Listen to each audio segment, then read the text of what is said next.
Good morning, everybody.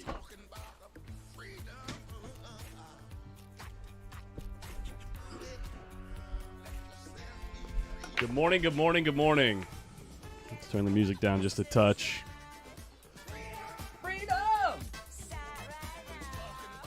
Freedom! Let's go. How's everybody feeling this morning? I'll tell you what, I got about 7.5 hours of sleep last night, and I feel like a superhero. Had my coffee.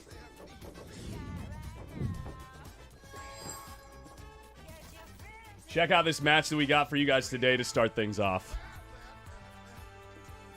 Sick match. Two of the Filipino greats. Wow, look at this 7-ball. Almost freezing to the rail on the lag. Roland Garcia to start things off for us. On the final day of the 2024 U.S. Open 8-Ball Championship, we're down to 12 players. I'm going to go down the list, let you guys know who's left, what's going on. Let me make sure I can see what you guys have to say.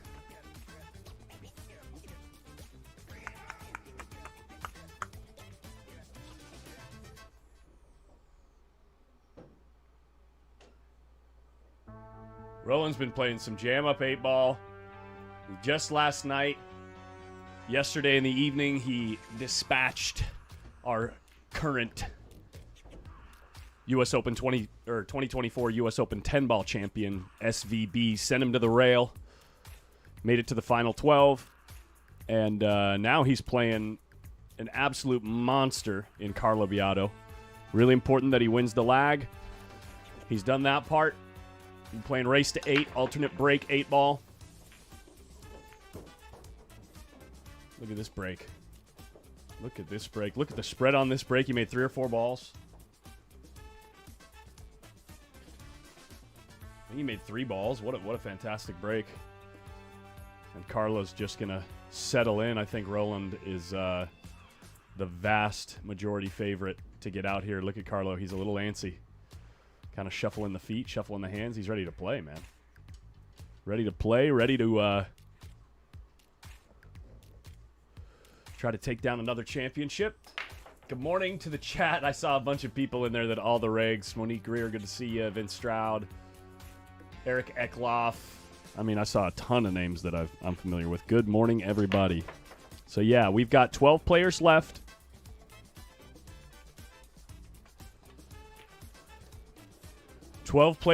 Those players being... Let me get you the list right here. On the winner's side, Francisco Sanchez Ruiz versus Josh Filler. That's our next match at noon. And then Victor Zielinski and Levan Corteza. That's going to happen at noon as well. That one's going to happen on the Windows Open stream. Windows Open on Facebook. Currently going right now on the one-loss side, we have Vitaly Petsura playing Simon Curall. Simon Curall having a good tournament. By the way, everybody here today has made the cash. On table 13 right now on Windows Open, you've got Albin Ocean playing Tony Chohan. Tony Chohan being the final American left in the field. Table 23, you've got Daniel Machow and Bader Alawadi. And then, of course, here on the feature table, you've got an absolute colossal matchup between Roland Garcia and Carlo Biado. Roland Garcia making his way through this rack. Gets an angle moving away from the 13 ball for his key ball. Or, sorry, moving away from the 8 ball on the 11. No problem at all. Finds a fantastic line off of the second rail. And game number 1 is going to go to Roland Garcia. Little break and run to start things off from Roland. Playing some great pool. Playing some great 8-ball. Carlo Biado says, my turn. Give me that template. Shout out to our sponsor in town. This is their new template rack. Let's get nice and tight on that. It's called the Max Rack. The official template rack of the U.S. Open 10-ball and U.S. Open 8-ball championships. Players have nothing but good things to say about the template. It is a brand new product. So go check that out. I believe Windows Open is going to be doing some giveaways for a few of those racks. Trying to spread the love. Biado. This guy has to be one of the most entertaining guys in pool these days. One of the most entertaining players to watch in pool. Good afternoon from Ontario, Canada. Good afternoon.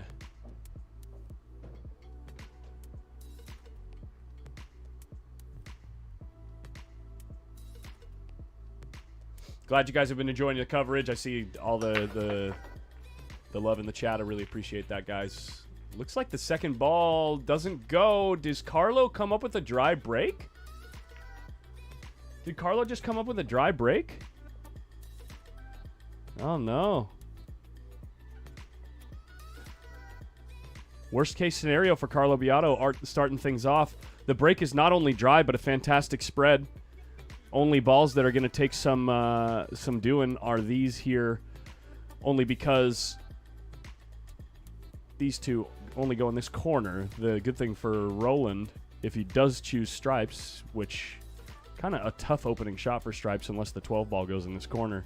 The only good thing for stripes is that there's a ball right here that if you get near the short rail, anywhere in this area, you can easily follow one or two rails up to this position to take care of those two balls. 6 ball, if you go solids, the 6 ball doesn't really have any balls that lead towards it. Same thing needing to be addressed is the in the solids is the 2 and the 4, or 2 and the 5, pardon me, on the left-hand side rail are kind of tied up on each other. So I think stripes are the way to go, but getting started might be interesting here. Might be interesting. Unless, of course, the 12 goes. If the 12 goes, which it might, the way that Roland's looking at things, he's looking at rolling up on the 9 and taking care of those stripes right now.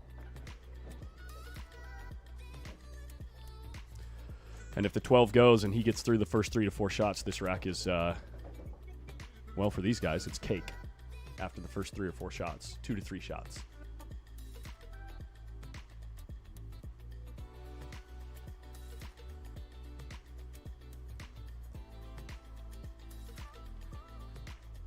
Yo, what's up, Michael Aldaffer? Good morning. I don't think he's going to take the 11, guys. If the 12 goes, it's better. If the 12 goes, it's better. If the 12 doesn't go, the 11's no problem.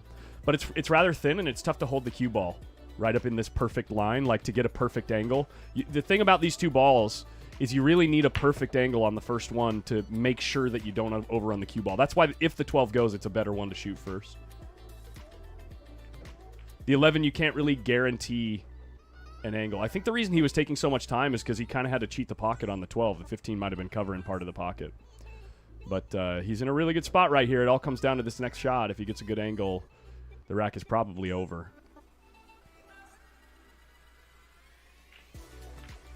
Ooh, he comes up short. He got a little slide. Little drama. Little drama. Did you see the funny slide? A little bit of overspin when he came off the first rail. Kind of slowed the cue ball down. This is what I'm talking about, these two balls. See if he can cinch the ball and hold it for the 10, or maybe get above the 11 to come back down for the 10. Let's see what he does.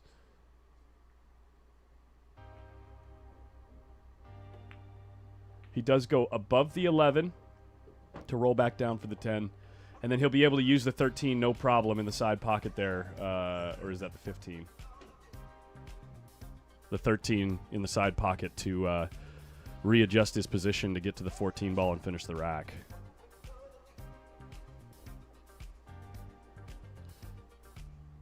He's just checking where he wants to be, pocketing the 10 to make sure that he can guarantee a good angle on the 13 to be able to take care of the 14. But I got to say, Roland Garcia is definitely the favorite to get out from here. Afternoon, Wild Bill. What's up?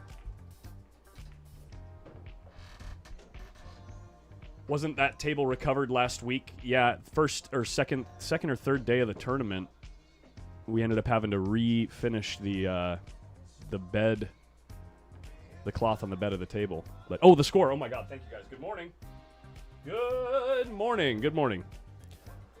Finally got some good sleep, but gotta remember I'm still in stream mode. Getting too enamored, too interested in this first little break from Carlo Biado. What's up, Gary Haas? Interesting choice. He punches right away above the 13, and now he's going away from the 14. Does the 14 have a pocket? Does the 14 go from here? If it passes the 1, it's no problem. No problem. Should be able to pull the cue ball to the 13, but if it doesn't go in the corner, he's going to have to dance. He's going to have to make the cue ball dance. But it looks like, based on the way he's moving around the table, that the 14 does have a pocket. Let's see. He's got, yeah, if not a full pocket, at least most of one. Had a full pocket, no problem. No problem. Oh, I got to change the music back to the usual playlist. I don't know when this one's going to end or what music's going to play. I had the Freedom playlist going this morning because I know we got the it's basically become a meme now in the chat. Freedom! What's up, Mike?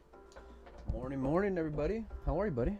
Doing really good. Good. Doing really good. Roland Garcia with a break and run in the first rack. Carlo Biado with a dry break on the second rack, and Roland runs out. So Roland playing perfect 8-ball pool so far. I would venture to say that out of everyone left, Roland might be playing the best, even though he's on the 1-loss side. Sure. So yeah, the way he played against SVB yesterday was something to see. yeah. And Carlo Biado, obviously, not much you can do when the balls come up dry, especially with a template rack. You're really expecting at least something to go. So hell of a match to start things off first thing in the morning. And then the next match, I mean, I don't know if you can say it's a better match, but good Lord, it's an exciting match on the stream table. FSR versus Josh Filler. Mark your calendars for about an hour and a half from now. If you're a fan of Bader or Daniel Maciel, you guys can go check out Bader's Instagram. He is live streaming that match as well. Nice. You can follow the live scoring at digitalpool.com under U.S. Open 8-ball championship, and then over on Windows Open, I got the T-Rex Tony Chohan versus Albin Ocean match on there. T-Rex. Just keeping an eye on whatever's going on in the sports world, probably. He's firing at something. He's firing at something.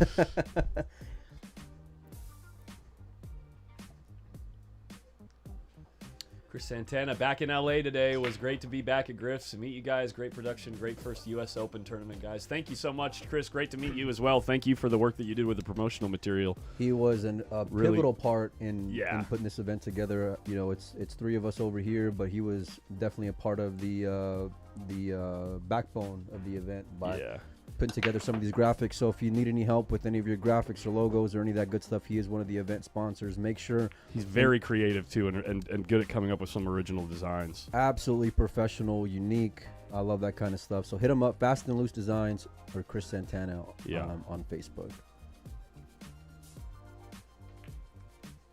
Tiger says the Filipinos are dominating Las Vegas tournaments. Filipinos are dominating everything, bro. Everything. Yeah. I think I saw a comment on one of my videos a couple days ago.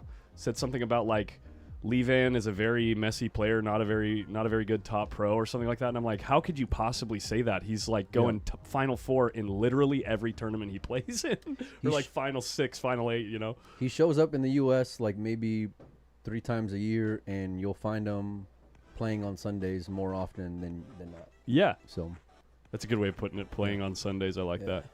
See if you can make it to Sunday.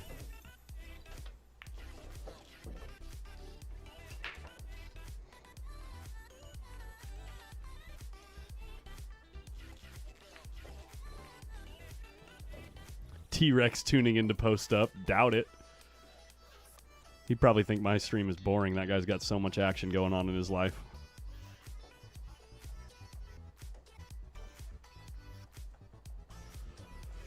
So here we go. This is Roland Garcia's second break.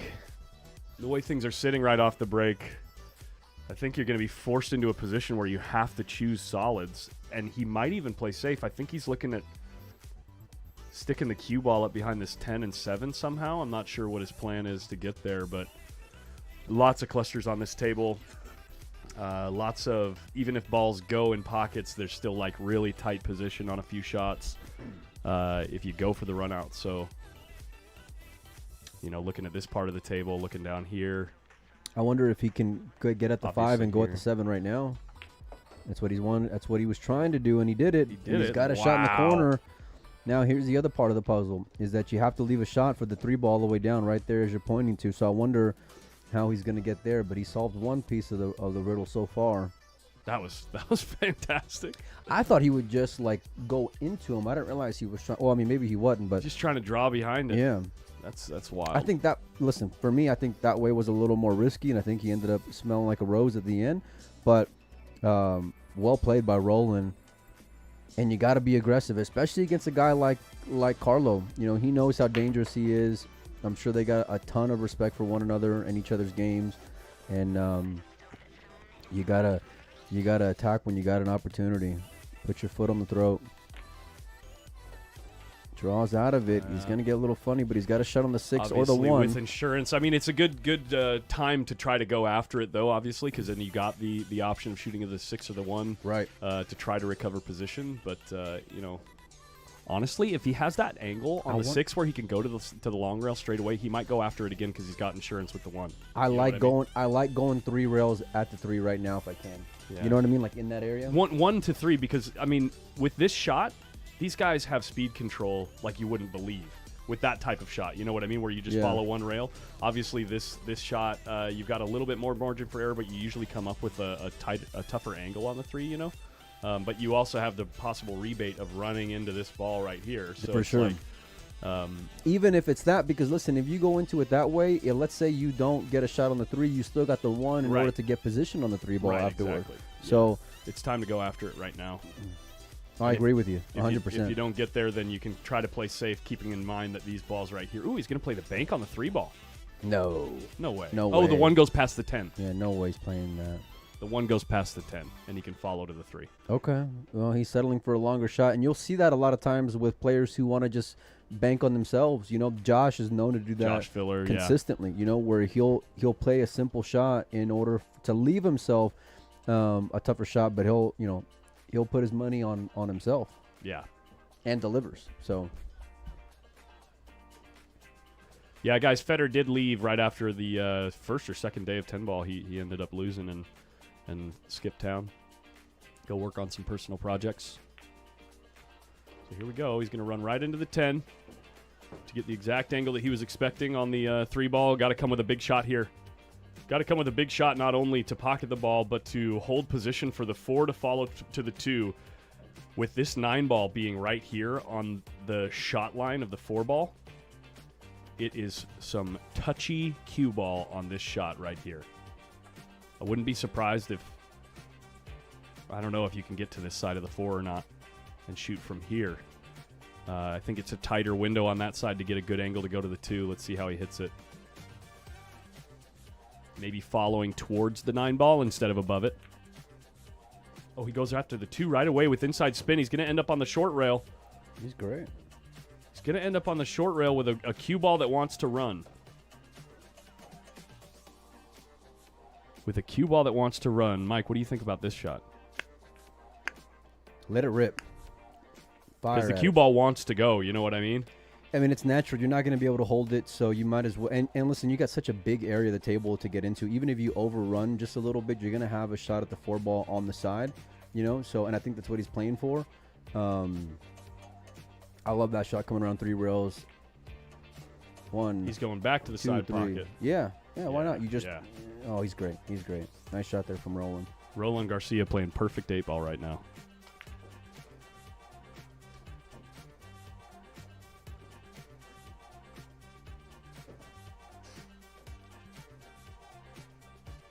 Will Federer come back for Banks? No. No, I don't think he's coming back to town at all. Bank pool was going to start on Sunday, guys. We are going to be taking the day off tomorrow, it looks like, especially if we're able to get to the finals tonight. That's the plan. Hopefully the finals will happen sometime around 8 p.m. Pacific, 8 to 10 p.m. Pacific, depending on how long some of these matches take. We all know that with alternate break, 8 ball, if the racks get technical, can take some time. So we're planning to grind it out tonight. The finals, by the way, will be streamed exclusively on Griff'S TV from Griff'S Bar and Billiards on YouTube. Link is in the video description on Facebook and YouTube on the Post Up channels. So make sure you're subscribed to those if you want to see the finals of the 8-ball. Goes around. Little kiss on the 8 for a blind cut on the 8-ball. A blind cut on the 8-ball. Just something to think about, but generally for these guys, no problem at all. More than thrilled to have an open shot close to the ball. Rolls it to leave the cue ball near the short rail as well. Just in case he's nice shot, nice run by Roland Garcia. Now with Carlo Biado for his second shot of the match being down 3-0. And quite frankly, if it was an alternate break format, he might not have had a shot yet. He might not be at the table. Is it 3-0 or 4-0? It's 3-0 now. Okay. This is Carlo's second break. Roland Garcia won the lag.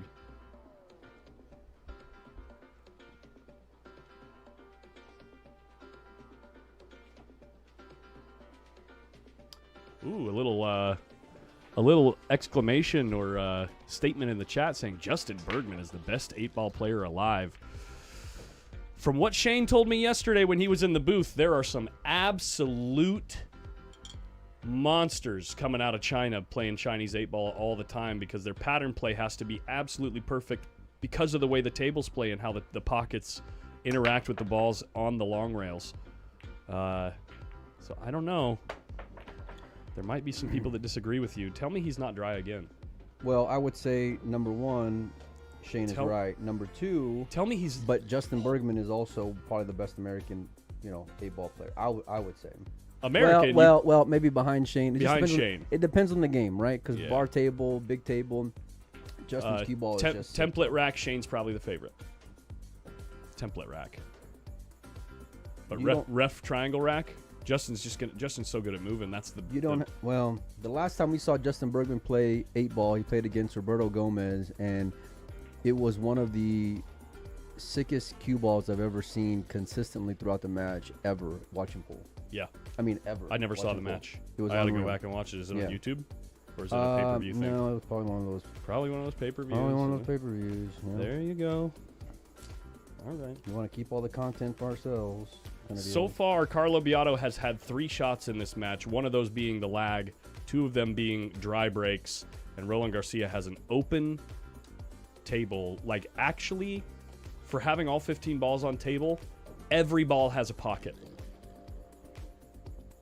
I'll tell you what, though, this is trouble for Carlo Biado, buddy. Yeah, this is going to be tough to recover from, especially with the way Roland's playing. He's got 2 break and runs already. What's up, Post Up Squad? Who y'all getting to the finals? Born Hype asks, who do you like for the finals, Mike? Oh, boy. It's so tough, man. Pick one from the winner's side. Pick one from the winner's side between FSR, Filler, Victor, and Levan. Pick one. Dude. How do you pick? I can make an argument for every single one of those guys. I mean, literally, I can make an argument for every single one of those guys. Listen, I'm going to go just a little bit against the grain. Wow, golly, I don't know, man. You were about to pick Victor, weren't you? I was. I know you were about to pick Victor, and I like Victor too. Here's the reason why. Here's the logic behind it. Number one, he plays European Championships quite a bit, which is where they play 8-ball. So he's got more experience than others playing this game. But the guy he's playing with has probably been the most consistent pro over the last month out of anybody on earth in Levan Corteza. Every event he enters in, he goes deep. So how can you bet against them, right? Up top, you got a guy who shoots straighter than anyone. Pattern play is impeccable in Josh Feller, right? Plays all games extremely well. Then you got the guy he's playing with who is a former World 8-ball champion just 1 year removed, in Francisco. So, I mean, you can literally make arguments. I'm looking over through the window. I see Tony. I see Albin. I see Simon Curo. I see Vitali, who's been consistent. Maciel. I see so many guys, so it's hard, man. It's hard. You can literally, and I don't want to be that guy to like just bet on I'm not betting the whole board, but man, all these dudes play really well. Right. Yeah, I'd say if I had to pick one from the winner's side, just going on like who I don't know, like from the gamblers, you know what I mean, like the inner gambler in me, just because I think it'd be fun to see him get there. Victor Zielinski. From the one loss side, I got the guy at the table right now, man. The guy at the table right now is just playing. He played impeccable pool yesterday, which, by the way, I think he had a fantastic set from the beginning. Who did he play? Well, so far he's knocked John Mora, SVB, Mark Estiola, and actually a local player was his first one-loss side match. But I guess he finished his first match 8-0 in less than 40 minutes on the one-loss side. So Say that again. I don't care who you're playing. I don't care who you're playing on the planet. If you finish your match 8-0 in less than 40 minutes playing 8-ball, you're playing some jam-up pool. It's not even fair, dude. How do you win a race to 8 alternate break in 40 minutes? Yeah. Yeah. Must be nice to play that good. Yeah, he's playing perfect 8-ball right now. Look at him. He's out again. Two dry breaks from Carlo. 2 break-and runs from Roland Garcia, and we have a score of 4-0, and Roland is breaking. Gerard, good morning. Good morning to everyone who's tuning in with us. This is one loss side action at the U.S. Open 8-Ball Championship. Today is the last day that we will be playing the U.S. Open 8-Ball. We will have the finals being played, and tomorrow Collins and I will have one day off. One day off, buddy. So, whoops, I just hit a weird button. Oh, well, let's look at Irving Crane. Of course, why not? That's so funny. I didn't even program that button for this tournament, and it just puts you right perfect framed on Irving Crane. Hello. Let's go, Roland. There we go. That was funny. What are the odds of that? It's a sign, buddy. It's a sign, yeah. Things are working out good for this tournament. Look in the foreground, Alvin Ocean, thinking hard, working through the problems of his rack. What's playing the against score a there? hell Can of you a tell me? player.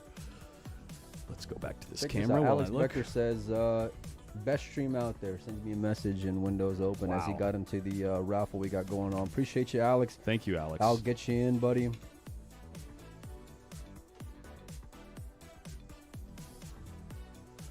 Score between Alvin Ocean and Tony Chohan. Tony Chohan in the lead, 3-2. I think Alvin got up on him 2-0, and now Tony's got the next 3 racks. I could be mistaken about that exact score, but I mean the way that the score got there. But looking good. Good matchup there. Roland has his first what would you call it? Dry break. First vacation from perfection. With a dry break. How long have you been sitting on that line? I just came up with it right now. Man, I couldn't think of a good word. You're so good on your feet, buddy. Okay. So good on your feet. You know that's sarcasm, right, guys? No, for me, no. Love you, pal. Love you, man. We're glad all you guys are hanging out with us. Make sure and hit the like, hit the share button, get it out there. It goes a long way for us. Goes a long way, more importantly, for our sponsors. We could not put on the event without them. Big shout out to Q-Tech, Fast and Loose Designs, Michelle Griffin Realtor, 1PKT. Who am I missing here? I'm missing a couple. Premier Billiards, who's responsible for the all-around championship that we're going to be doing. Town with the Town Max Rack. Hello. Yeah. So we could not do it without them. By the way, I got a call this morning from my friends over at Q-Tech. Okay. Whenever you first called me. Yeah. That's right. Yep. Yeah. I remember. I didn't pick up whenever you called me. I know. I always answer when he calls. I don't care if I'm talking to, Here we go. I don't care if my wife got in a car accident and I'm on the phone with the emergency, the EMTs, it's like Mike calls me, drop it all. We got to handle it. Here we go. Well, he leaves me on red all the time. That's true. I would say that's not true, but that's totally true. What were you talking with Q-Tech about? They're happy. Okay. They're real happy with the coverage. They are looking to support the event next year. Right hopefully. on. So we appreciate that. We appreciate them. We appreciate all you guys. And even if you can't come out and sweat it with everyone, just hit the like, hit the share button. It goes a long way, like I mentioned before. So, Carlo, trying to be diligent to make sure that he takes this opportunity and converts it into a win. I mean, you need it, right? There are no options from this point forward. You must get there, or you'll feel your tournament life slip away faster than you'd probably care to if you had the choice.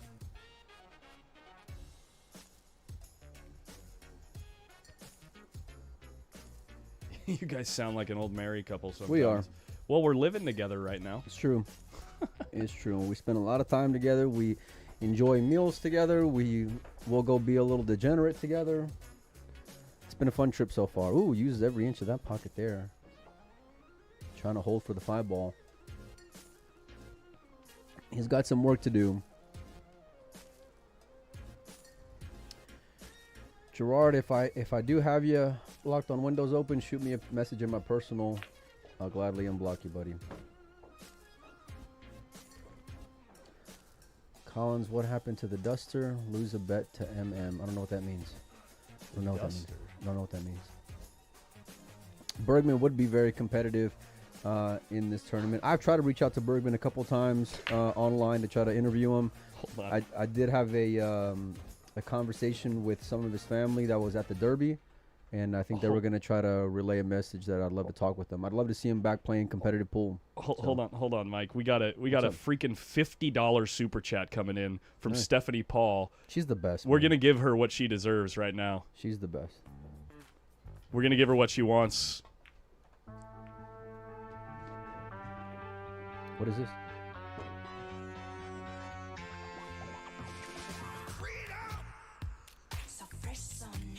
Oh my goodness! Turn on the camera so they can see you. So they can see you dance.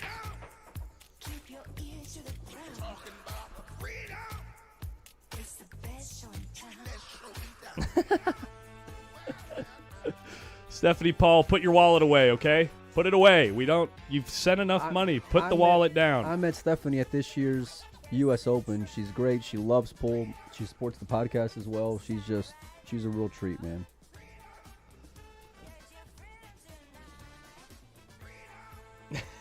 This freaking song, dude. All right. Carlo Biado, first big opportunity at the table. Looks like he's taking solids, and he's trying to figure out how to deal with his 2-ball. Maybe drawing to it right now with the 6's insurance. Or playing the 6 now, cue ball around the stripe there, right next to it, and playing the 2-up table. Or I should say down table towards the foot rail. Into the left-hand bottom corner pocket. Dude, I love Carlo's cue action. It's so satisfying.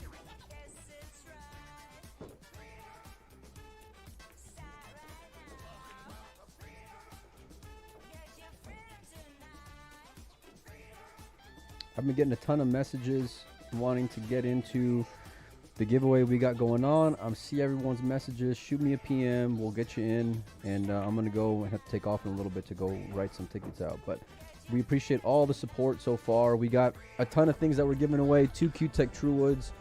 Qs, a bunch of Town Max racks signed by the winners of each event. An entry into next year's U.S. Open event of your choice, whether 8-ball, 10-ball, banks, or 1-pocket.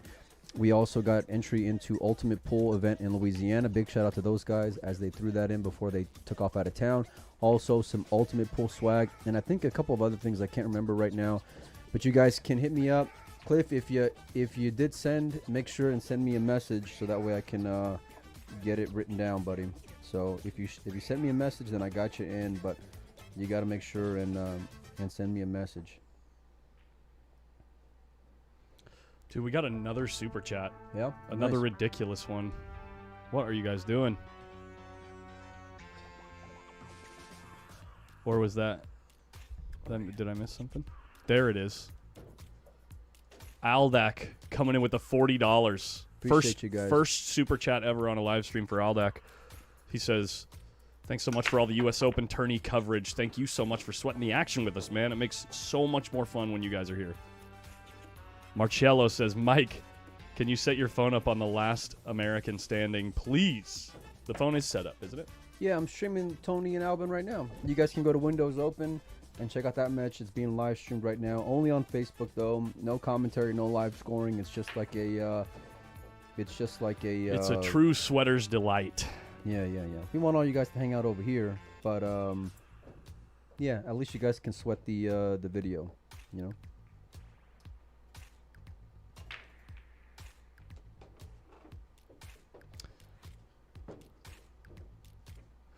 And by the way, if you're new to the channel and you're digging the coverage, you like the style of coverage, just keep in mind, I do go live fairly regularly out of Hard Times Billiards in Sacramento to cover some amateur action, and it's even more relaxed and like really about the fun of hanging out with friends in the pool hall. The beers get flowing, you know what I mean? Sometimes we get, a little bit saucy, and we have a little bit of fun on the stream. And me? Crazy. Yeah, we have a blast. So if you want to ever sweat any amateur action and just have some fun, even though you might not know the players as well as these pros, it's worth checking out. So don't forget to subscribe.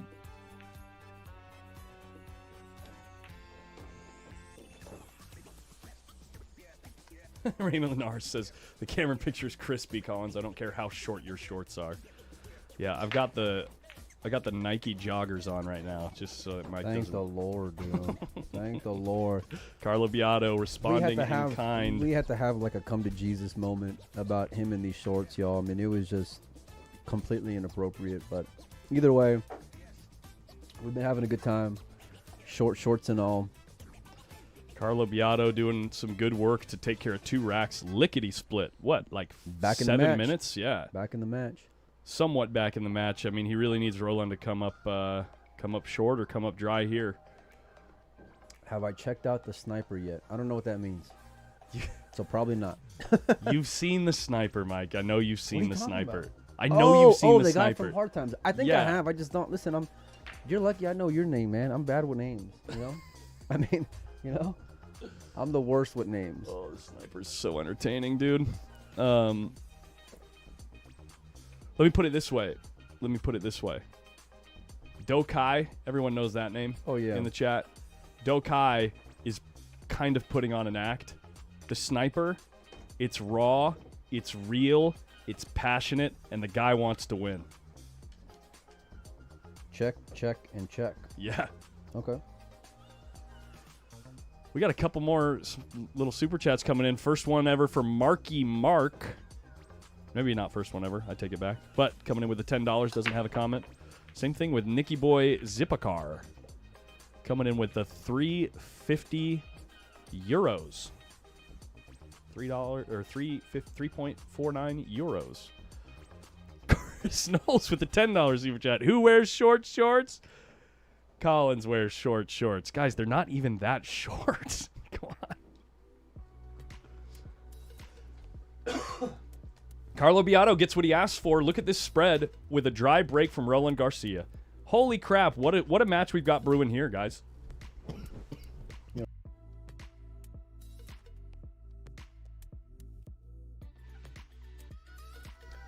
Sorry, I've been talking for 7 days straight now. I got a little bit of that dryness. I'm gonna go pick up a water at the bar. Can I grab you something, Mike? Yeah, please. Water's good. Okay. Water's good. I will be right back.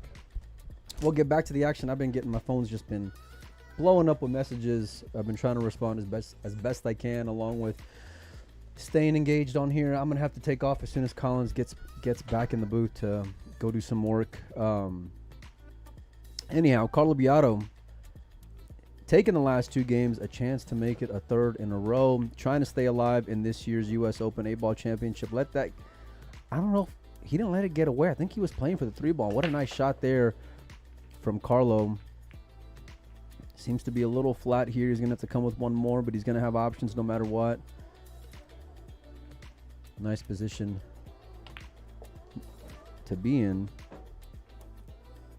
All right, I think he's going to have to take the 4-ball here. The 2-ball does not pass in the corner, and he's still trying to get back in line. Ah, that was quick, buddy. That was quick. Thanks to the Griff'S staff. Yeah. Oh, they've been great. They've been killing. They've been great. Yeah. The whole team out here. Dude, and Cranford coming in with the dancing pair saying thank you with the $9.99. Thank you so much. Cranford 69 is his name. Why does that remind me of Dumb and Dumber? Giggity. All right. From Cranston? Cranford. I have no idea. That reminds me of Dumb and Dumber. Oh, man. Carlo Biado working his way through these solids. It was a real nice line into the 6-ball. Look at this. Wow. What a cue ball. Holy cue ball on that shot.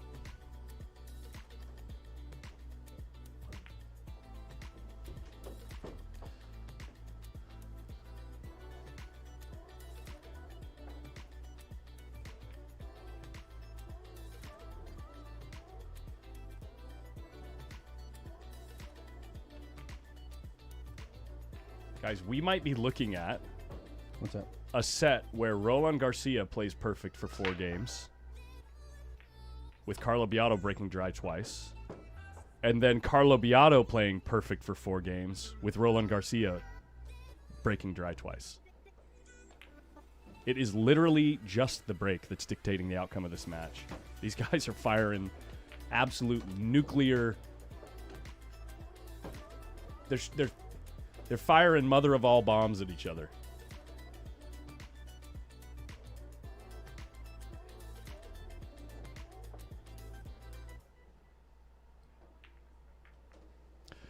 And we move the score forward 3-4 with Roland Garcia in the lead. I think Roland just stepped away for a quick moment. Biado racking the balls. Look at this guy having another good tournament.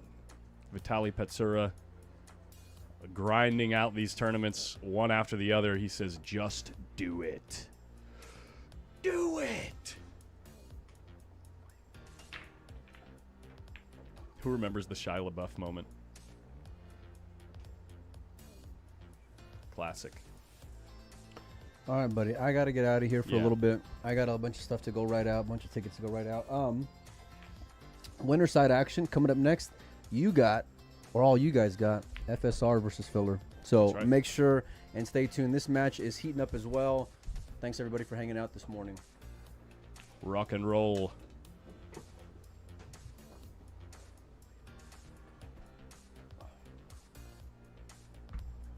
I'll be back soon, bro. Whatever. Player stepping away for a quick player break. Let's do this.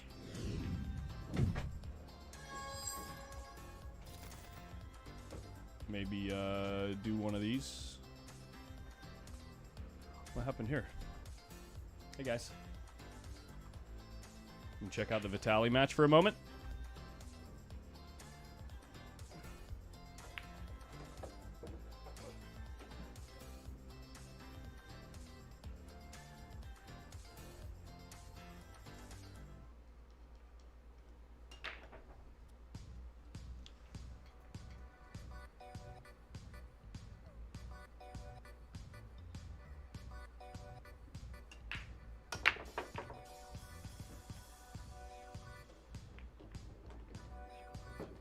Trying to catch up on what you guys are saying in the chat. Looks like Carlo just got back to the table. Are they breaking already? He just broke.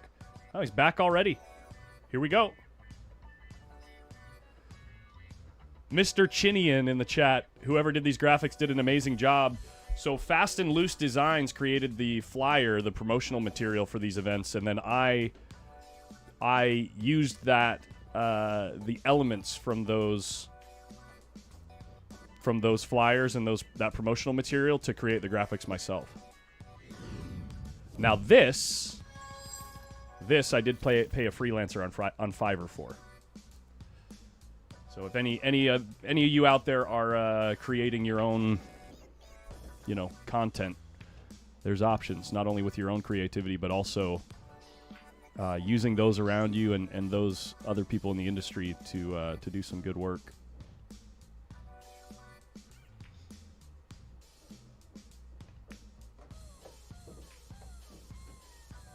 Hein Lee says, please, full screen again.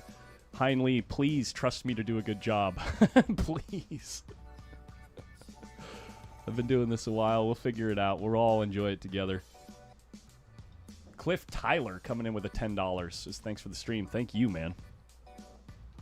Thank you all for the incredible amount of support you guys have been sending the streams way.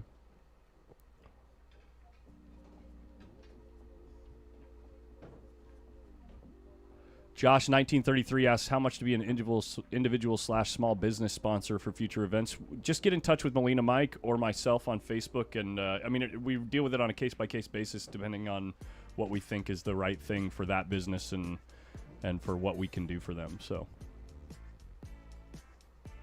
just depends on what type of business you're running and all that stuff. So.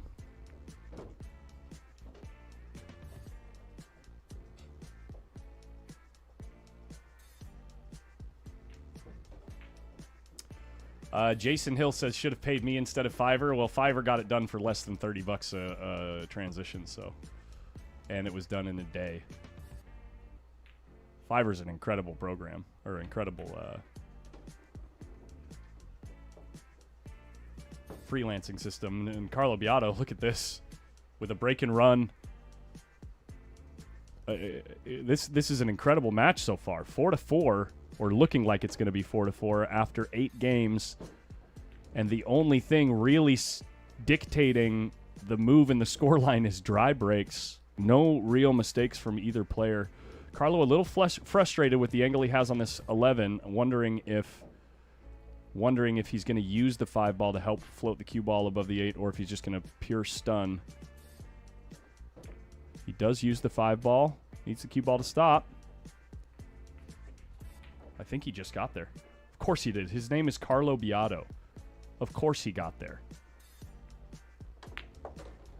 4-4 after 8 games and 4 dry breaks, dictating the swing and the score.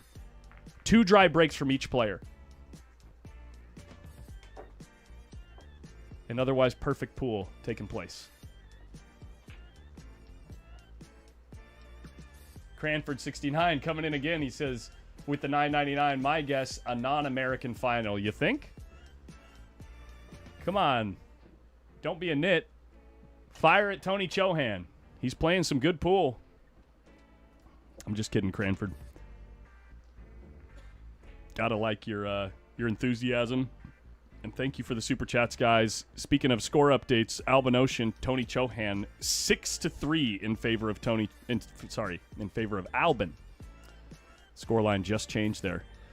Also, Daniel Machal struggling against Bader Alawadi. Bader on the hill with Daniel only having 2 games. It looks like Daniel's on his way out of this tournament. Simon Kural versus Vitaly Petsura tied at 3-3. We've got action.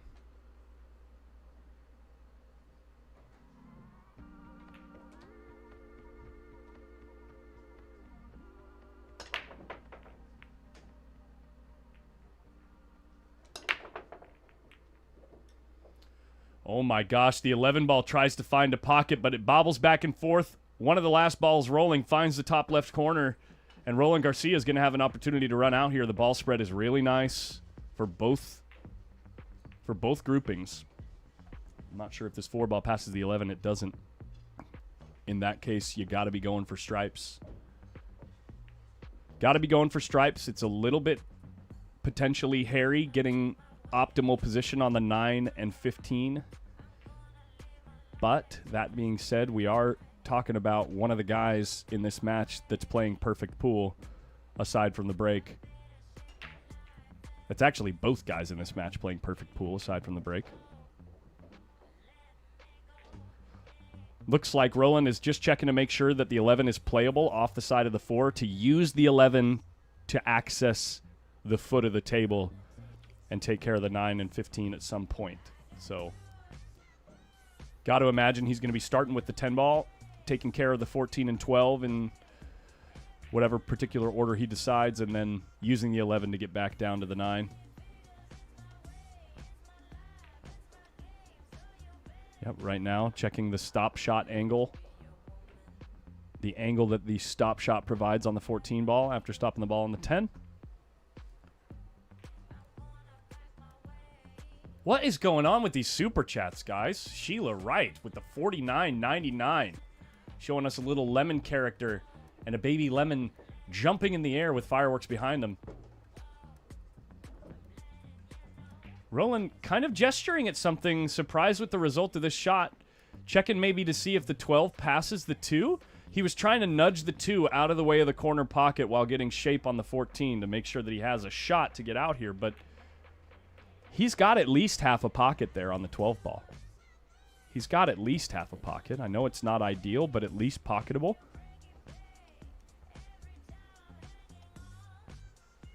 He knows he can't afford to be the first one to make a true unforced error in this match. We're 8 games in with no true unforced errors. He goes at the 12 in the same pocket just to be sure he's got no chance of getting a funny kiss off the 2 or some kind of skid while shooting into a tight pocket. and should get a really nice angle on this 11 to drop down on the 9. Wow. So good.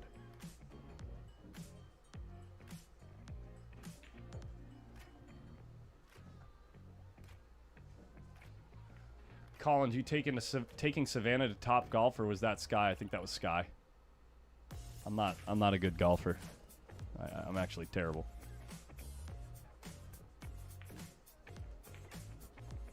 Everyone out trying to do each other today with the super chats. No kidding, man. No kidding.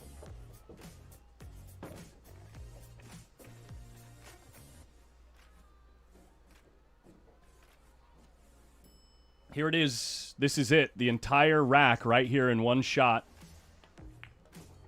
Uses the 4 to help the cue ball drift on a good tangent line. And he's got a perfect angle on the 15 to go 15, 9, 8. And almost certainly will be taking the lead at 5-4 with Carlo to break.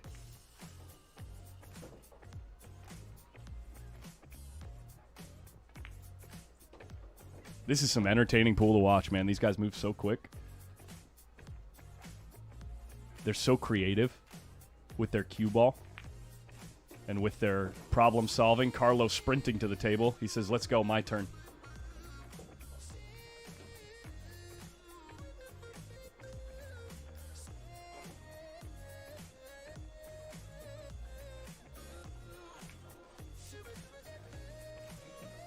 Big shout out to Town with the Town Max Rack. Interesting, unique shape and design. You see, the holes that the balls sit in are all circular shaped. So you get even distribution on the outside of the ball as it holds it to the middle of the rack so it freezes up on the other balls. Looks like that 4 ball's trying to come off a little bit. And looks like maybe he got it frozen. Here we go. Just a little brush and a nudge. None of these players trying to manufacture any type of gaps. When you have a perfect rack, a perfect tight rack, the ball spread is nice, especially in these table conditions. 5-4 in favor of Roland Garcia.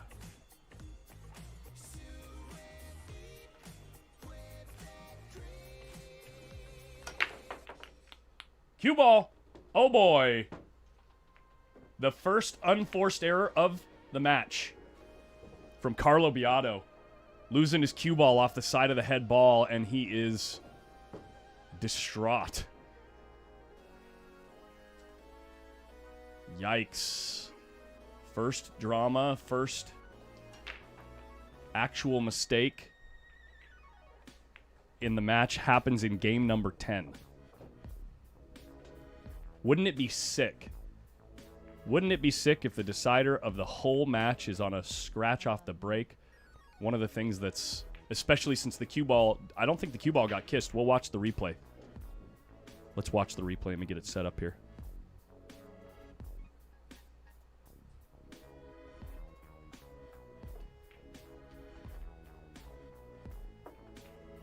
Roland trying to make sure he picks the right grouping. Here we go.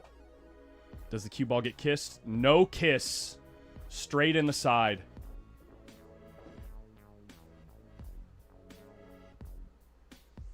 Any Americans still in the tournament? Your boy Tony Chohan, the last remaining American, but looking like he's on his way out. Alvin Ocean was ahead 6-3 about 5 minutes ago. Current score there is 7-3. Albin on the hill, and I believe Tony at the table right now. You can check out that match on Windows Open on Facebook if you want to see if Tony can make his way back into the match or not.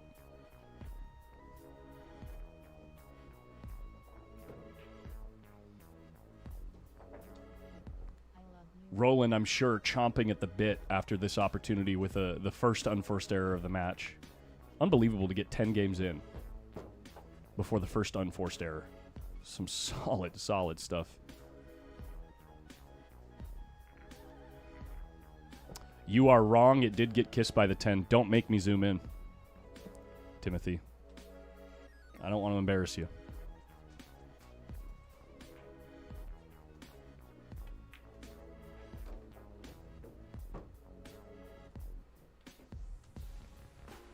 The 10 wasn't even near the cue ball. Oh, God, I got to do it. I love it when the "you are wrong" comes in the chat. Check it out. Oh, of course I dog it. 1 second.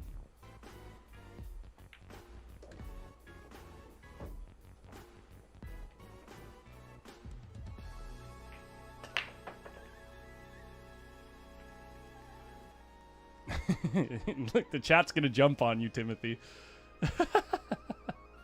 Here it is. 10 balls on the back of the stack, man. Doesn't touch another ball. The 14 didn't even get there in time. But I am wrong. You guys are hilarious.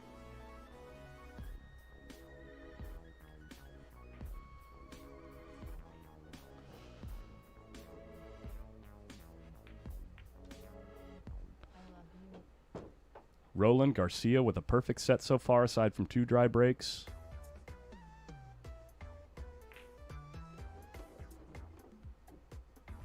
I'm not trying to say that I never make mistakes. I make mistakes all the time, but it's so funny when it's so aggressive in the chat. Anyway, I'm going to move on.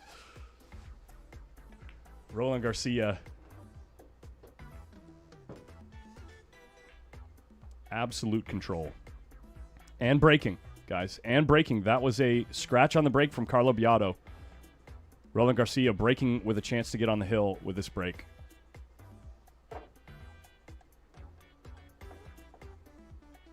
Roland making Efren proud today. You bet, man.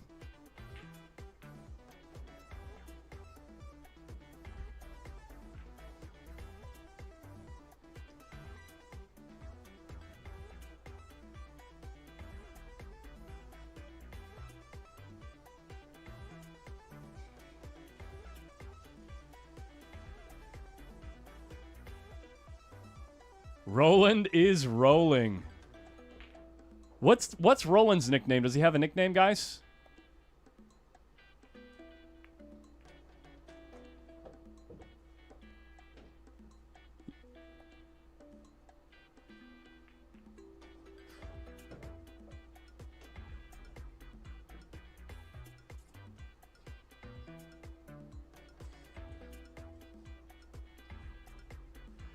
Carlo knows the reality of the situation.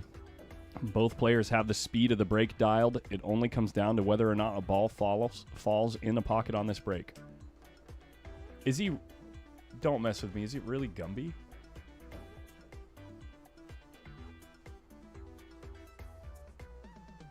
Roland Kabuto? Are you guys messing with me? 9 ball finds a pocket. 14 ball in the pocket. Cue ball drifting down behind the 11. Makes it past the ball. Solid's kind of tied up. Pardon me. Solid's kind of tied up table. Stripes with a little cluster down here. This might be an interesting rack, guys. Carlo might get to the table in this rack. Roland is called Kabuto.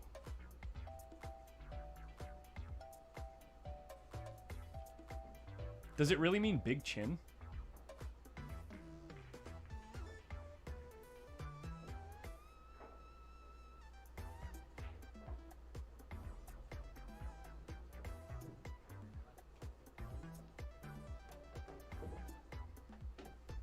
The steamroller Roland coming in with the $4.99 from Cranford, 69.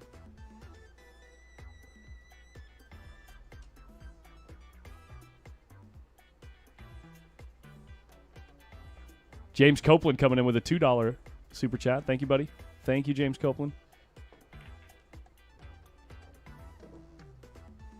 And Roland misses the first ball. Did he try to play a combo there? I looked away for 2 seconds. I was looking at the super chats.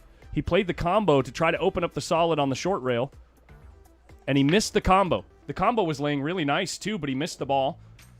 What is Carlo going to do now with this 1, 2, 3 situation, this 1, 2, 3 cluster?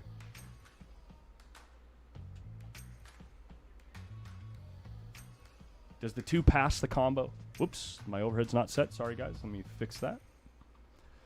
We are back to normal here. The 2 does pass, it looks like, but the 1, 3 obviously pointing at the long rail. Almost a diamond from the pocket. little bit of drama in this rack as Roland gets close to the hill. We're 10 games in on game 11, and we're finally getting a little bit of a back and forth where the players are thinking and not just running out playing perfect pool.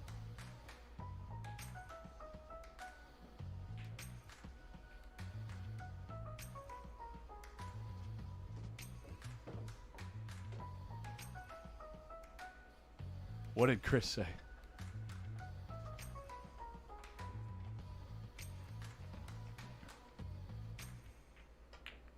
Oh, yeah, nice one, Chris. Less than 10% of the people have liked this stream. Come on, folks. 2,257 people watching, only 210 likes. Hit that like button.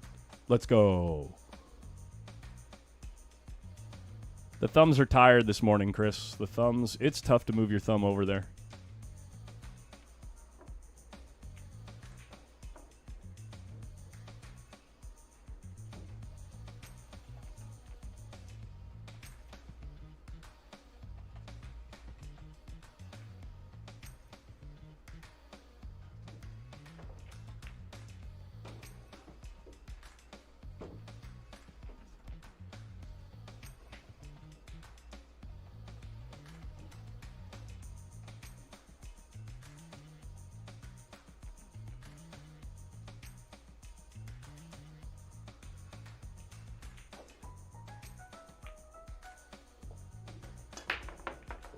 Looks like the 3 passes into the corner past the 5, and this rack is open.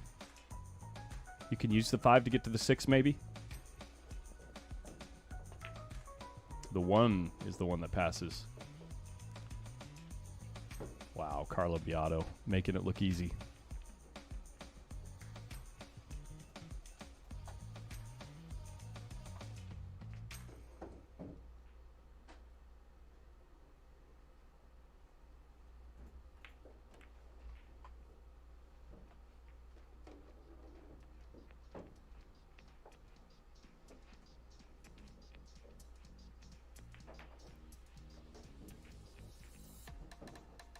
Hey, Drew Dyer, thank you so much, man. Glad you like it.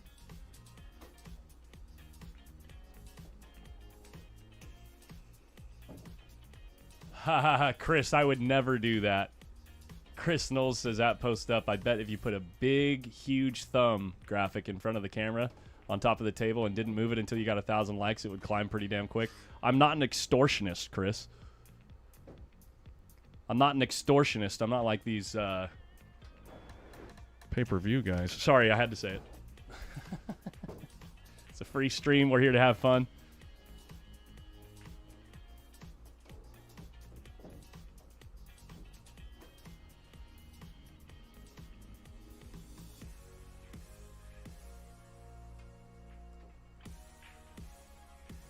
Carlo Biado trying to make sure that he doesn't get left in the dust here. Is the cue ball going to make it past the 12? No, wait. Hold on a second. Oh, no. Oh, no. Oh, no. He came up short. Roland checking out the shot line here.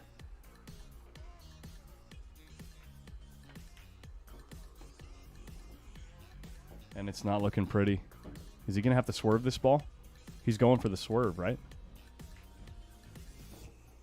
Maybe he can see the ball, but the 14's in the way. I'm not sure why he's disappointed if this ball goes. What was... I mean, obviously you're not wanting to be straight in on the 8. I mean, sorry, you're not wanting to be straight in across the table on the 8. My apologies. The English language escapes me right now.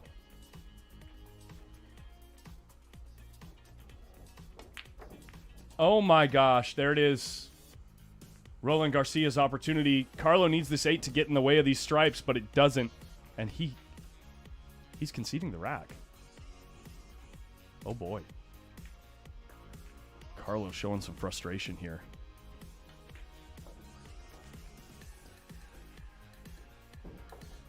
Oh boy. That's just pure tilt and frustration. Roland shaking his head, can't believe the outcome there. It's tough, guys. It's tough. These guys want it.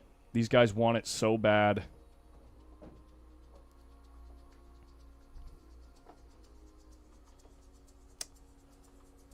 Yeah.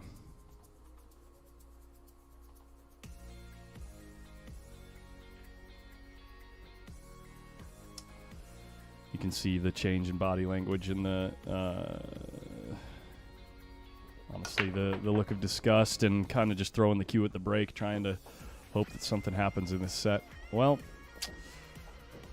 that's what happens. I mean, you know your opponent's playing perfectly, and as you guys saw from the beginning of the set, I mean, really, it's been a perfect set from Roland Garcia, right? Have we seen a mistake from Roland Garcia? Carlo was the one with the scratch in the side pocket. Roland's had 2 dry breaks so far.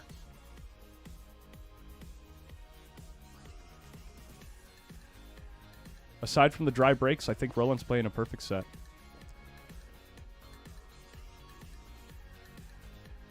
Oh, Roland missed the combo. That's right, 9-ball R. Thank you, yeah. So Roland with 1 unforced error and 2 dry breaks in the set. Yeah. Hey, it's not over till it's over. Not over till that lady sings.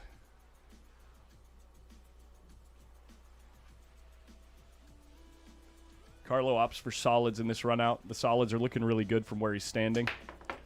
But even if he gets out here, he knows he's going to need a couple of mistakes from Roland Garcia.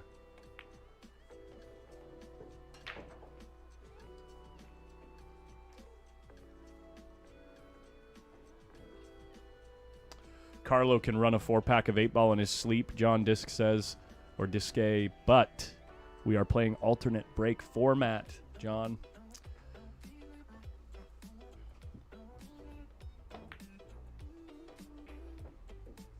Yeah.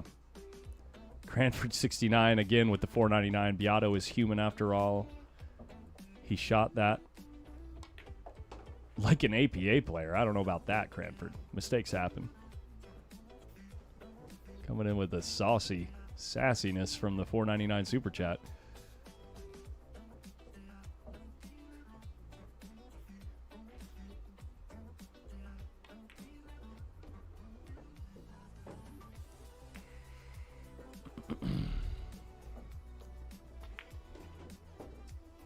Carlo Biado looking away from the table on this run out. Roland's going to concede this one. Carlo knows. Carlo knows. Both players know each other so well, know each other's games so well.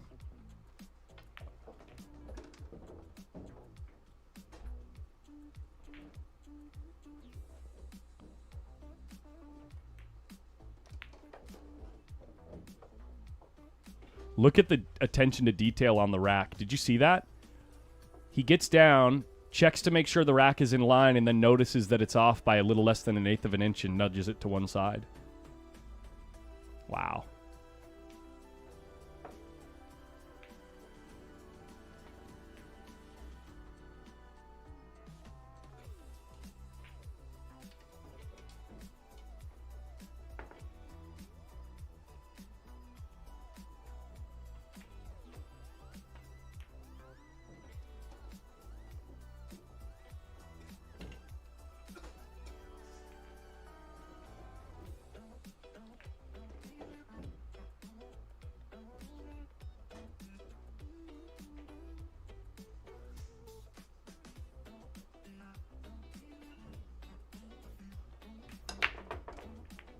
Here we go. Roland finds a stripe in the side pocket. Cue ball gets kissed, but everything's okay. The 11 and 3, not really tied up, but sitting next to each other. Same thing with the 5 and 14. Opening shot's a little interesting here.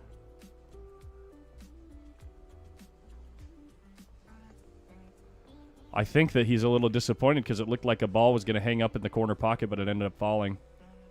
Having a gimme for an opening shot to manipulate your cue ball would have been ideal, obviously. He's going to take the cut on the 15 and try to get back to center table here. Or maybe shoot the 10.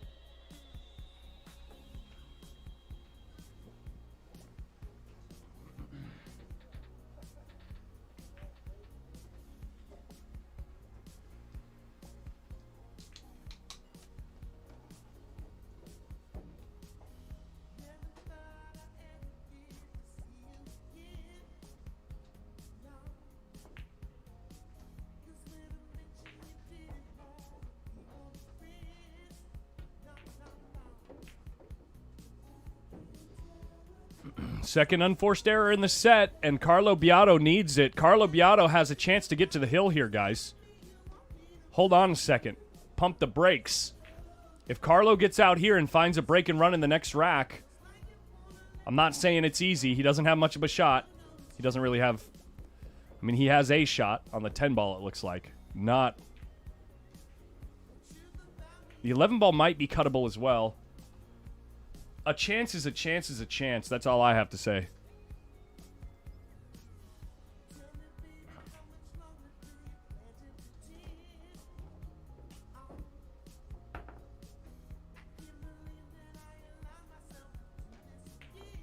FSR on the table next door getting ready for his match next up on the stream. Hanging out with Josh Filler. They're jawing it a little bit.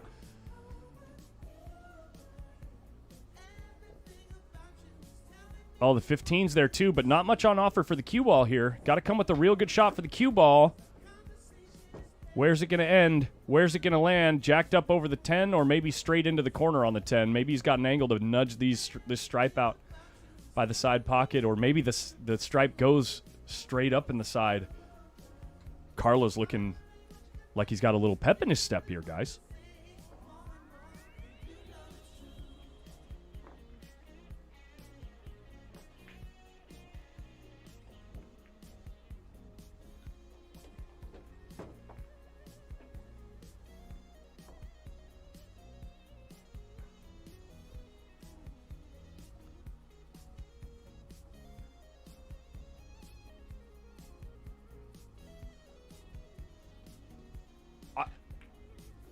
I'm not going to lie, guys. I'm getting goosebumps right now. This is a good set. This is a dramatic set right here.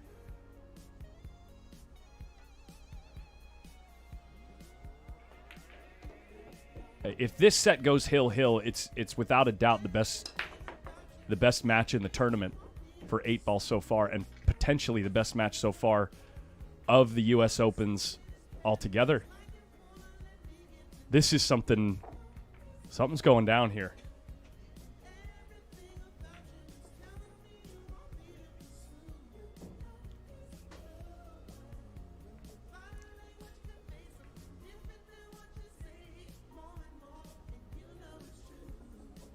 Biado.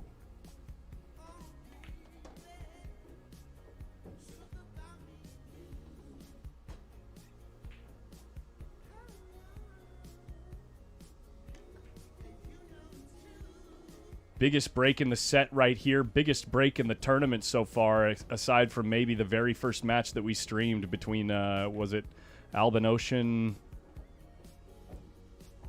and SVB? I can't remember. The one that went hill.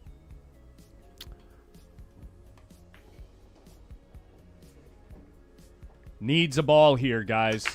Needs it. Cue ball kind of wild. 11 ball hangs up. Doesn't go. Dry break. 6 ball trickling towards the corner pocket and hangs up. Carlo Biado is going to be disgusted.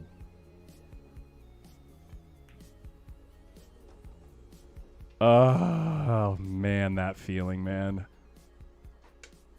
Oh, God. It's so sick. This game is so sick. Why do we play this game, man?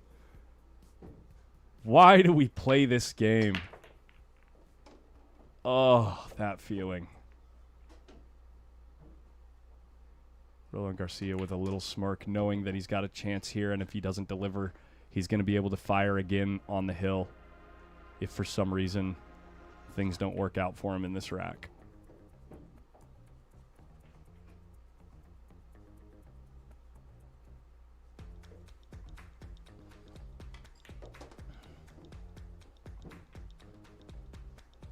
We're addicted to that shouty.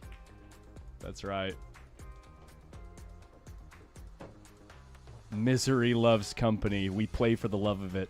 Sick people do sick things. You know why? You know why I play even though that feeling exists? Because if that feeling didn't exist, it wouldn't feel so goddamn good to play perfect.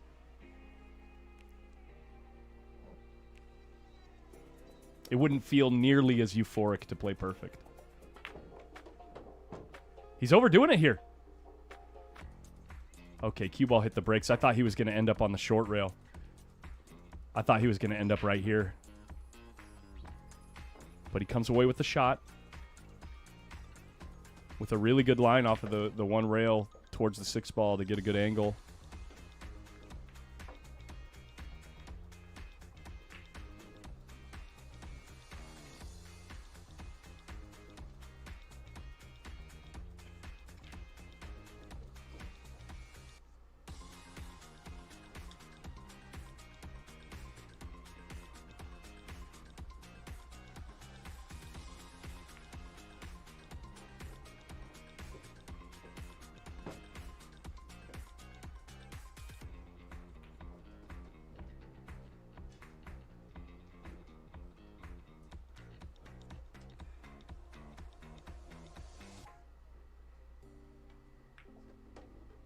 Whoa, whoa, whoa, whoa. About one full ball rotation further and Roland would be in trouble, but it's looking like this game and this set is over.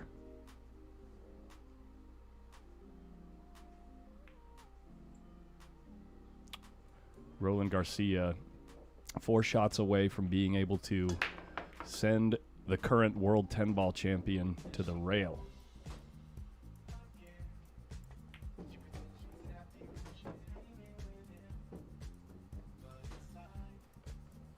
Three ball down.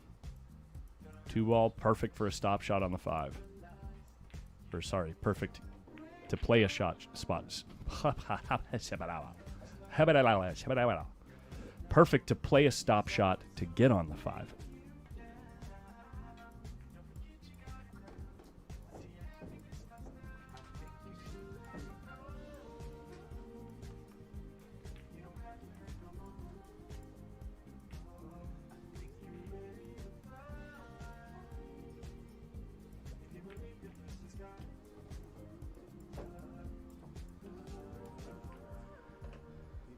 Carlo, you can see his foot tapping in the corner of the frame underneath the Q-Tech logo.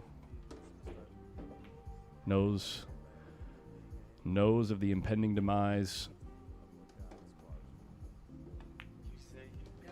And he's going to concede the match with a nearly straight-in shot on the 8 ball. What an incredible set between these two top-flight Filipino players. Roland Garcia moving forward in the tournament. Carlo Biado sent to the rail.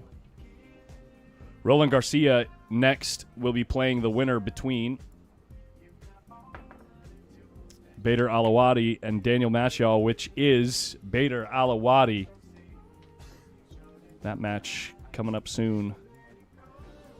Current score on the only other table running still from the one-loss side right now, Vitaly Patsura versus Simon Curall is currently sitting at 5-3 in favor of Simon.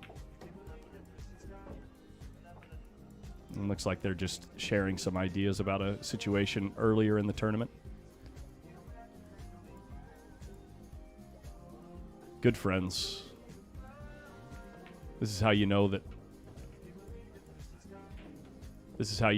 they've been together on the road for a long time, run into each other in tournaments, and that they get along real well. Total class from both players.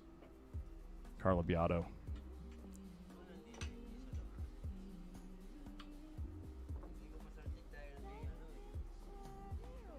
With his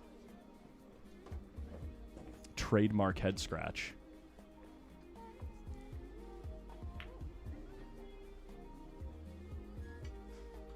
All right, guys, we're going to move on to the next rack or the next match shortly. I'm going to put you guys right here to watch a little bit of Vitaly Patsura versus Simon Curall. Let's do this. While I get I'm going to step out for just a minute.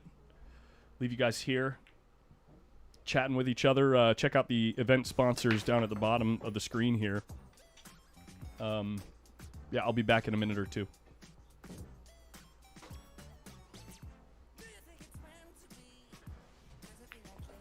Next up on stream, guys, don't go anywhere. We've got Josh Filler versus FSR. A banger. A banger of a match.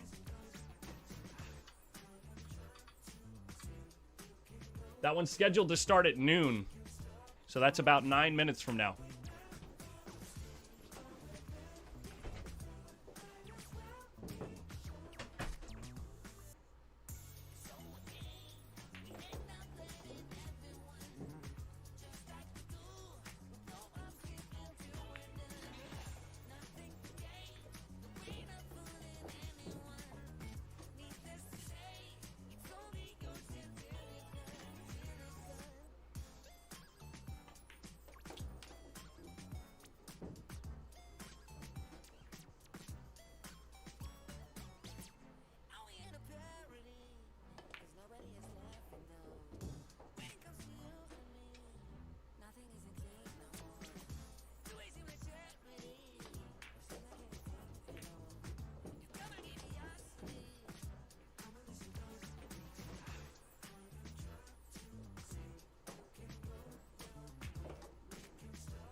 Okie dokie. Who's playing? We've got Simon Kural and Vitaly Petsura. It's actually the only match going right now. The only active match right now.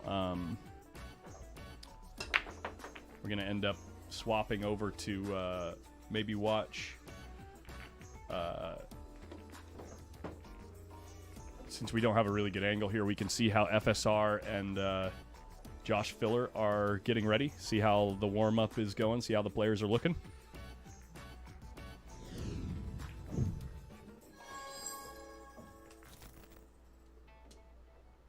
I can get the scoreboard ready. Let's do this.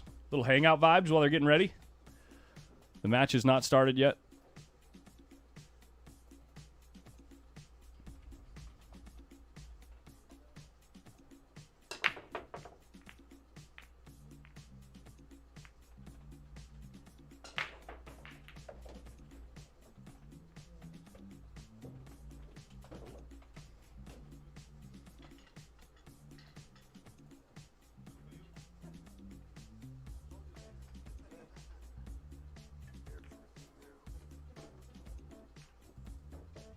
There we are. Woo! What a match, guys. What a match. I'm going to definitely be uploading the video on demand of that match tonight. That was the Filipinos and the Vietnamese.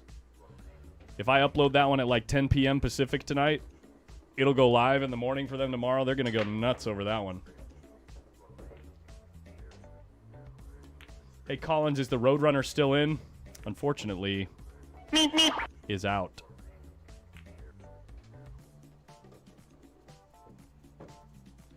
We're down to the final final 8 after Vitaly finishes, the Vitaly Simon match finishes. So, get rid of this for now. Maybe zoom out a touch so you guys can see him as he gets warm.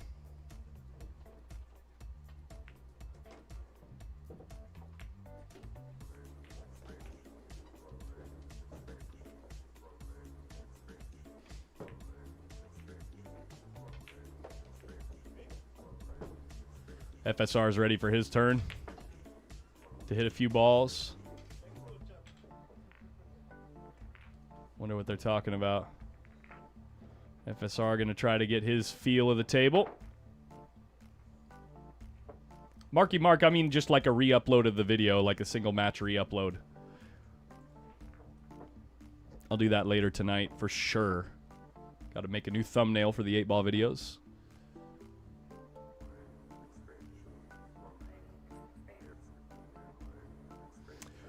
Huigut says, thank you for the stream. Hope one day billiards will be supported in Germany as much as in US. This game is so beautiful to play and watch. I genuinely believe that at some point this game will be appreciated at a very high level across the world.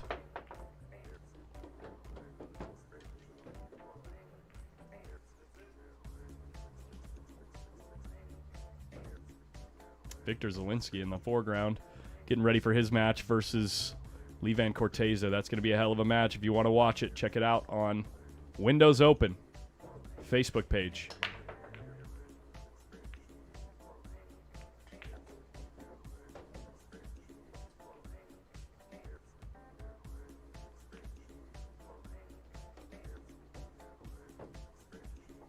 Simon on the hill over Vitaly. Vitaly has 3 games. Wow.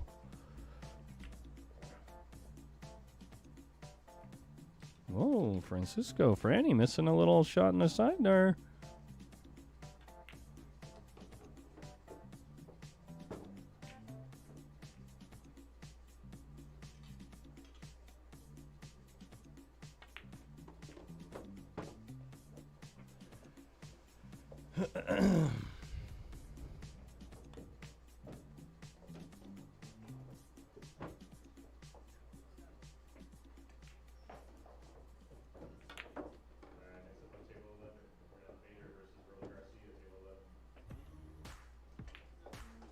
Match between Bader Alawadi and Roland Garcia just got called on table 11. I believe Bader has been streaming his matches on Instagram. If you're following him on Instagram, you can check out the matches there.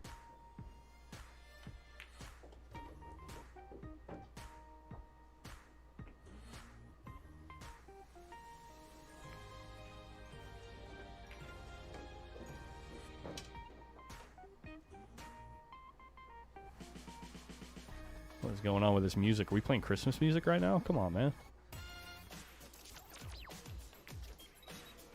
Oh, FSR, a little nerve. I mean, maybe he's missing some balls here. I know it's just warm-ups and he's not like in full focus mode, but surprising.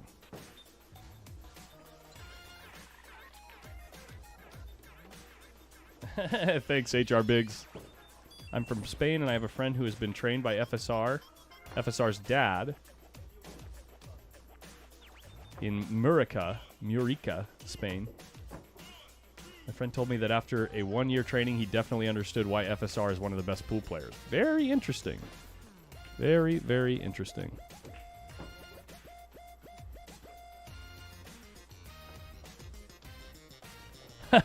Filler says, I got to play one more. Come on, just one more. Looks like Simon is running out on the hill, guys.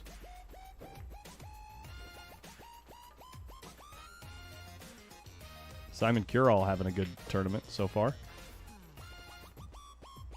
Not thrilled he's going to have to judge a bump on the 8 here or jack up to miss the 8. Big sigh, big breath. He knows it's a big shot. Big shot. What's up with all the Polish players playing jam up, man? Poland looking to be recognized. Wow. All right. Let's get rid of this. Get rid of this. Simon Kural does win the match versus Vitaly Petsura.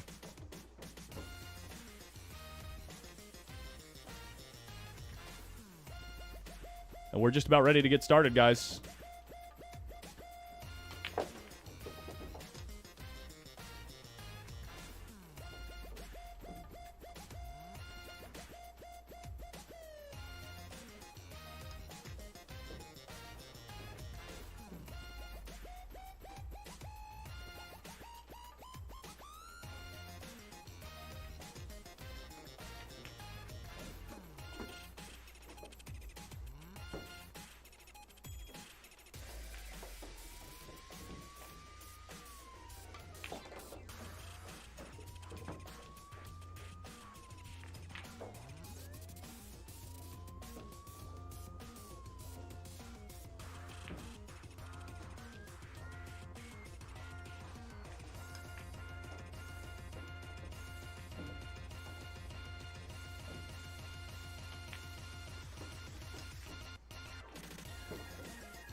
All right, guys, here we go.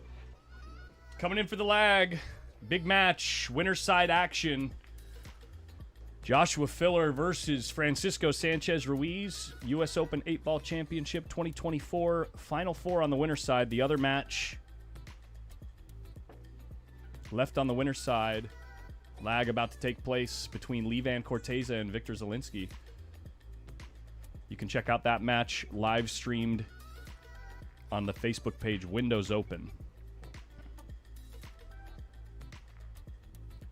Filler first to break wins the lag.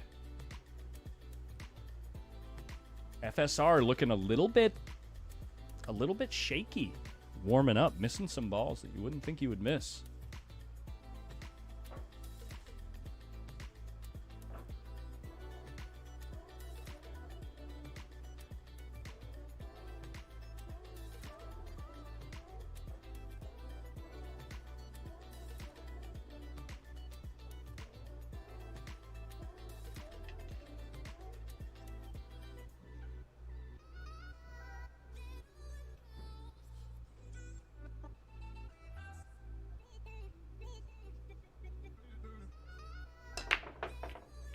go.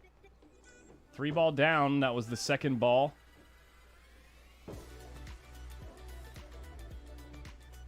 What I mean by second ball, for those of you who don't know, there's the, I could say second row ball. There's the head ball, and then the next 2 balls in the stack. When I say second ball, I'm talking about one of those 2 balls going like this. The 3 ball was the one on this side of the rack. Sorry, this side of the rack went into this pocket here. Pretty open spread. I think the solids are just a touch better, maybe. Unless the 5 doesn't pass the 9. In that case, you got to go stripes. More options with the stripes, actually. Kind of easier to play into positional zones with the stripes. Except the 11 and 15 right here being a little bit tough to lay perfect on, unless maybe while you're playing these balls here, you lay up on the side rail, play the 15 down the rail, 11 down the rail.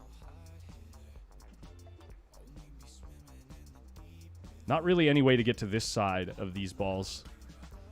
Obviously, you can't really play the 11 in the side because the 6 covers it. So, a couple things to think about in this rack.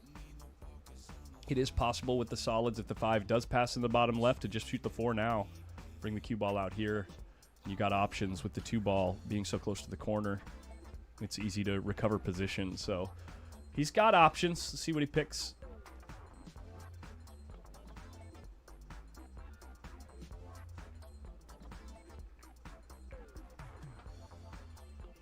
Who has the higher Fargo? Good question. Josh Filler has the highest Fargo on the planet, currently sitting at 850.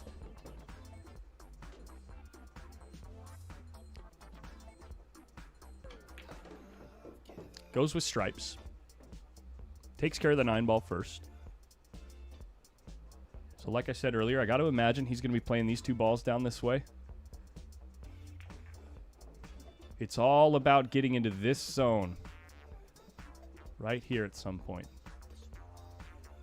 Maybe that big of a zone.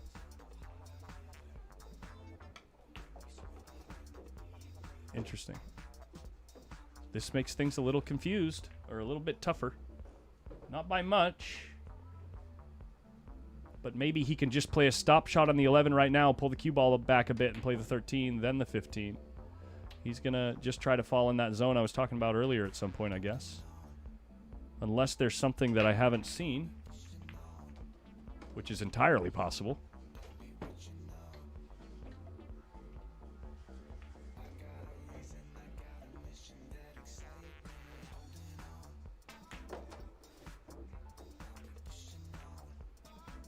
Playing into that zone we were talking about earlier right now. Cue ball stopping dead perfect. Just dead perfect.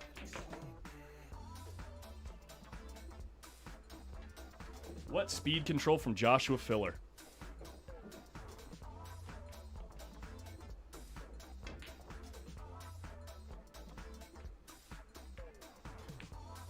Whoa, whoa, whoa. Almost clipping the 2 on the way in. Great shot, never in doubt. No hesitation from Filler. Maybe he was cheating the pocket to hold the cue ball for the 13.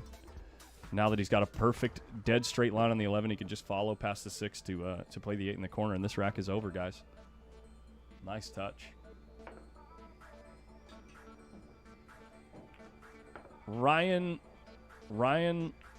Harm, what was the name?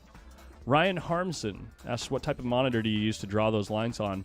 It's a program or a plugin on OBS. For all those types of questions, I've honestly been borderline inundated with questions about what it is that I'm using, what I'm doing for the stream, so that people can maybe use that info for themselves on their own streams. I plan to do a Q&A sometime when I get back to Hard Times, maybe in a week or 2.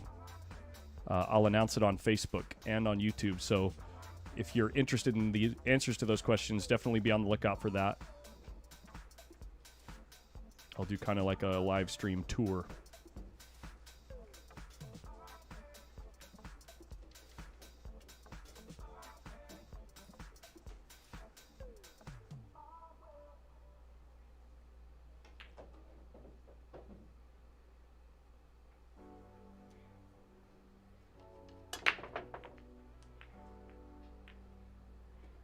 Quick question. Good Times Billiards in Lakewood is going to host a Little Al event. Is there a contact I can reach out to? I want to make sure we have good accommodations for Little Al.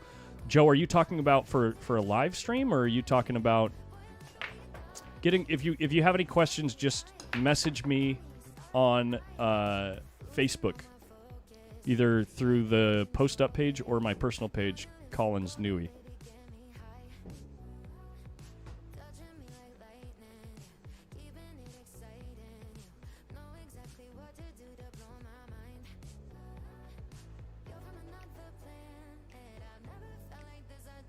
Thought you had to have alternate stripes solid on the corners. Or you had to alternate stripes solid, Luke M. You had them all next to each other, each other in the rack. Okay.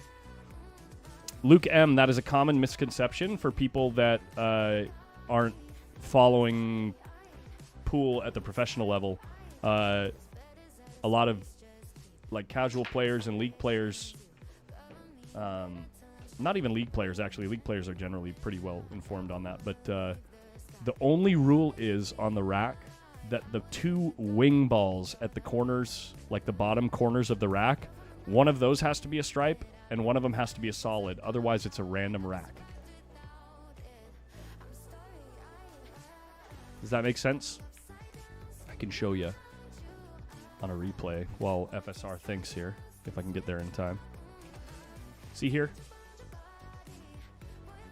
See how the 3 here, or the 6 and the 15 on the corners of the rack? Those are the only 2 balls that matter. FSR did decide on his shot here.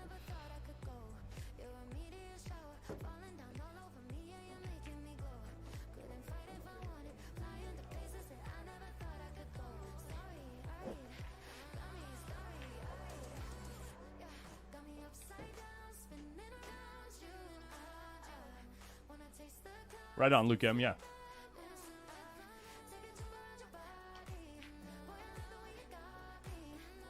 Yeah, Gideon F. says, depending on the event, there might be a rule against pattern racking, a.k.a. the anti-Corey rack. Actually, the truth is, if every time you rack the ball stripe solid, stripe solid, stripe solid, it's technically a pattern rack. Oh, well, yeah, Patrick Smith says, and the 8-ball. Obviously, the 8-ball has to go in the middle of the rack. The 8-ball always goes in the middle of the rack.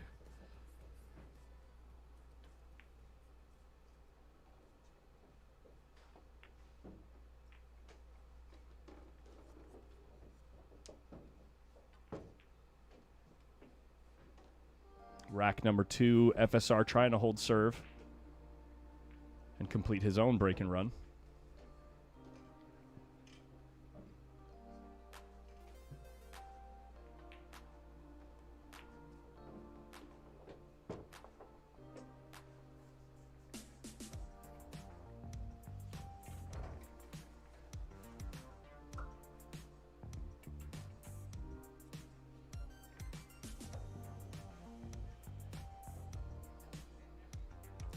Funny because in the 8-ball WPA rules, there's a 8-ball rack with that exact pattern. Really? I'm gonna go look.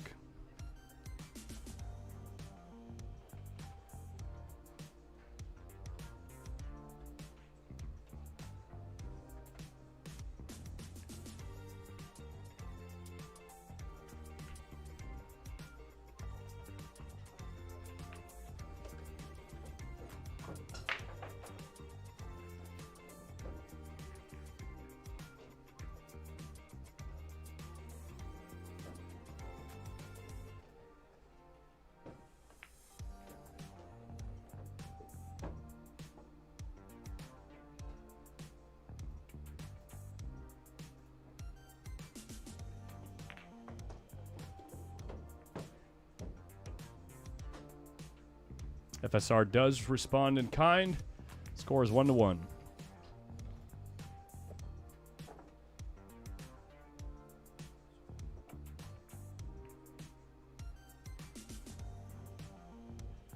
It's almost a perfect solid stripe rack on the WPA website, but not quite. You can see here, a couple solids here, stripe, solid, stripe, solid, stripe, stripe, solid, stripe, solid, stripe, solid.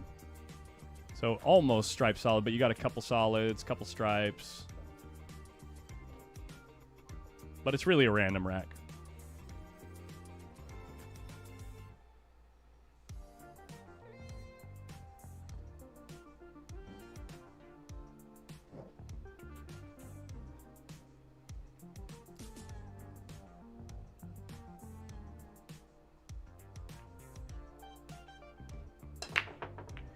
Brother Noose says, Collins, I'm new to watching pool. Very cool that you're with us.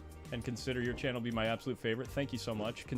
Curious to know, how did you go about partnering with Griff'S to manage their stream? Honestly, Molina Mike hooked it up because the GM here was the one that reached out to Molina Mike, and then Mike put my name on the block, and the rest is history. What are you throwing me under the bus for? Someone was asking how I got the gig here, and I was just explaining that. Kind of fell in my lap a little bit. It almost didn't happen.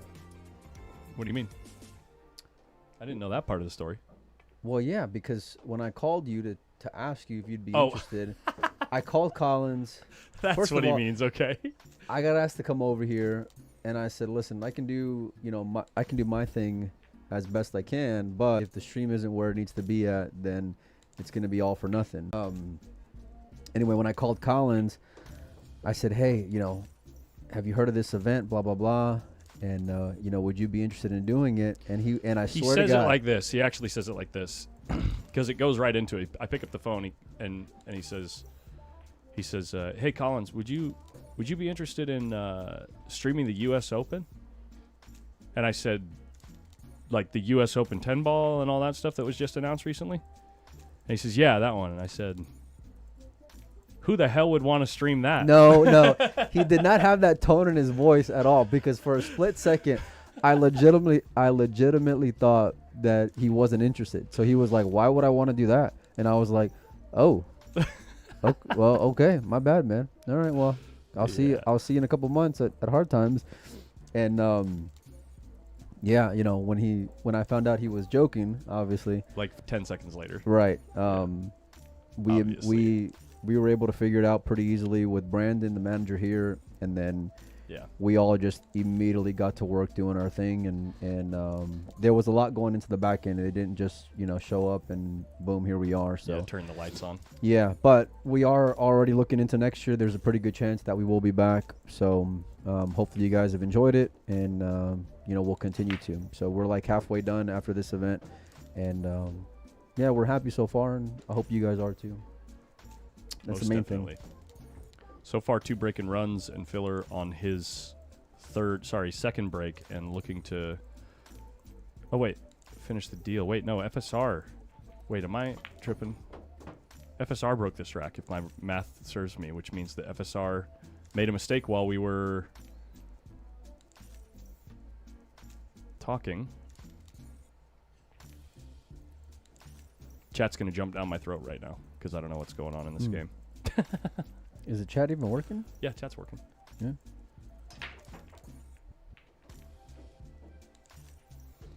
Maybe.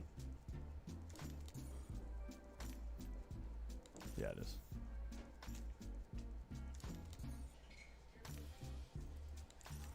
No. It would be Josh's break this game.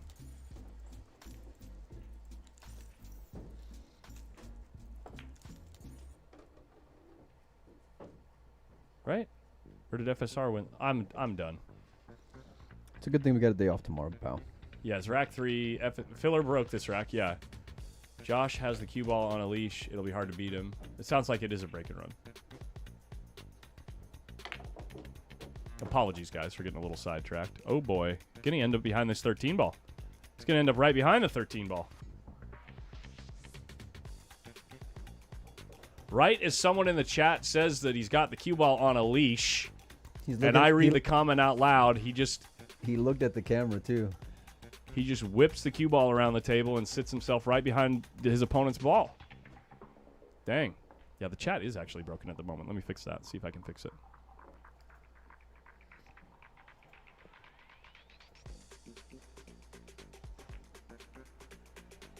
He called the corner, right? He called it. I think he called the side, actually. Oh, wow. Did he really call the corner right there? He pointed, yeah. Show the replay, because I missed it. What in the world is going on? Wow. Wow, wow, wee, wah. He looks like he's like not even that excited about it. It's just another day in the office for that kid. Wow. I wish I had the camera in a better spot, but at least we got it. Hold on. Go back to the... Yeah, the replay? Yeah. I need to see this again. I thought he called the side, Jerry. I'm with you. Can you show their scoreboard? Their scoreboard? Yeah, it just did. They marked it for Josh. Did they? They marked it for Josh.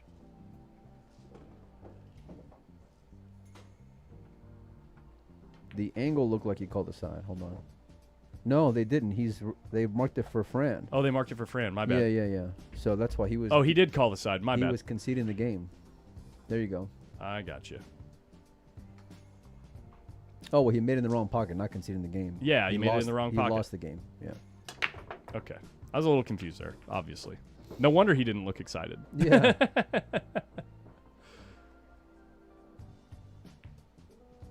Meanwhile, Victor's up 2-1 over Levan Corteza. Albin Ocean 1-0 over Simon Curral. Roland Garcia's up 1-0 on Bader Alawada. You guys can check out the Bader Roland match on Bader's Instagram. He is live streaming right now.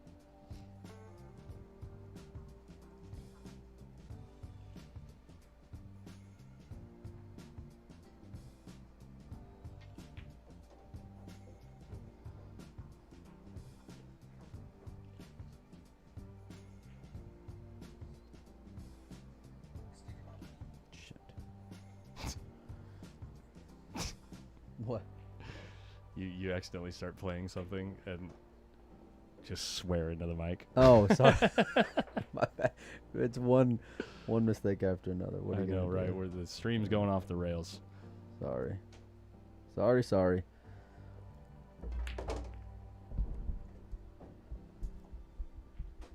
right. Meanwhile, Fran's up 2-1.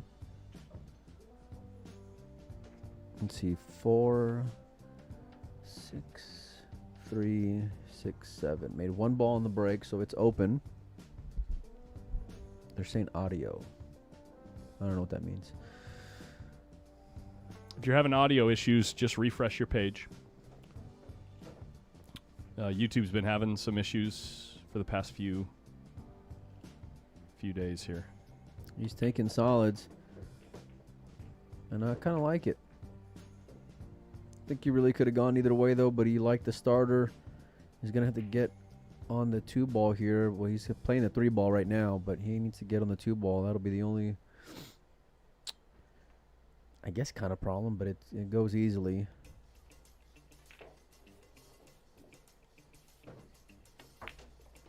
Says they cannot hear you. Okay.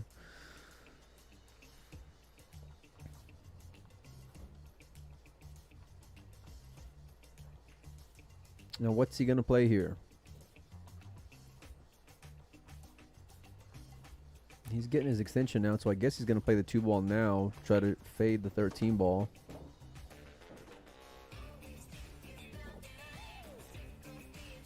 Do they have soft pretzels at Griff'S? No.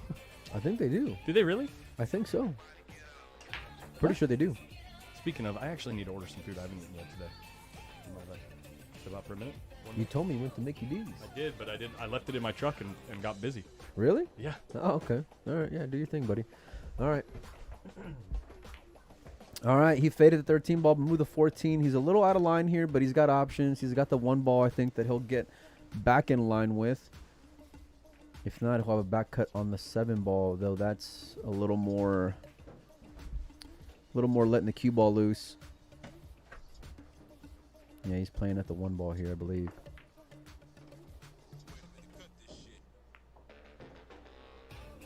A lot of Europeans left in this event. It's kind of no surprise, though, considering, you know, they play 8-ball for the European Championships pretty regularly.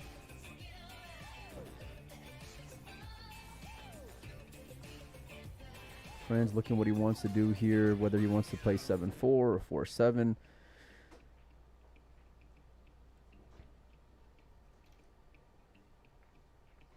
Steven asks, how would Josh hold up in a long race to 125 or 150 to Shane or Dennis? I don't think Dennis, personally, I don't think Dennis can fade Josh in either game.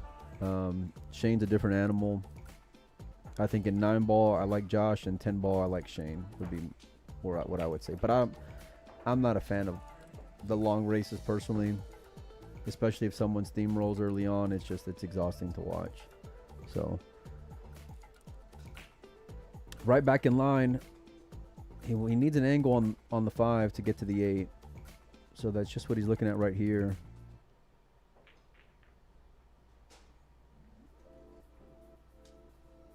He's sizing it up. This is the last day of the U.S. Open 8-ball championship. I don't know how many players we're down to now. Probably like 10 would be my guess. Maybe 8. I should know it.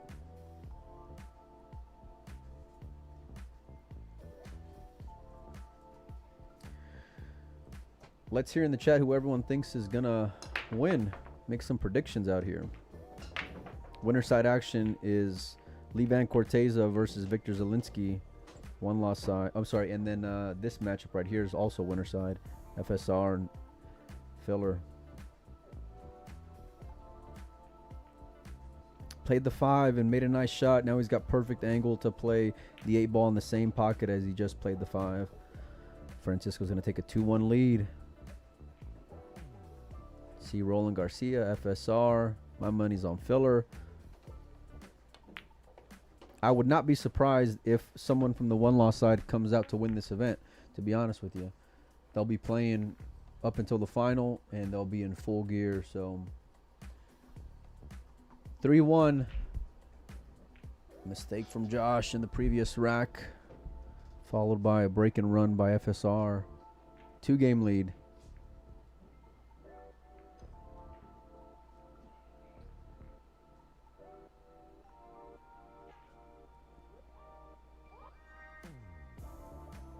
Do we have a sponsor list? We do. We got, so let's see, obviously Griff'S, Q-Tech, Premier Billiards is the sponsor of our all-around portion of this event. Also got 1PKT, Michelle Griffin Realtor, Fast and Loose Designs, and Town were our sponsors. We appreciate all of them. They got on board kind of, within a short turnaround time as Josh breaks the balls great. Solid's dressing up real good, although, yeah, I think he's looking pretty good either way. It looks like that, whatever that ball is on the far right is in kind of a funky spot. He may take solids, actually. Yeah, he is. He's taking solids. I think he'll go from the 3 to the 7 ball right now. Michelle is not Mark's daughter. She's actually a realtor out of the Louisville area. So if you guys, and she just loves pool. So big shout out to her. She was great. And all of our sponsors, like I mentioned before, they kind of came on board within a short turnaround time. Once Collins and I were confirmed with the gig. Oof, that didn't look good. We're confirmed with the gig. They kind of just threw their trust in us, and we appreciate it. So I don't think the event is, I think we got some areas of opportunity for sure, but we're proud of what we've done up until this point. So, but there will be some tweaks going into next year already. So things we've already been looking at. What's up, buddy? It's going to be a few more minutes. I had the Ethernet that was going to the office fell down. I got to put it back. Yeah, you're good. You're good. So, all right.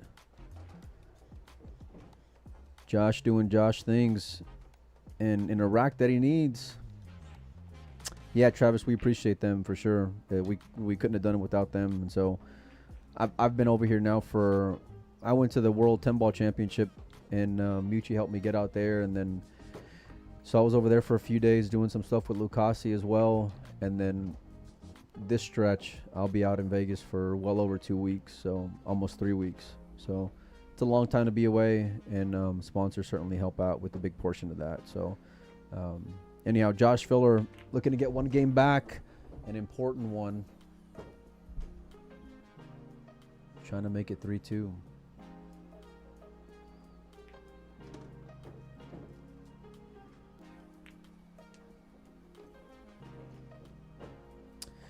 Now's my chance to tell embarrassing stories about Collins. You know, I wish I had more. Collins is, as much as I like to give him a hard time, he's great to be around, to be honest. I love his energy. His enthusiasm is great. His work ethic is phenomenal. I really like, as much as I like to give him a hard time in here and, you know, bust him up a little bit. And that'll always be the case. He's like family, and I got a lot of faith and trust in him. So, like I mentioned before, there's very few people in the industry that I'll go to bat for, and this guy is certainly one of them. So, big shout out to Collins. I know exactly what I'm going to get from him when I mention his name, and we always try to undersell and over deliver. So.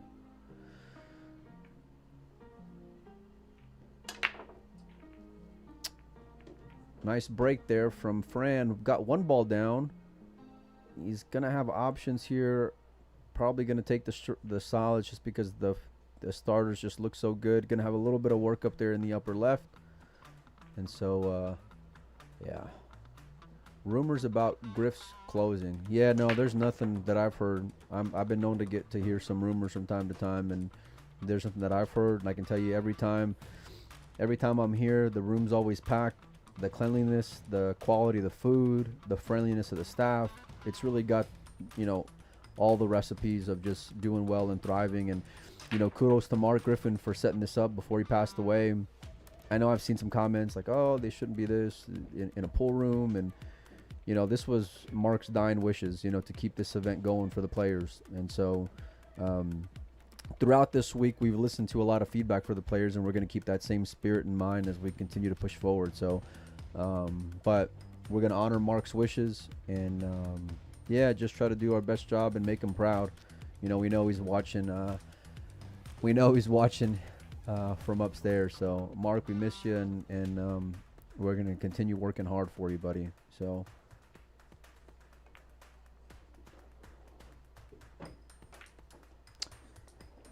Can you tell us any stories about casino stories so far? We've been spending some late nights in the casino, no doubt. It's been fun. We need some decompressing time for sure after we get out of here. We usually get some dinner, head back to the casino, and then try to get some decent rest. And so tomorrow, hopefully we'll be able to sleep in a little bit. But actually I got to go over to the Eastons tomorrow in the morning and film some stuff for Lucasi out there. So make sure and keep your eye out for that. Go follow that page as well. They're huge supporters of me personally, and really just a great team out there as well. So who's the best karaoke singer pool player? I've heard some rumors. Speaking of rumors, I've heard some rumors that Josh actually sings a pretty good karaoke. So maybe one of these days, maybe tomorrow actually. So we're gonna try to make a hockey game, I think, tomorrow night, and see who all wants to tag along. So, but we're basically like three guys who help put this whole package together for you guys, between Brandon, Collins, and myself. And you know, for it being the three of us, and then some teams working in the back and sponsors, we've worked our tail off, and we're not done. We're going to continue pushing forward and throughout the event, and whatever it takes. If we got to work 20 hours for you guys, if we got to work 2 hours for you guys, we're going to do it. So, Earth Spawn says not a Filipino. Filipinos love some karaoke. I know that, you know, and actually I got invited to, after the World Championship, a party for the Filipinos that they were having here in Vegas, and I heard there was some good karaoke going on. I didn't get to make it. We ought to do it once, man. Let's do it before we leave Vegas. Yeah, for sure. Oh, yeah. There's a video online. Speaking of good Colin stories, there's a video online that I know I've seen of Collins singing his heart out on some karaoke. And before the event is over with, as Fran takes this rack, I will try to post that video of Collins on Windows Open. Was it the one from my wedding? I don't know, dude. Somehow or another, like, because of course I follow you on Facebook, and someone tagged you, so then it came up, and then I think it was the one from my wedding. Maybe Corey Buchanan took it because I mean, you were like singing with your with your heart, with your chest. Mm-hmm. You know what I mean? Like, I'll sing some Hosier. There was some some John Legend, veins on your forehead, kind of stuff. Man. You know what I mean? Like, you were letting it rip. I'll let it rip, baby. So, anyhow, just to give you guys a score update, you guys can check out digitalpool.com, search U.S. Open 8-Ball Championship. There's a few matches going on around the room. Let me just hit refresh, and we'll give you guys an update. 4-2, Fran over Filler. Victor Zielinski, 4-1. That was my pick, Collins. 4-1 over Lee Van Corteza. Albin Ocean, 2-1 over Simon Curral. Roland Garcia, 2-1 over Bader Alawadi. Hey, it wasn't only your pick, and I was there before you even started saying something. You asked me first, so it was like... I was being polite. I appreciate that, by the way. I do. Look at the spread on these balls, man. Killer break. No pun intended. Okay. No pun intended. Where's the car crash? What, for my... For the pun? Is that what you're doing?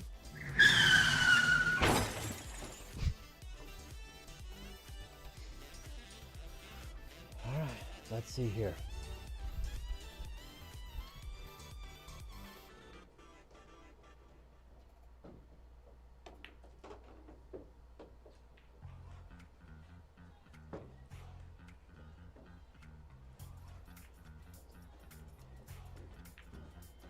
And by the way, I think tonight, I know tonight I'm going to be doing some stuff with the guys out at Yale Billiards, Lucas Werner and Jeremy Jones. So if you guys haven't checked out that Facebook page, please do. Bobby Hilton and the team do a great job and do a lot for pool. And I know a lot of these players are going out there to his room as well, I think, in the next few weeks. So big shout out to them.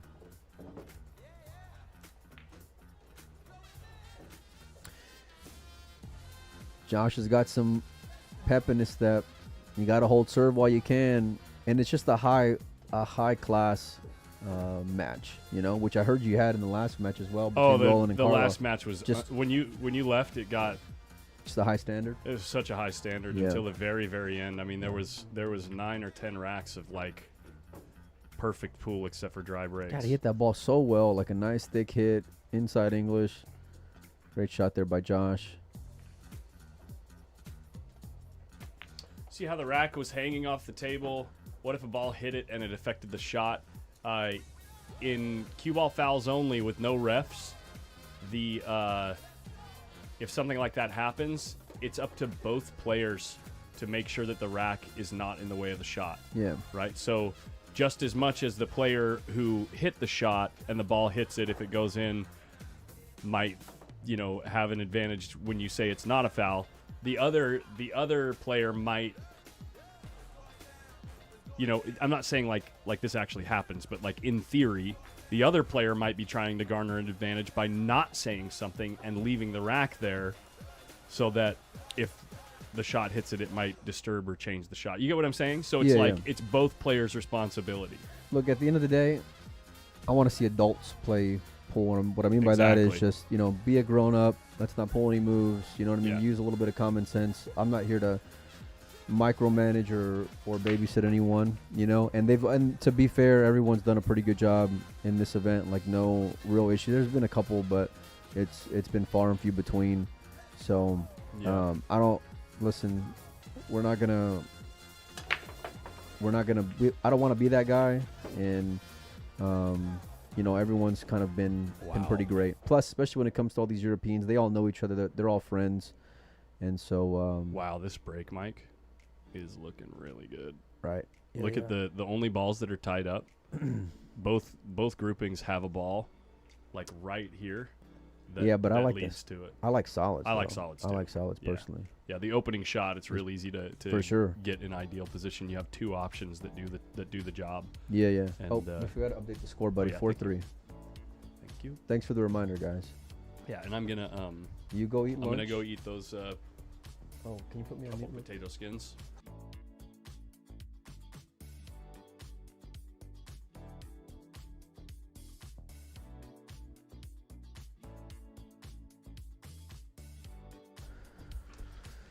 All right.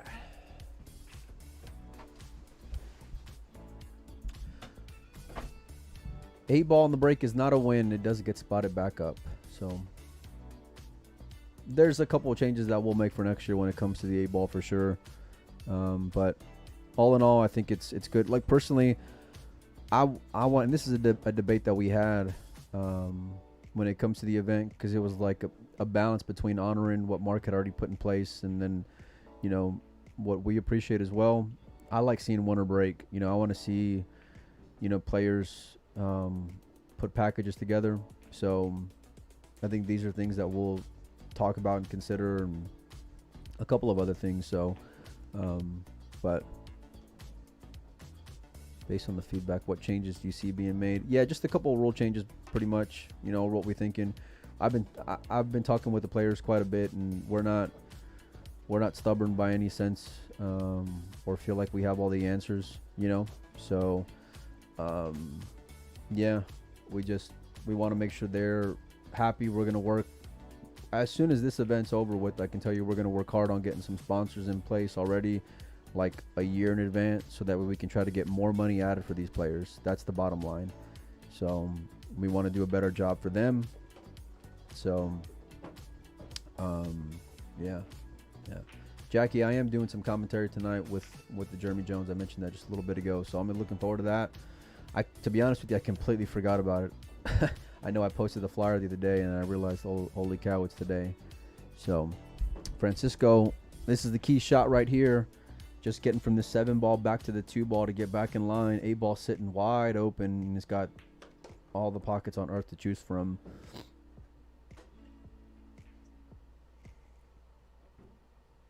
Last pocket 8 ball next year. I don't think we'll do that, but yeah, look, we like seeing great pool, period.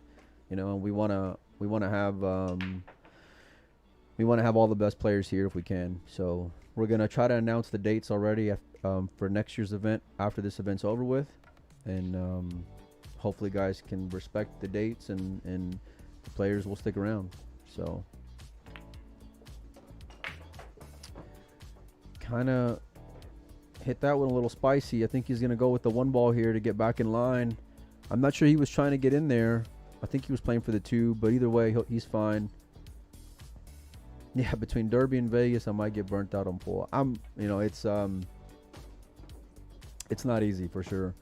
I've been on the road a lot this year, and will continue to be. You know, even next month, from the Lucasi Tour stops to Philadelphia at the Expo, and I'm trying to think, probably the Ultimate Pool event in Louisiana. I'm probably going to be on the road a little bit, but I miss my girls, man. That's the main thing. I miss my daughters. I hate being away from them, and that part's been, like, personally been real tough. As Francisco gets another game, gets closer to 8, 5-3 now. Yeah, no, that part's been really difficult for me. So, but I try to stay busy. We try to stay focused. We try to just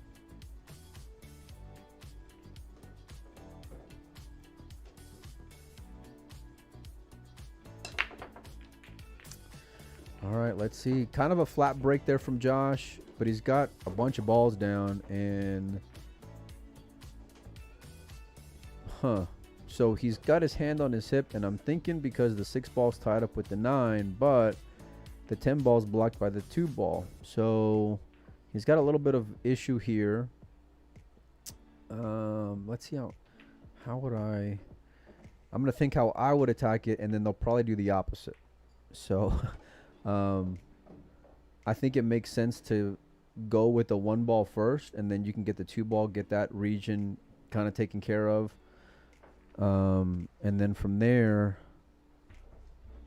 I think you can figure out ways to kind of navigate getting on the 6, or maybe moving the 9 ball if you need to, which I don't think he will, but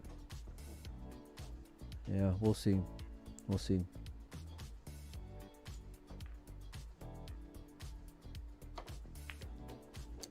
$13 first. Gerard was right, and that's where he went to.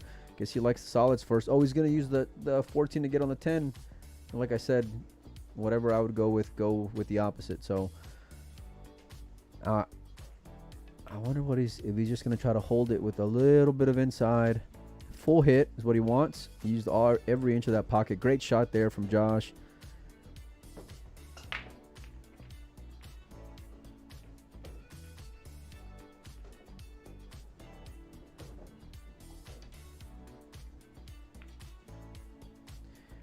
Touchy little shot there, but he's really just trying to hold for the 9, which he got on very well. And he's looking pretty good.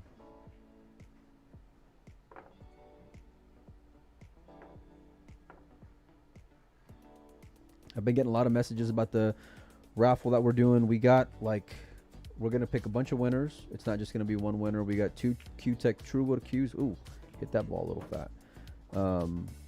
We got a bunch of Town Max racks that are going to be signed from the winners of each event. We got an entry into next year's U.S. Open event of your choice, whether 8-ball banks, 10-ball, or 1 pocket. Entry into the Ultimate Pool Louisiana event. Some Ultimate Pool swag. Whoa, hit that one a little spicy. Coming in hot. He's going to have a tough shot here on the 8, but Josh is known to make some pretty tough shots to get back within 1. And he drills it.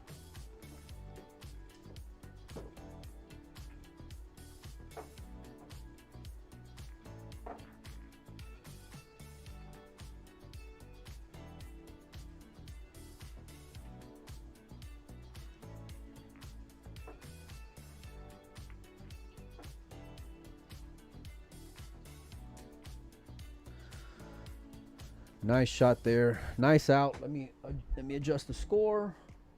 Josh gets one back.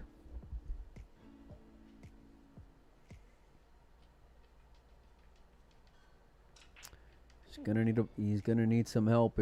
Josh is gonna need some help here from Fran. It's tough with the way these guys are breaking, and it's no wonder why they're in this spot in the tournament. Big break.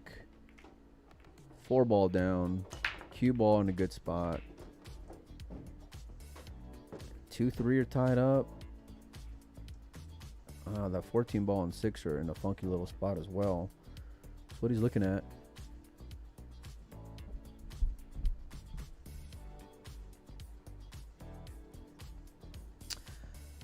That for the Brunswick picture, Mike. I'm not sure what you mean. On the Brunswick page, we gave away a... What do you call it? We gave away a Pure XQ. By the way, I got some winners to give away on the Lucasi page as well for some shafts, so I'll be hitting those guys up as well. But yeah, I'm not sure what you're talking about.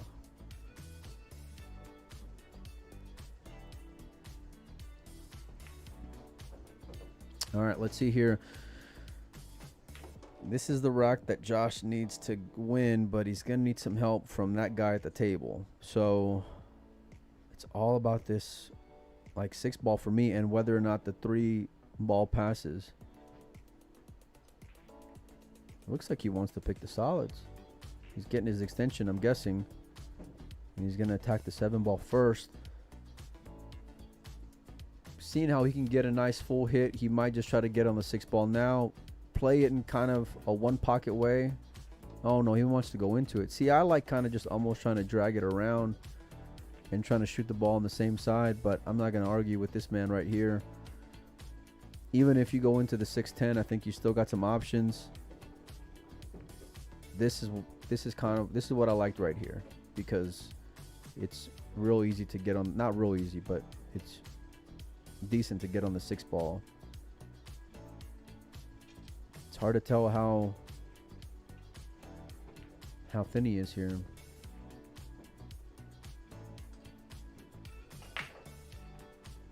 How will we be notified if we win the giveaway? Well, first of all, we're going to do it live on the stream. So every one of the winners will be announced with your name live on the stream. And then on top of that, uh-oh, we got some shaking going on. Hang tight.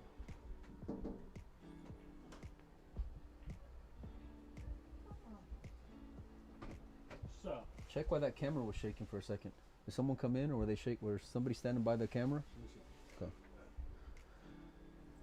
Yeah, so we will we'll reach out to you. We'll be online, and then we'll be sending messages shipping will probably take a couple of days if you're not local, but we are able to ship.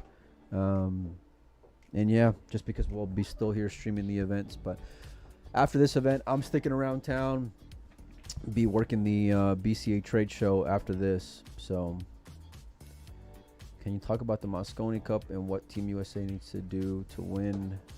Any potential players you see out there to add to the team? Yeah, I think, look, USA needs a lot of help. You know, I think they got a good core of players that can compete. I don't think this year is reflective of how competitive they really are. Nice shot there from Fran. But you're going to have a team full of 5 world champions, most likely. So, you know, you're just going to have to get a little bit of a roll of the ball. I think the break is massive, and I don't think the Americans break the balls that great at all. Even Shane, who's known to have a really great break, I don't think he's gotten this, you know, new format breakdown. So, but you got Federer, you got a chance. You got Sky, who's clutch, you got a chance. You got SVB for a few more years, you got a chance. And then you just got to put a couple pieces around there, and guys got to step up. You know, guys got to man up and play good pool. So when it counts. Francisco is kind of flirting a little bit here. Got a little bit funny, but you expect him to get back in line. Really great matchup until this point. 5-4 is a score. This is for a chance to make the hot seat match. Nice shot all the way down. Speaking of clutch, Francisco coming in with one.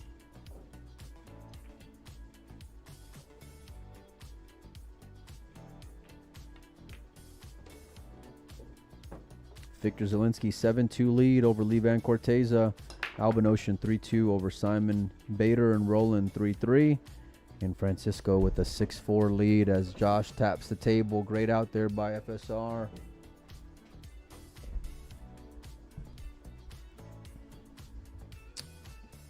How did Sky make out with this test? Will that disqualify him if he fails for Mosconi Cup? So one, and I don't want to get too far off topic here, but I will say that, you know, the Matchroom Mosconi Cup is not WPA sanctioned, so it's basically an exhibition, and so I'll say that to start off with. Matchroom and the WPA have not come to any kind of agreement, although they are in positive talks. As I see Victor and Levan give each other a high five, so big win for Victor Zielinski. Gets through a tough matchup. But I think for Sky, you know, digging his heels in the mud there, not wanting to do it, I think was just more at a principle, and I get it. You know, they were, you know, singling him out to some extent, and so, you know, I wouldn't have wanted to do it either. So, this is not good. This is going to be a problem for Josh, especially if he cannot back cut this 2-ball or make the 15 ball on the side. So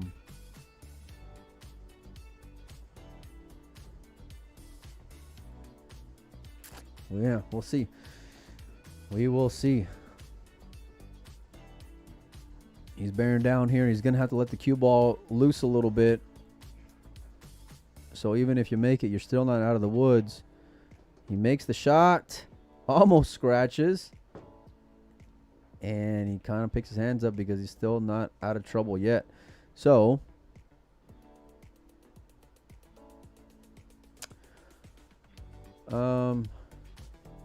yeah, Jay, I don't want to get into it. You know, I was there talking with the BCA representative before the drug test. There were other American players there that in that round that could have been drug tested. I'll put it like that. So, I mean, you can say whatever you want online, but I was talking with the people that were involved, and you know, I'll put it like that. So anyhow, Josh got to come with a big shot here. 6-ball is still in a tough spot, but you're gonna have to make a couple of more recovery shots here still. Overcut it, and he missed it, and that's gonna be trouble. That's gonna be trouble. Fran's not stealing here with this opener, though. He's going to have a back cut on the 14 ball. I don't think that he can that he can thin this 11 ball.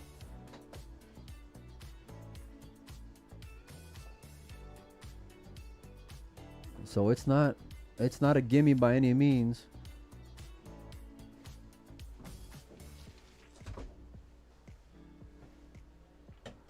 You got to spin it to win it. You doing all right, buddy? Really good. Good, man. Good. It's a perfect size little appetizer to, get a little bit of fuel and not put me to sleep. Speaking of sleep, I got some good sleep last night. Oh, God, yeah. Finally. Yeah, no kidding. Well, your salad's ready out there if you want to go grab it. Or are you sweating this? No response. Yeah, I'm going to go in.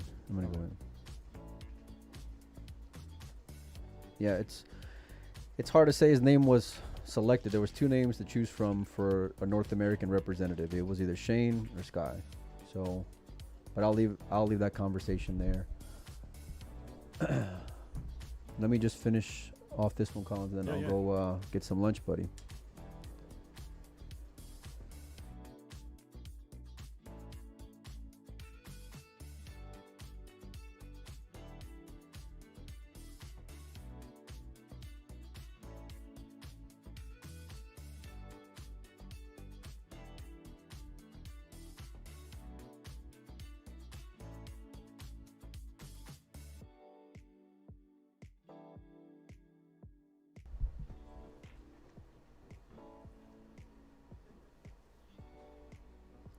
Is there a list of who's entered the banks on Sunday? Kevin, I will try to get you a list and post it on Windows Open just as soon as I can.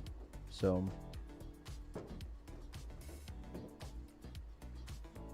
it's a good question.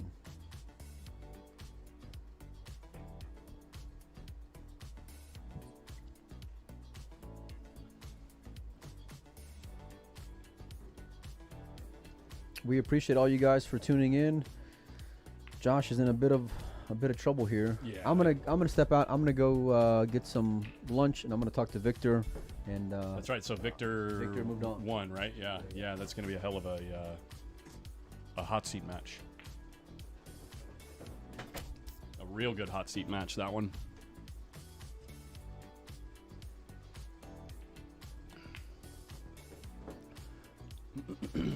FSR looking to get a nice angle here on this. What do you like here? Do you like playing the 11 ball first and then just using the natural angle to come around this way? Or do you like moving the cue ball less? If you're a pro, you usually just stun over here. The only question is it easier to get from the 15 to the 8 than it is to get from the 11 to the 8?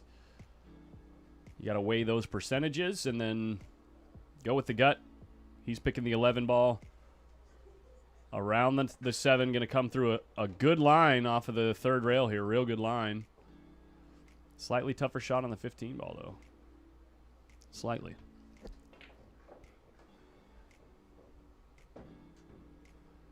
FSR.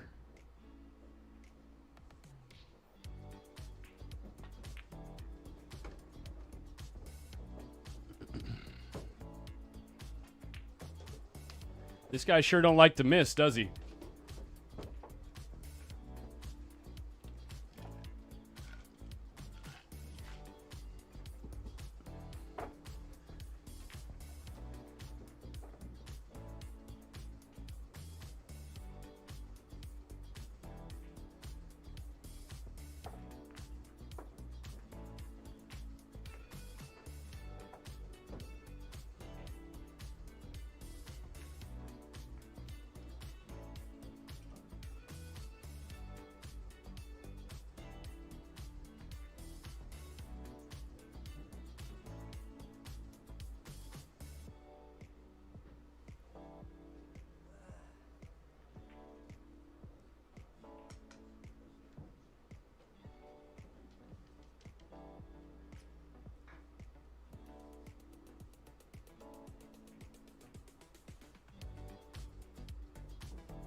Well, it's looking to me like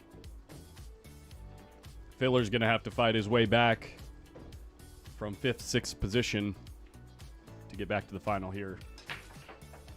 With the 9 ball being out in the open, having a window, I believe. It's kind of a narrow window, maybe.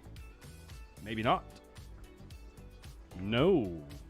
No dice. It's a little bit more interesting here.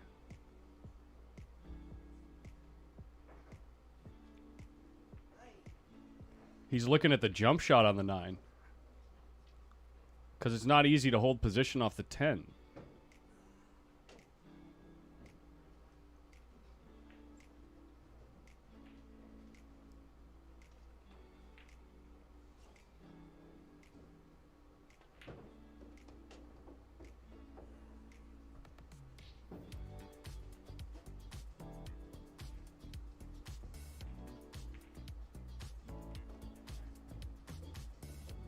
Nick Nelson says, I respect all of you and see regular names every day. I would love to meet all of you.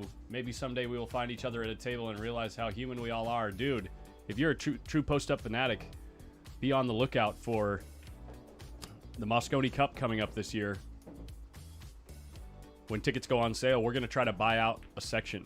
Like, not meaning I'm going to buy the section, but I mean, we're going to try to do a live stream right when the tickets go live and try to buy tickets as close to each other as possible. It's in Las Vegas this year. Or at least I hear it is.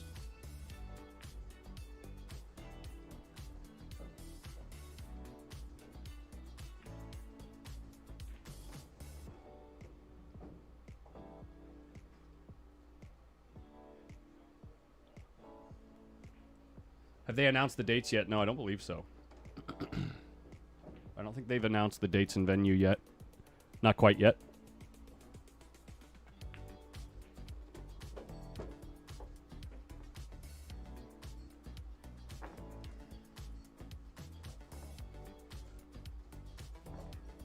Collins, will you let us see your break if we get 1,000 likes? You won't be impressed.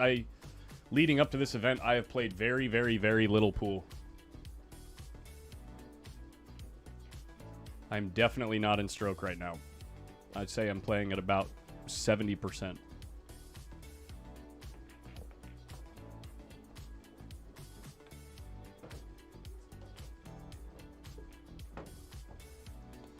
Interesting spot here, but the 5-ball, cue ball being so close to the 5-ball certainly helps. At least with pocketing the ball.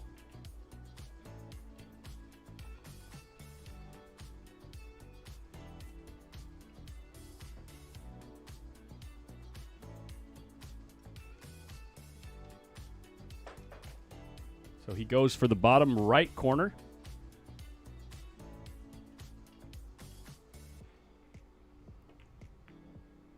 And uses the stripe to hold the cue ball. Real nice shot there. Should have no problem here coming across with just a touch of inside down to here. Or honestly, ideally, it's better to get below the ball like this. To send the ball. Something like that. I mean, that's pretty tough too, but as far as speed control goes, he gets above the ball. Real thin, so he's going to play speed here. Softer is better than harder, I think, here. Because having a nice angle like this to play the cue ball back up on the 8 like that is probably ideal here. Better to underhit this one than overhit it if you're going to miss the speed. And he's going to overhit it. He's going to overhit it. Time to pull out the jump cue. Little bit of drama on the hill here. FSR. Real close to the ball, he's jumping over, and he's got to jump over the ball kind of thick because of the way the cut lays. FSR is definitely the favorite to make this ball, but will he end up on the 8?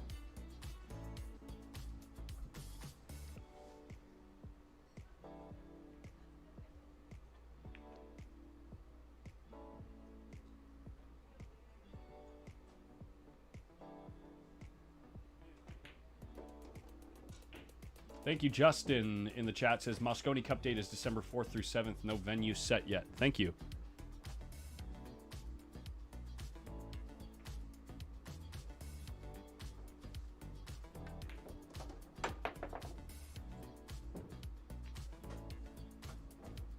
He does miss the jump shot, and now Josh Filler kind of in a similar position to where Carlo Biado was in the last match.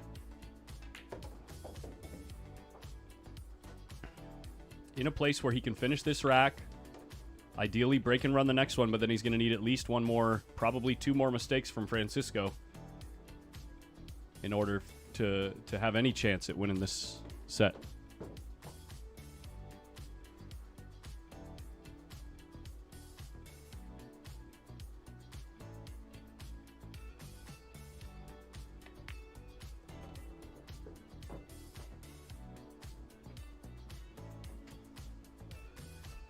Predictions coming in from the chat. Filler's about to catch a gear. Filler always just caught a gear. Like, always.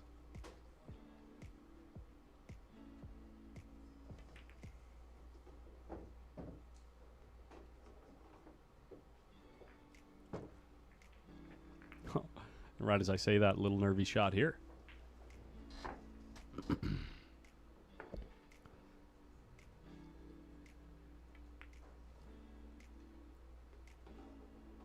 And, of course, it's no problem for arguably the best ball pocketer alive in pool today. 7-5, Filler breaking. Here we go.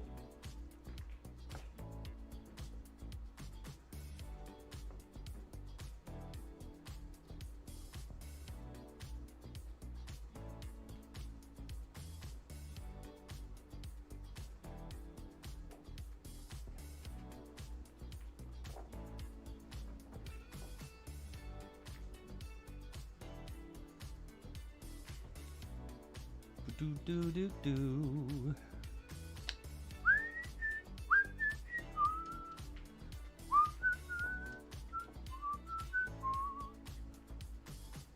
Wow, guys, I want to give a huge shout out to you guys for the tremendous support and everyone clicking that sub button. We're coming up on 13K, guys. Coming up on 13,000 subscribers. The goal is to hit 15K by the end of this event, honestly, with the way that the numbers have been moving.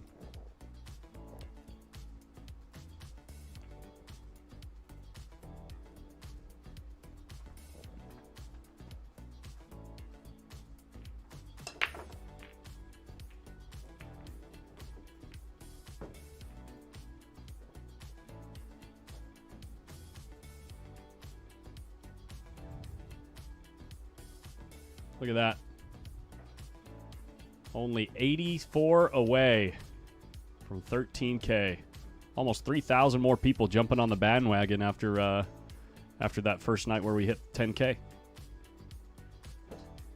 Thank you guys so much. Glad you're enjoying it.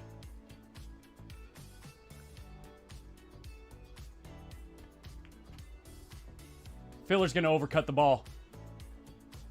Filler overcuts the 11 ball. But he covers the pocket for the 2. Look at this. The 2 has no pocket this way, and the bank is not on because of the 12 ball right here. This game is not over. There's got to be 50 of you in the chat lands that are probably going to stick around for the banks in one pocket, right? That haven't hit the subscribe button yet. Don't forget. It's easy to find when you're subscribed. It'll pop up at the top of your feed when we're live.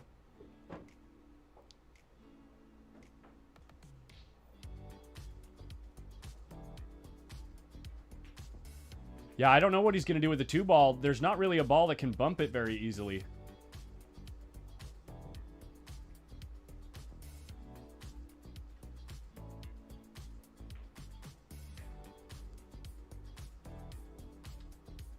$100K YouTube plaque incoming. Chaw, right.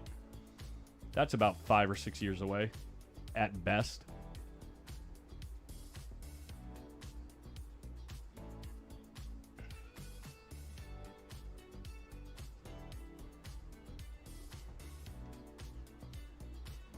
Oh, wait, the ball... Filler missed the first ball? Wait a second. Oh, I thought Filler already took stripes. This game is... My mistake. I was looking at the subscriber count. Typical Collins. Dogging it.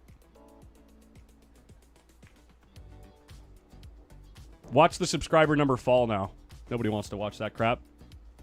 What the heck is MySpace?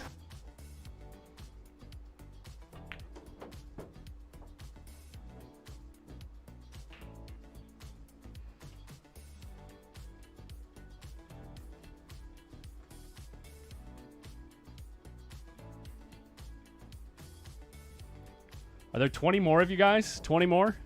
19? It's such a round number, 13K. Lucky number, 13K.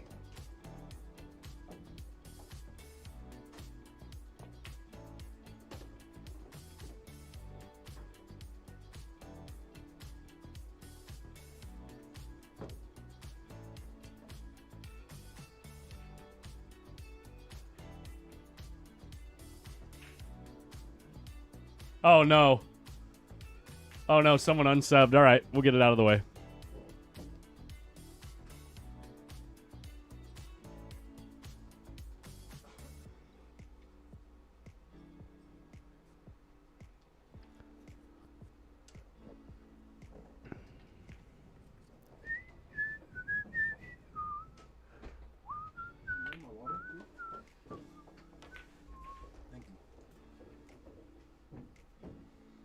Yeah, 10 ball sitting in a prime location to get on the 8. This game is over, guys.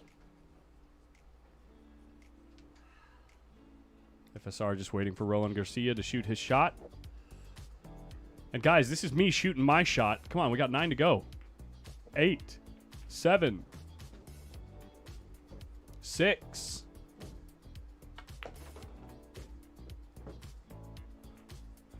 5, 4, 3,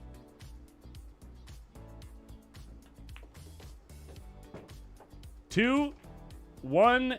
Time it perfectly when he makes the 8 ball. Never mind. 13K. Thank you guys so much. Gotta like it. Shout out to FSR. Moves forward. Decent match there. Scored 7-5. And he's going to be playing Victor Zielinski in the hot seat match. Coming up soon. Let's get a bracket update here. Little bracket update. We can look at it together. Let's do that.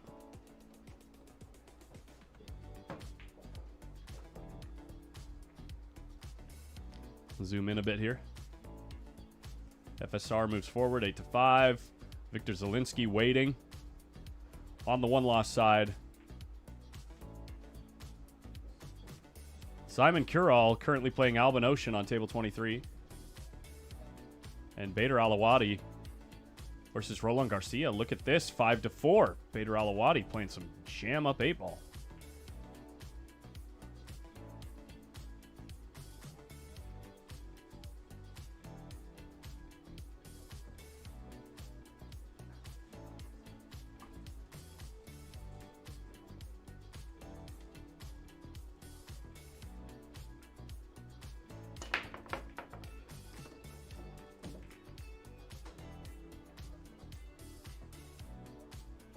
And right as I say it, little tough break here. Little tough break.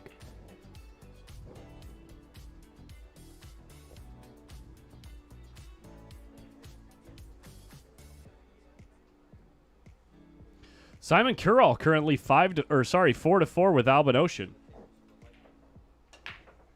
They're over here.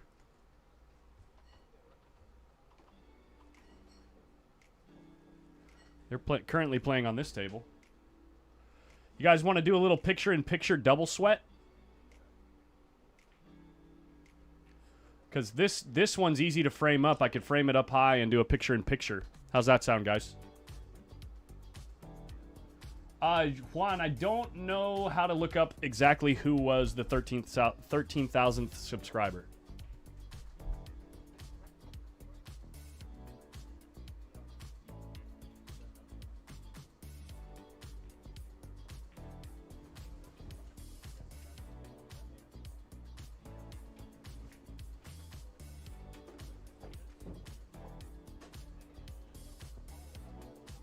Getting it set up right now, guys. 1 second.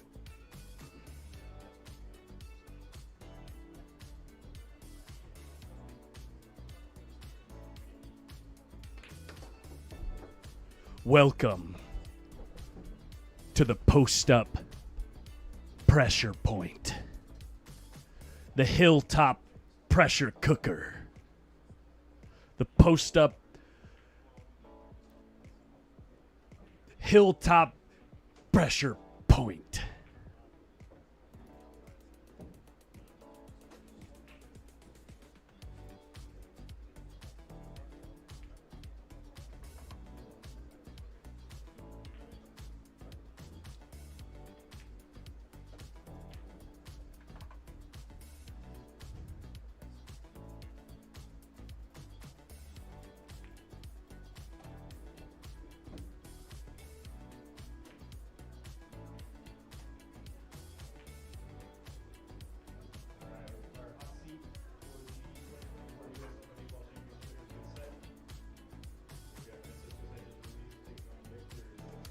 I don't know if Brandon's maybe calling the next match right now.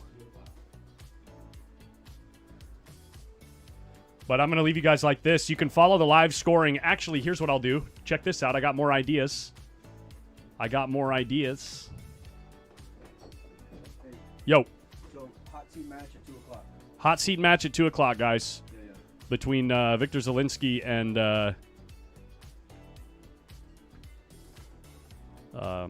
FSR.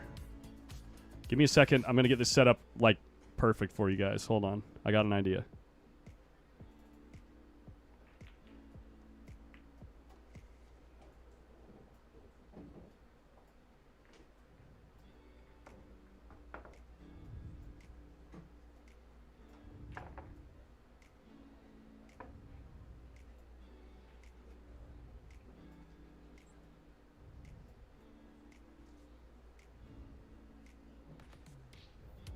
Where do I put this?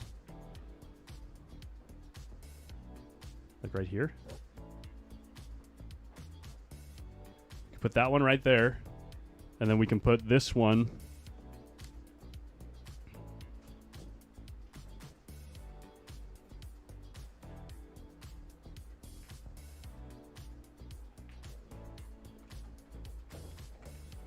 Whoops.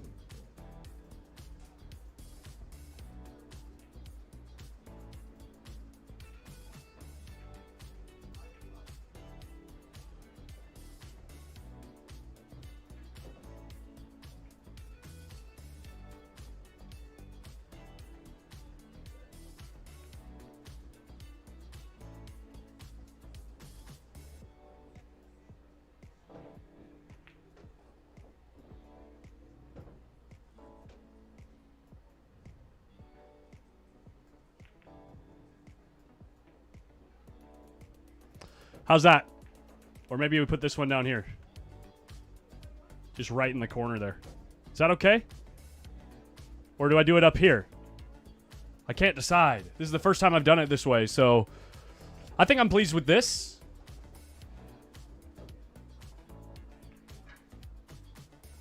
Just need a scrolling marquee that has the live scores. But then I would have to constantly update them. When these players update the scores, that way, this way the scores are never wrong.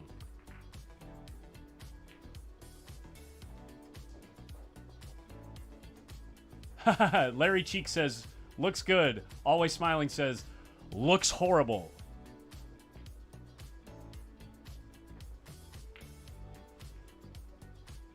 Ooh, that's not a bad idea. What about like this? Is it too small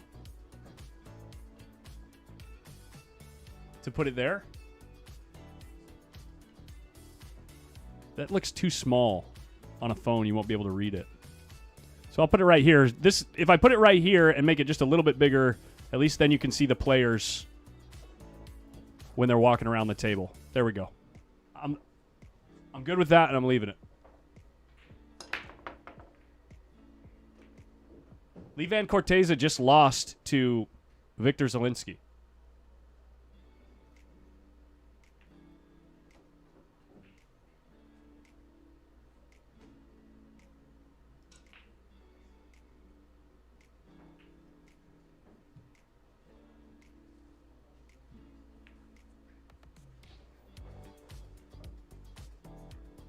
Frankie says, quote, looks good, quote, looks horrible, chat in a nutshell. Exactly. Christian, I know about that scoreboard overlay, but this is just the fast and easy way to get it done.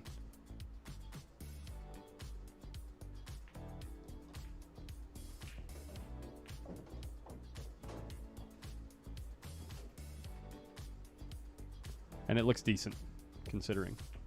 So.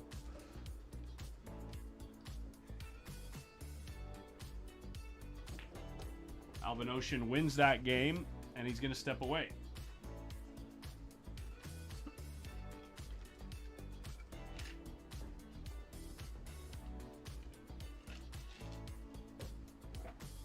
I'm going to go chat with Mike real quick.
Yeah. Bader Alawadi having a hell of a tournament here. Locks up a place guaranteeing at least 4th place.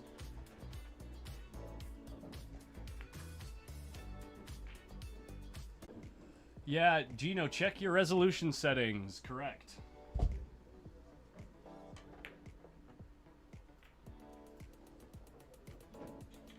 It is literally the most common complaint in the chat. And it's on your end. Hold on. Just go to the corner of your screen, look for this little gear, hit it, hit quality, turn it off auto. Auto will mess you up sometimes. If your quality setting is set to auto, it will sometimes randomly just pick 144p. Set it to 1080p. You'll never have issues again. Whoops.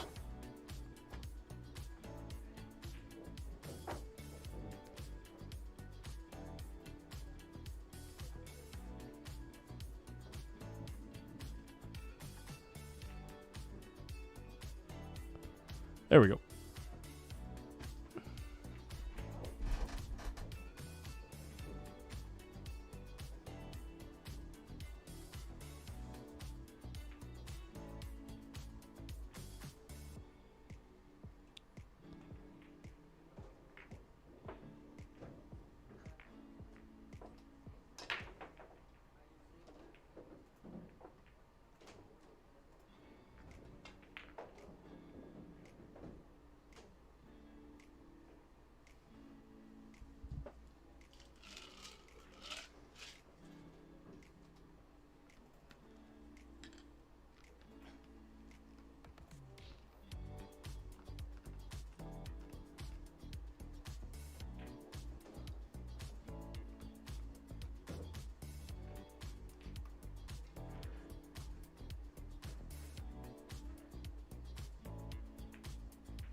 Lee Van doesn't know he's on TV.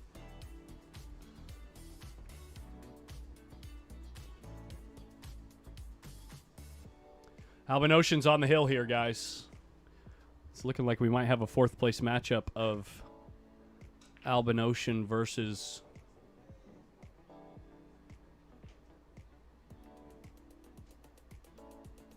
Oh no, 5th, 6th. This is one rack behind.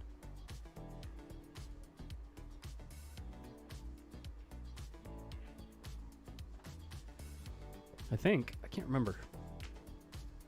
Yeah, Levan still has to play for 5th, 6th. That's right. They're one round behind Roland Garcia.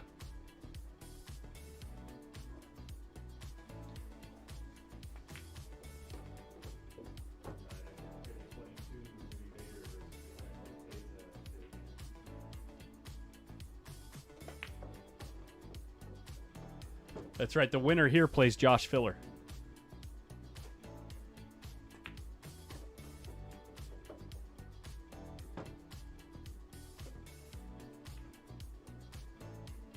So they were right on par with Roland Garcia.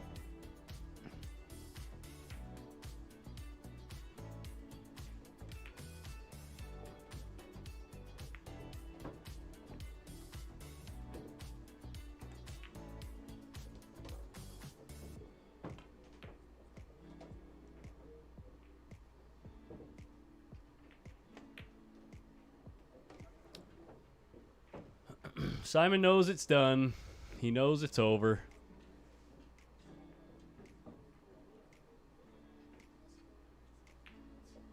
He knows that's it and all she wrote. Dig Bick Ronnie, I cannot fix the audio. It's a YouTube issue. You have to refresh your page.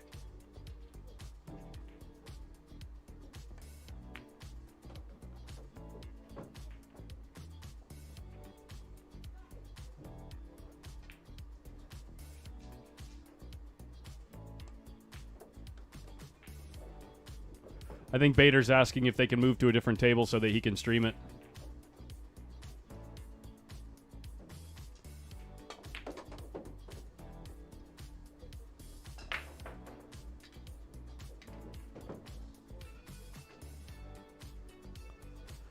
This is our next match, guys. Victor Zielinski versus Francisco Sanchez Ruiz.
Thanks for the tip about the music. I didn't even notice it was on repeat. Appreciate it.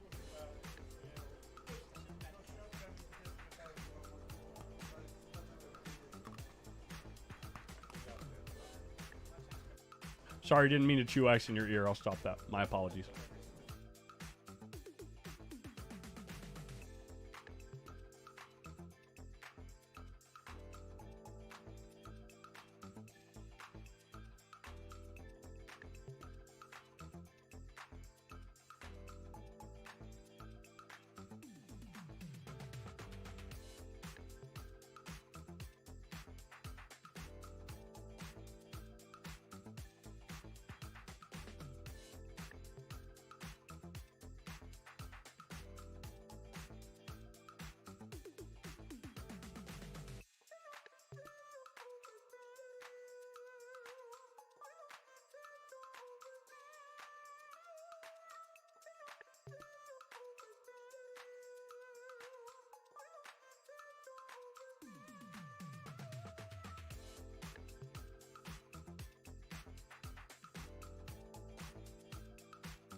I just realized we've been muted that whole time.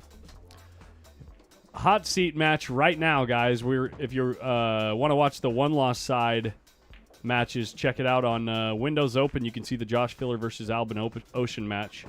And then on Bader Alawadi's Instagram, you can see his match versus Levan Corteza.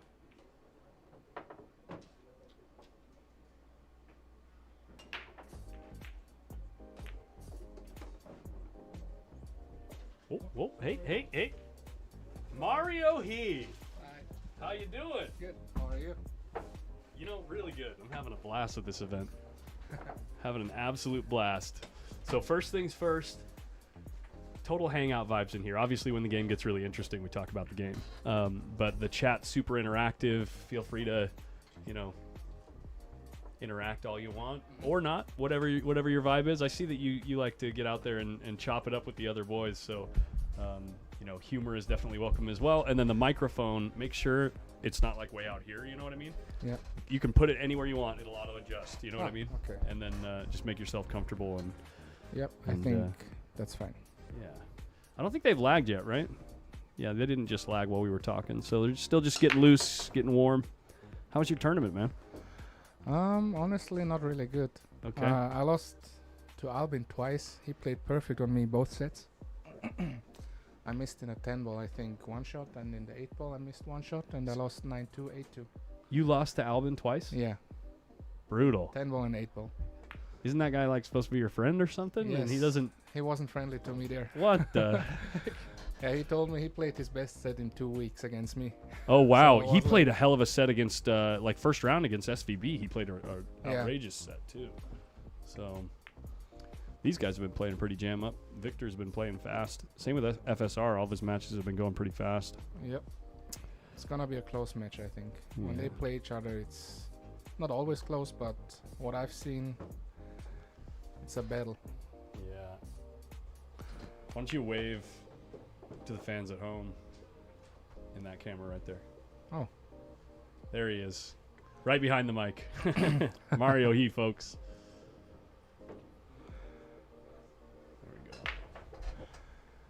Can you give me a quick mic check so I can get a good level for you? Yeah. Just say, hey, mic check. Hey, mic check. Perfect. Is it good? Yeah. Okay. Nice. Yeah, it's a really tough field here. Yeah, it was like a super tough field for a field of 64 players in the 10 ball and 50 in the 8 ball. It's a lot of you guys came out. How's your Vegas trip been? Good, but I always enjoy Vegas just 1 week, not more. I heard that you're the only one that maybe gambles a little bit out of the Austrian contingent. Is that true? Or do you not gamble either? No, I like to gamble, but I try not to. I just like to play poker, but sure. There's no time for that when I play here, Yeah, when you play poker, it's usually about putting in the but hours I to like get good hands. I like to hang around in the casino, but not alone. I like to enjoy with, 1-2 friends and have a good time there. Yeah, I heard that Albin and Max really don't gamble at all. I talked to both of them. Albin said that in the last 7 years he's been out here, he says he's maybe put $50 in a slot. Oh yeah, that's a lot for him. Yeah, yeah, exactly. Yeah. So, how do you feel about the conditions out there, the new template rack? I think it's okay. It's good. For 8 ball though, I think I like more the triangle somehow. Just you're talking about the wooden magic rack. Oh, the triangle. Yeah, Gotcha. Because it gives you different racks most of the time. Sure. Here, the spread is almost all the time very good, so it makes the game a little easier. Yeah, I think that we've tried to follow the format as closely as possible to years previous, right? When Mark Griffin was still around. So with the alternate break format and the shorter race, I think if you're going to play alternate break, the template is kind of the way to go, because then that way, everyone has a really good chance to kind of hold their serve, you know what I mean? But that's what we were kind of thinking anyway when everyone was discussing the format. So Well, when you use the magic rack, I think it has to be alternate break. Yeah. In 8-ball, because at this level, a lot of players can run out the set, so you might have no shot at all. When Roland Garcia and Carlo Biado were playing each other, it was the 10th or 11th game, each player had 2 dry breaks, and no one had made a mistake. You know what I mean? It was break and run or dry break and the other guy runs out because the spread is so good.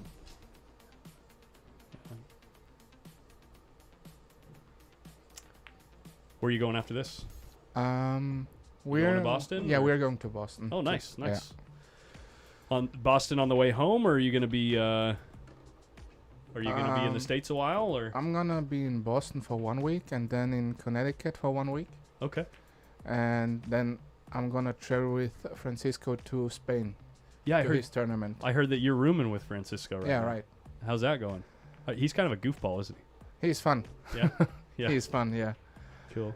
Yeah, I was talking to him last night, and he said, "Mario, I'm gonna win this tournament." I said, "Sure, I believe in you." Okay. And he's very confident in this tournament right now. I played him in the winner's side last 16, I think. And I played a safety on 0-0. He kicked me a crazy ball in. And after that, he was playing like perfect. He had maybe 1 dry break more. Yeah. And before that, he said he doesn't feel like playing 8-ball. And after that set, he said, "Oh, he's going to win the tournament." Yeah. I'm like, okay. It's funny how things can shift. Go for it, boys. We're ready to go if you want to lag. I think they're asking, are we ready? Is the timing good? I love the way Francisco walks. He's got kind of a strut, you know what I mean? Yeah. He's got kind of like this swagger. Yeah. He's down to business. The way he swings his arms.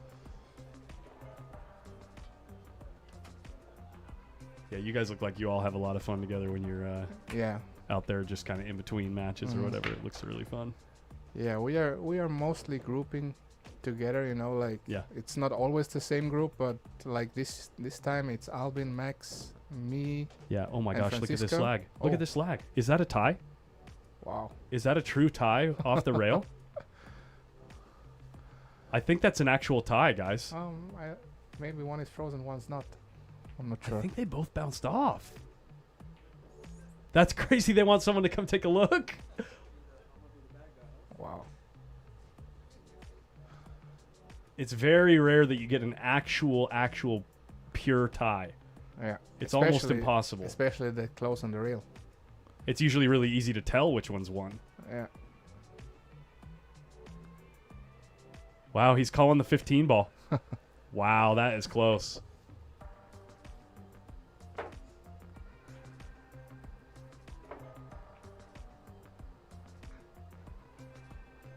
Bring out the rules. Where are the refs? Yeah. That would be crazy if it decides the match, you know. Imagine it's heel and Francisco runs out on 7-7. That would be wild. And I think in 8-ball it's the most important, you know. The leg is the most important part in 8-ball, especially in 8-ball. Especially when these guys have got the speed of the break dialed so well that if they're making a ball, it's just like there's almost no clusters on the table. The last 2 matches that we've watched, I think the first day there were way more clusters on the table. And now it's like the racks are just really wide open, and if there are any balls that are restricted at all, it's usually like they still have a pocket, you know. It's more just about position. So let's see, the 7 ball doesn't go. Oh. This is a 15 ball. Yeah. Squat the rock on the cue ball, and I was playing. Who did I play? Played one guy from James Davey in the first round. James Davey, I'm not familiar. And I was breaking like medium speed, and I always had some clusters, right? So after that, I was figuring, okay, you have to break harder. And then now you can see everyone is breaking way harder because just opens up the rack better. Right. But sometimes it doesn't. But at this table with the magic rack, I think that's the best break, like Francisco did, and I think Albin is breaking the same speed, like very hard. And he's doing very well. Shane was doing pretty good too. Yeah. I think sometimes Shane was actually overcooking it a little bit and getting, it spreads open and then a couple more clusters come back. But he's looking at taking the 1 and then dealing with this. I think he can play a cluster at combo some 4-7. So that shouldn't be a problem.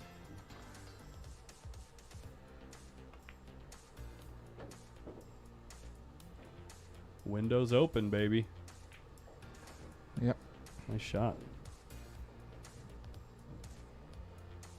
Gonna slow roll that, I think. Who's in the booth with you? It sounds like Mario He. Yes, it is. There. Wait. My camera's unplugged. There he is. Get it? There he is. Okay. Crickets. How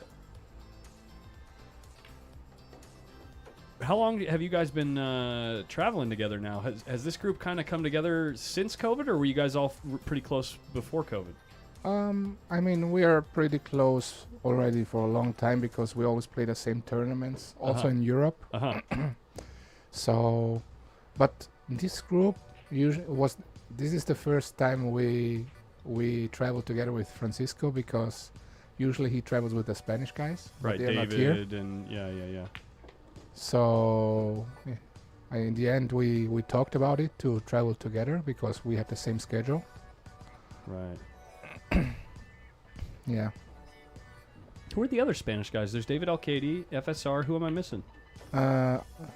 Alberto and Jonas. Oh, Jonas. That's Yeah. right. Yeah. I think they're coming to the Boston, but they didn't get a spot for the 10 ball in Las Vegas for the World 10 ball.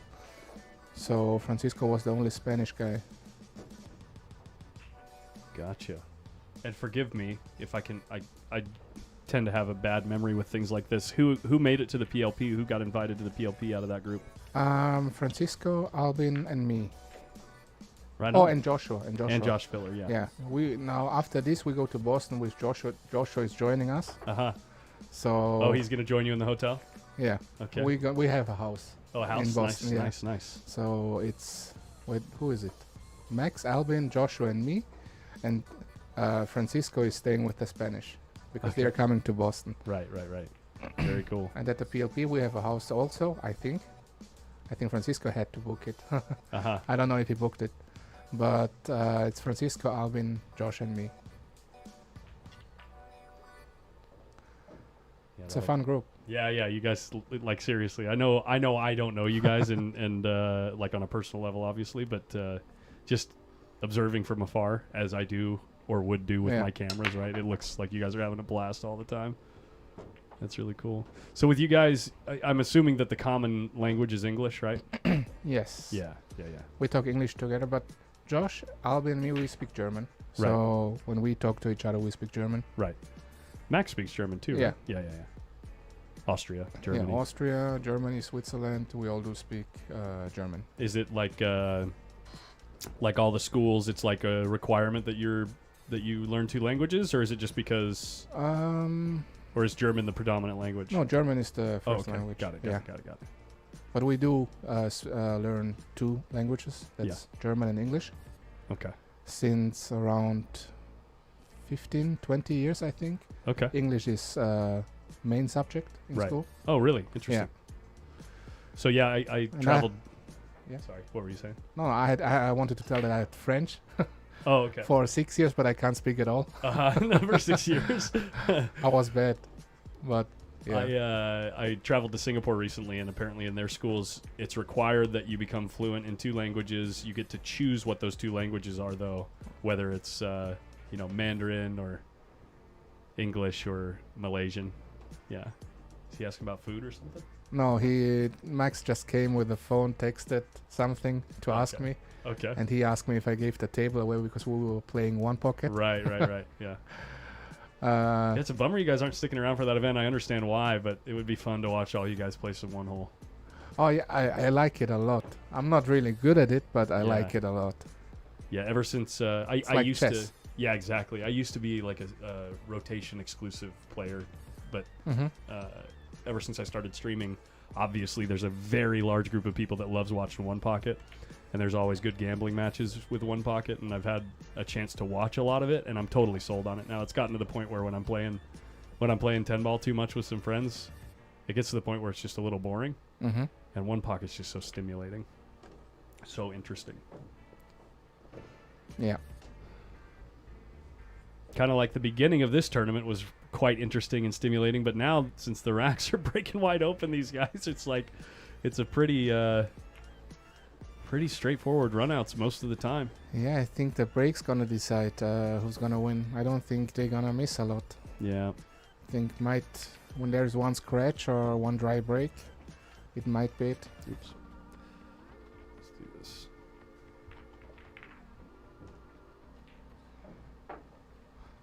I just think Francisco has a little advantage because his break is really, really good. He's almost never scratching, But yeah, it was the scratch from Carlo Biado. Actually, they were versus Roland Garcia. By the time they were 8 games in, they finished 8 games, so it was 4-4 because first Carlo had 2 dry breaks and Roland played perfect, and then Roland had 2 dry breaks and Carlo played perfect, and in that 9th game, Carlo Biado breaks and scratches in the side pocket without a kiss. Like just cue ball swings to the side pocket, goes straight in, just had a bad hit. And from that point forward, wow, speaking of, we almost had the same thing right there. In the same pocket too, but yeah, that ended up being a really pivotal moment as far as like momentum in that match went. Yeah. Yeah. It's so tough to come back from that when the other guy's playing perfect too, Yeah. Which is brutal. It's just brutal.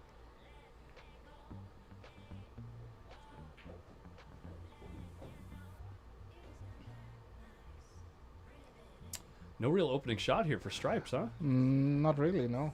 I mean, I would go for the solids because of the 12. Is it the 12? Yeah, the 12 that doesn't have a pocket up here. Yeah. But still, the 1 is a little bit tricky. I mean, if you go straight to the 1, you can play the 8 in the side, but I don't know which ball he chooses. When the 6 goes, the 6 for sure, but... Well, the balls that lead there would be something like this or something on the 7 maybe to just drift down this way if you get a good angle on the 7. And I'm not sure. Are those balls tied up? No. Just the 5 goes in the corner there, like real close to the corner. Yeah, so if he has to play the 7, I think, it's going to be an interesting run out here. You say play the 1 last and shoot the 8 in the side? Yeah, I would play that for sure because otherwise, he's looking ready now for that. I'm not sure. So what I would play is maybe the 3, 5, come almost straight to the 6 and draw it back near the side pocket. You would play straight on the 6 and draw this way. Right. I mean, you don't like getting above the 6 and playing off the rail maybe? I don't think he can do that right now with the 5. Yeah. But yeah, he can't. So but this is the wagon wheel shot. The wagon wheel. Yeah, if that's possible. Yeah, that's possible. But yeah, he's playing that. Yeah. That shot right there is why the drill, the wagon wheel, is so important. You want to work on stroke fundamentals and like getting better at pocketing balls, the Mighty X drill is the perfect drill. If you're new to moving the cue ball, man, that wagon wheel drill is great.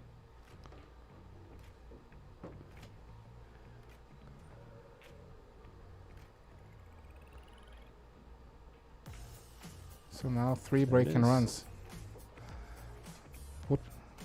Well, I think would be the first time, to have 15 runouts in a row if this happens, right? Yeah, right. Imagine. Yeah. Has that ever been recorded? Does anyone in the chat know? I haven't seen it on a big stage, race to 8 or higher. I haven't seen that. I've played myself a rake where I run out 7 or 8, but it was winner's break, and that's... Right. You can get a momentum. You can really feel the table. But then in this format, it's like, I don't know. The chat would know if there was somebody that has, any match that has gone literally break and run back and forth, alternate and breaks also the in whole way. alternate breaks, the pressure is totally different because you get a lot of more pressure in the last 2-3 games. Right, because things usually are close, and then if you don't, like say you get to the hill and the other guy's trailing by 2 games, if you miss, all of a sudden they can be on the hill with you. Yeah. He slams it. Cue ball gets a little kiss, but makes it back to center table. 14 and 13 tied up a bit, and same with the 2-7-11. Yeah. What about going crazy and just shooting the 7-11 combo right now? That's crazy, right? Nah, cue ball's far away. It's possible, but I think the solids, they're pretty okay, I think. Yeah, because you can get to the 2 pretty easily and use that to open the 7. Or you can play the 7 into the corner. Yeah. If you get underneath it, you can play the 7 down here. And then you can play the 4 as well. Right. So getting to the 2, then you got the 7 and 4. What about getting to the 2 right now? Because you can also use these things down table, the 5 maybe at least, as somewhat type of insurance at some point if you have to. Yeah. That would be the only reason I wouldn't shoot the 5 right now. If I wanted to use it later. Which rack are they using? The Taum Max rack. It's a brand new template rack. Taum was the sponsor of the events. Yeah, brand new product on the market. He's looking at the combo and looking at swinging into the stripes right here, right now. This is the shot that I was talking about that's there, but it's like high risk, high reward.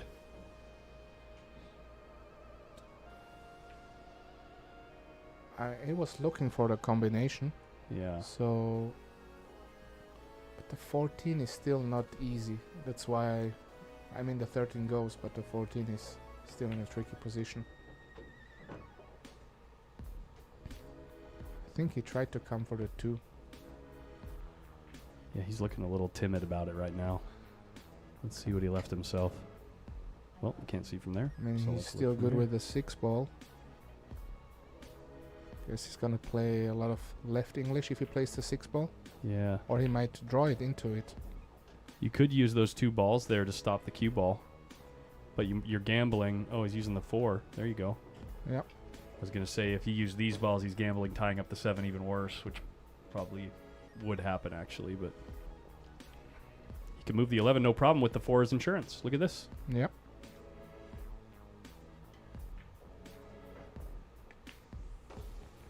There it is. These Polish boys can play some 8-ball, man. Yeah. There are many, many more Polish players who play really, really good. Yeah. So a lot of them, they don't travel too Mhm. far to Mhm. play, but there are so many good players from Poland. Edit the title here.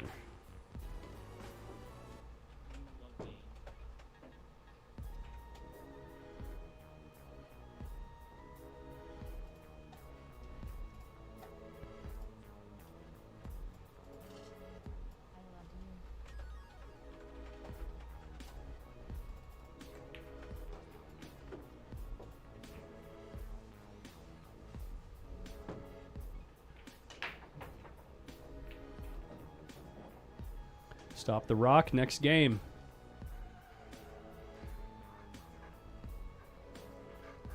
Little cinch stroke. Hit it into the thick side of the pocket over here. Yeah. Yeah, right off the pocket facing right there. You can see the ball fall in. That's one of the things that I didn't understand for the longest time, like how you guys play so good and have like such a good cue ball. As soon as I realized, oh, they're not just making the ball, but like even when the ball's way out here, you're picking like a spot in the pocket to hit. Yeah. To get the cue ball exactly where you want. It's one of those subtle things that like people either don't know or like the better players just kind of take that knowledge for granted. You know what I mean? Mhm. And so it's like it takes a while to like really see and appreciate.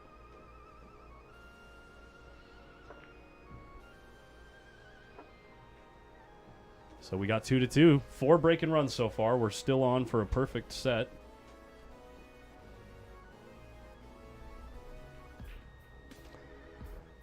Yeah, it would be crazy if they make 15 breaking runs. Yeah, that would be unbelievable. It's the first time I've seen that live. Right. I mean, I saw once at the World 8-Ball Championship. It was in... Where was it? Fujairah? Al-Fujairah? It was... I saw 7 break-and runs each. And then 1 dry break, and the other one breaks and runs out and break and run. So the other one played perfect, and one guy he had to break and run. Cue ball almost kissed in the corner right there. Oh yeah. And the balls tried to cluster up, but they just barely came apart. Good. Yeah. Gotta say, I like solids here. Yeah.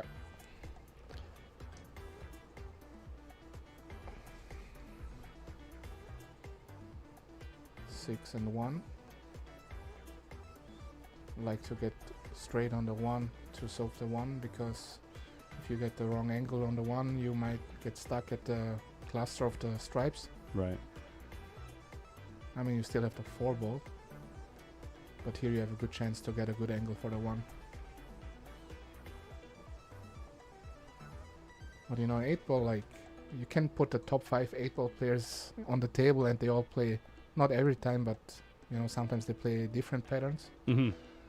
But you're saying most of them decide to run things out the same way? Yeah, but you know, it just depends on what shots you like, right? Because some people, they like certain shots more than He's other playing shots. the stripe to to play the 4 to take solids. Okay. Was that to like make position not quite as tight on the 6 ball, you think, or? I have no clue. That's interesting that he chose to do that. Maybe he doesn't like the ball in front of the pocket, you know, because it's always hard to get position when the ball is inside the pocket. Right. Especially when it's deep and you can't like access a rail cleanly, you know? Yeah.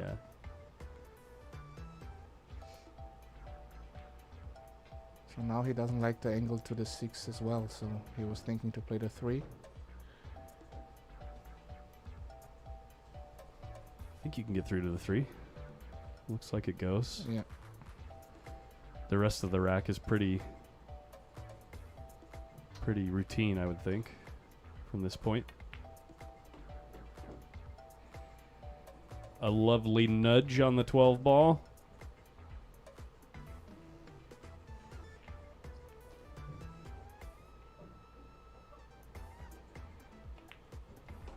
Yeah, Michael.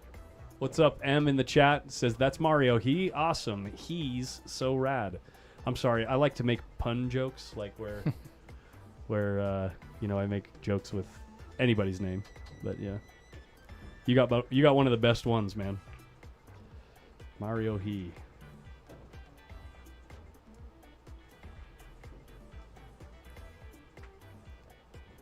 Joe, who's on first? He's on second. Do you ever see that Abbott and Costello bit? What's on first? No. Who's on second? No. Who's on first? What's on second? It's a really funny skit from the 60s or 50s or something. It's like a really famous bit where talking about baseball, but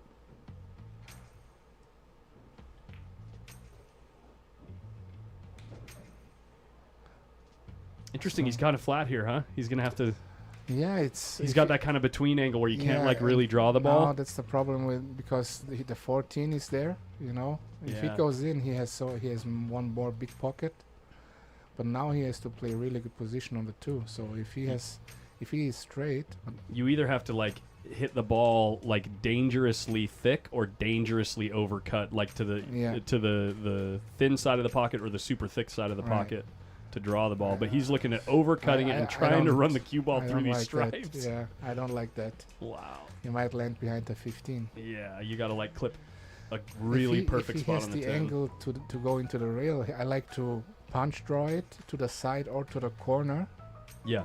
You know, to the down right corner, bottom right corner, and the side.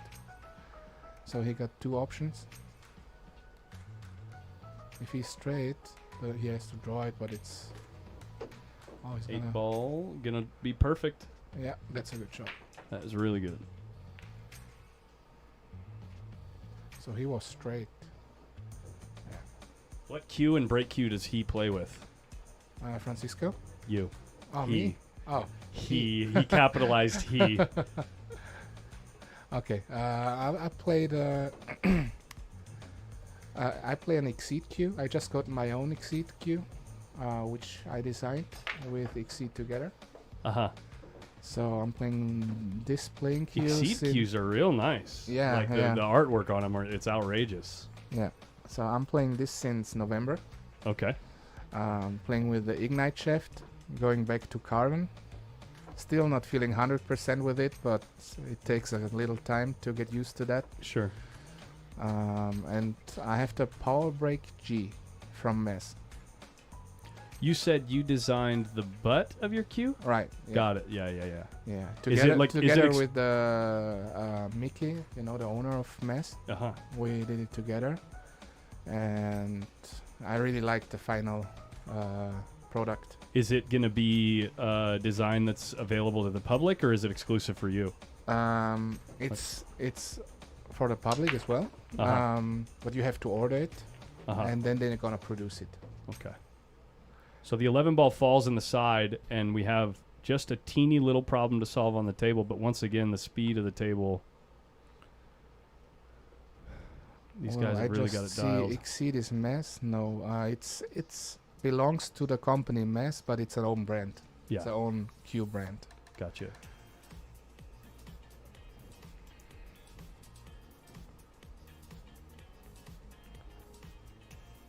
The guy that asked the question said, "Thank you, Mario, for sharing." No problem.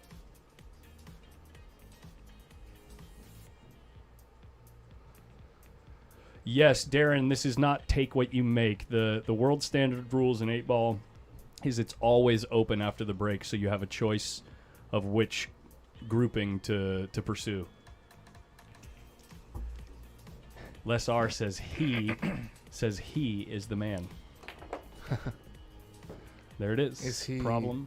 Victor, Francisco, or me? It's always going to be you. The other thing about my chat, I don't know if you've spent much time watching pool, because I know you're super busy playing pool, but a lot of the chat rooms in pool live streams are generally, what would you say? I have a different chat because I interact with them, and so a lot of the people in the chat are just there to have fun and like make jokes and enjoy the game and react together. You know what I mean? Yeah. So you'll find that they'll be making a lot of little fun jokes the whole time. They're always being sarcastic or always like, kind of razzing each other, probably the way that you and the boys do. So Yeah. Yeah, Oh, that's so cool. We have a lot of fun. Ooh, a little kiss off the 7. What's going to happen? He's definitely lost his cue ball. Yeah. I want this. I don't think he has a pocket, right? Because he took solids, right? Yeah, he took solids. Obviously, the 3 doesn't pass, and the 5's never going to be. Does the 3 go into the corner? The 3 goes into the corner, yes. I can get that right here. Barely, I think. It's tough. I don't think he's going to play that. I don't know. Oh, he's going to play it. It's a tough one.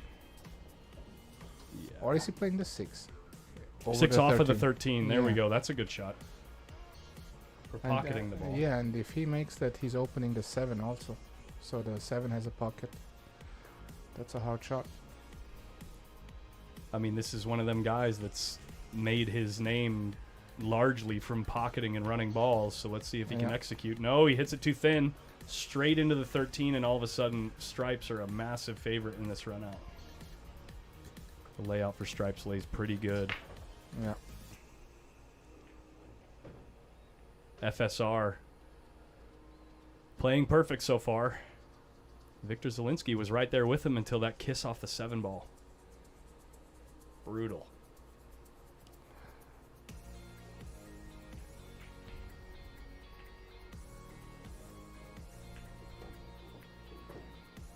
He just decides to go straight out the gate and bump into the 15 because he has this 9 sitting in the corner.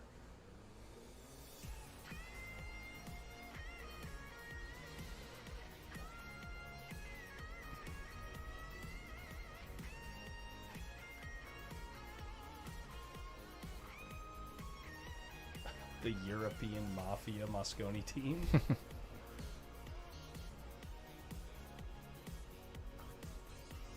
No, this isn't the final, guys. This is the hot seat match. So these are the final 2 players remaining on the winner's side. But we are playing, I think, a single race to 11 in the finals. So it's not like a true hot seat. It's more of a hot seat for the recognition of playing undefeated.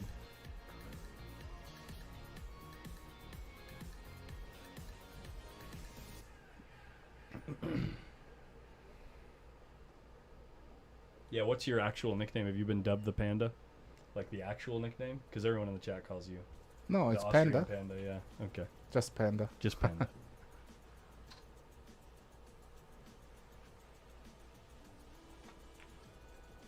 Oh. Hey, yo, side pocket. Just flirting with it, you know? Just going to stop by and say, hey. Calculated. Right off the point.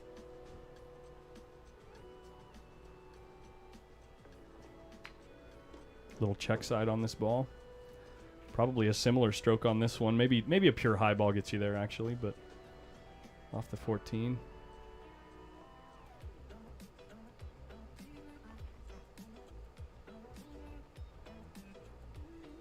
Are you a tournament poker player?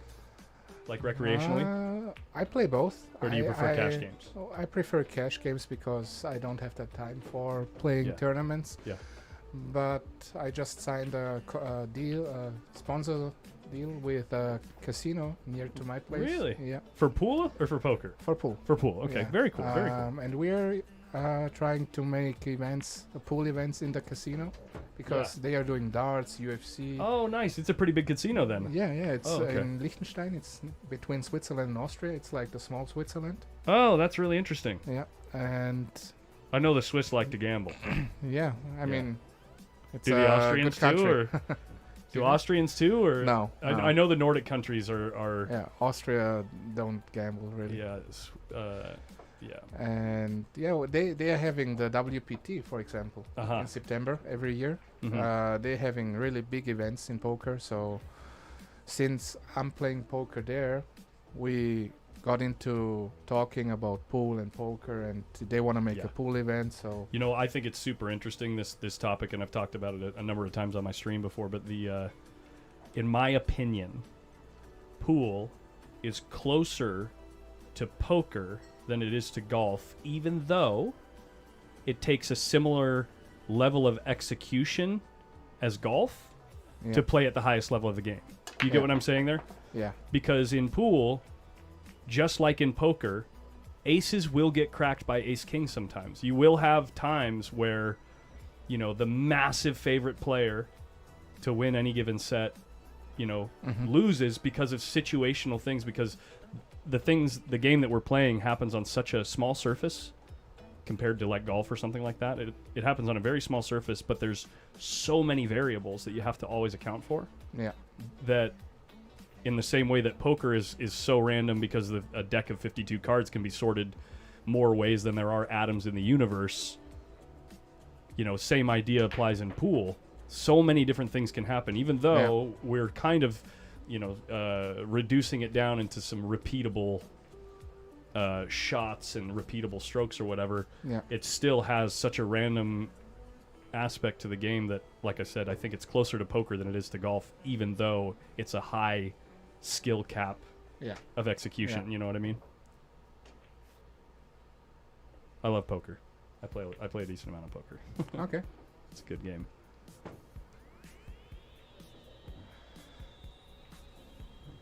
Not a good idea to compare poker to pool, is it? I don't know what you mean by that. Sorry? It's the chat. The chat was just asking something.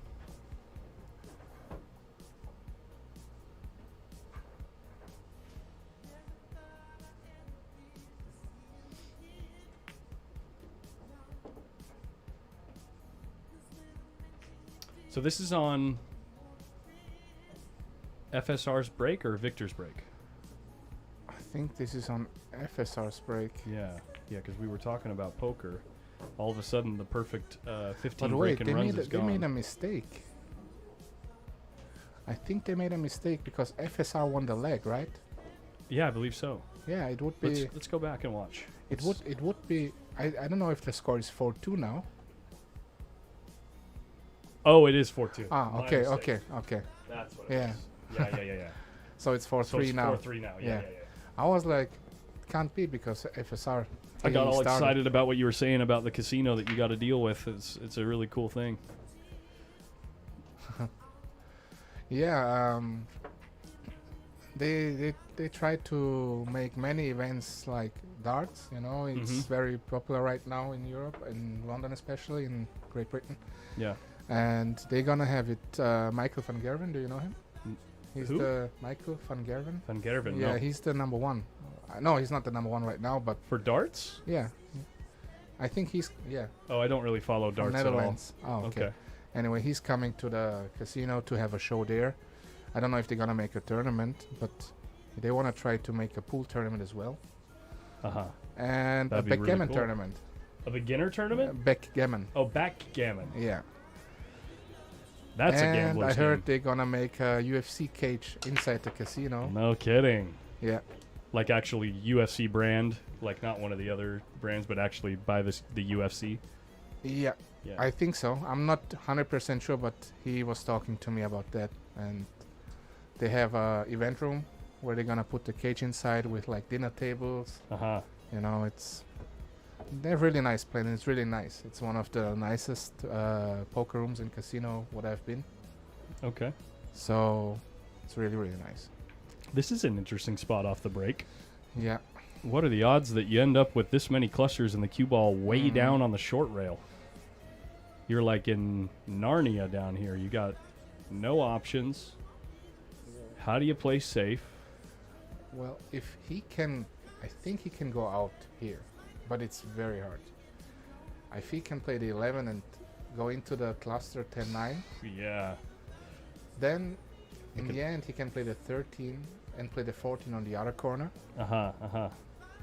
So it's Look at the head scratches. It's not impossible, but it's for sure not easy. That pretty much says it right there.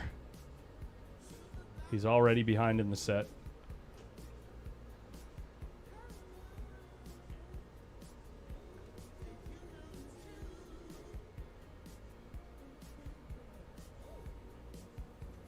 I would not be surprised if he takes a couple more minutes to think about this, because this is a pivotal moment in the set, and also really tough.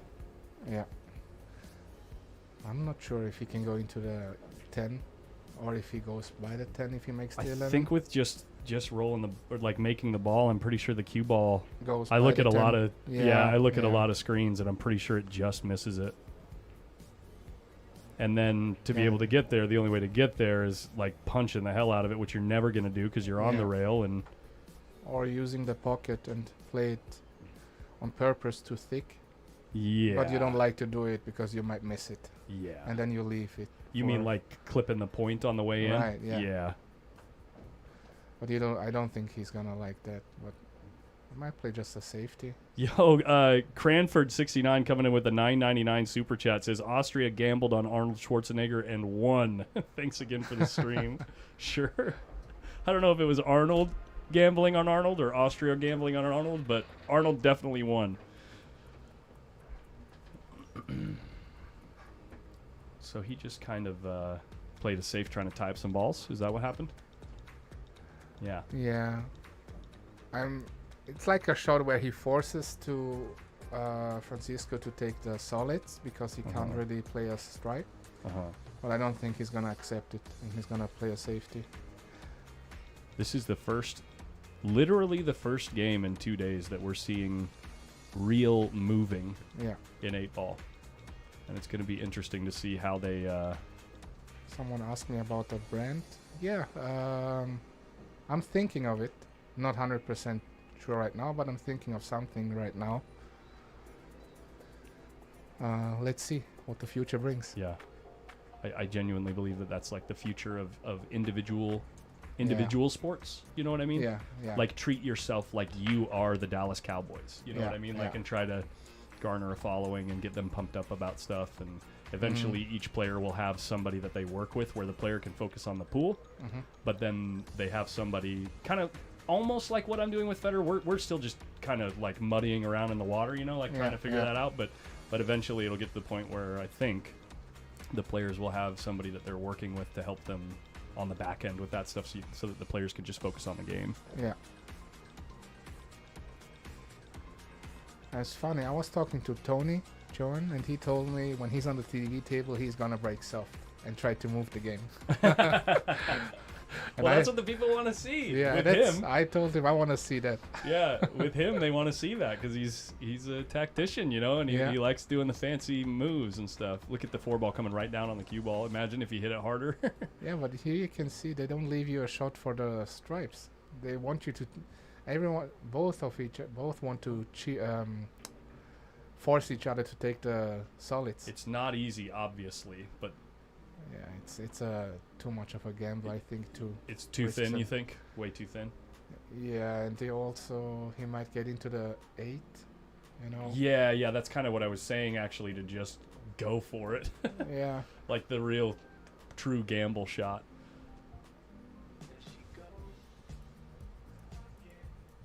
It's hard. I don't know. He might play the 14-6 combo. That's what I see now. I think the 2's covering that. No, is it?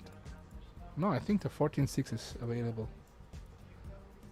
Because if he makes... okay, the 5 is not easy then. Yeah. I don't know if the 5 goes if the cue ball is here on the side pocket. Mm-hmm.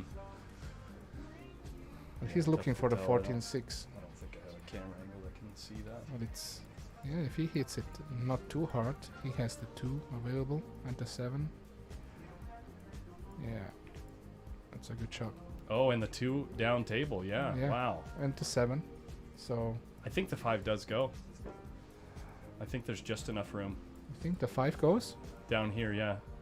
I think only just if you're like over here. If the 5 goes, I would like to keep the 2 ball just for an insurance. You can bump into the 11 to have position for the 2 ball. Mm-hmm. But yeah. Isn't 8-ball really considered an American game by history? You know, Jimmy Bluffett, I'm not really a historian as far as the game goes. That's 2 things. 3 things. I'm bad with names. I don't really geek out about equipment and like cues and stuff like that. And then also, I'm not much of a historian, but God, do I love this game, and is it fun to play?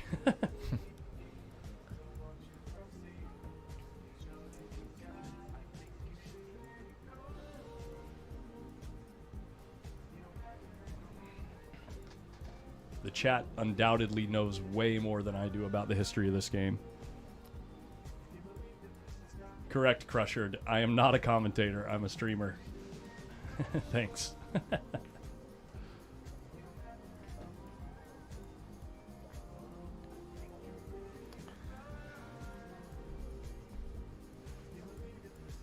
He's thinking about shooting the 2 right now. He keeps going back and forth. He's maybe thinking about getting a better angle on the 7. Probably ended up a little bit too straight on the 7 ball. And now he's looking at the 4.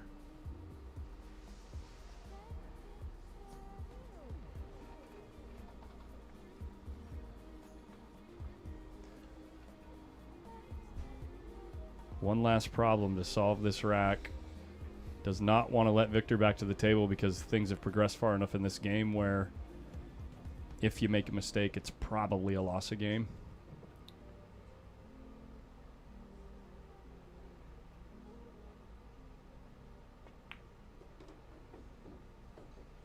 He's going to play the 4 next.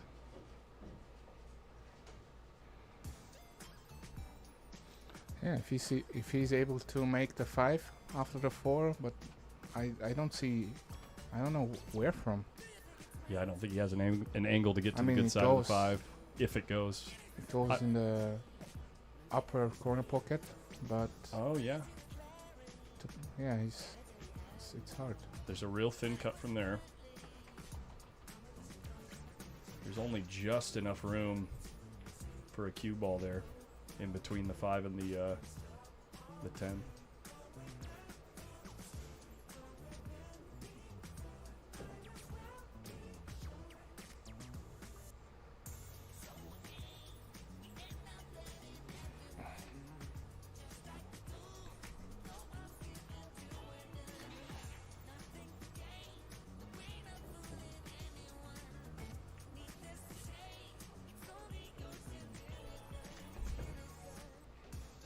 Ooh, Ramon. A little too.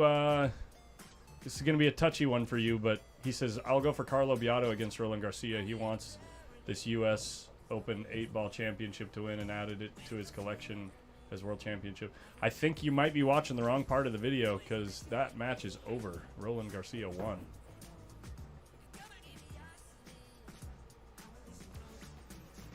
Got some new people in the chat. It looks like don't recognize the accent, don't recognize the voice. Who's in the booth with you, Collins? We've got Mario He, Panda. Oops. Bank the 5 in the corner. Yikes, that's aggressive.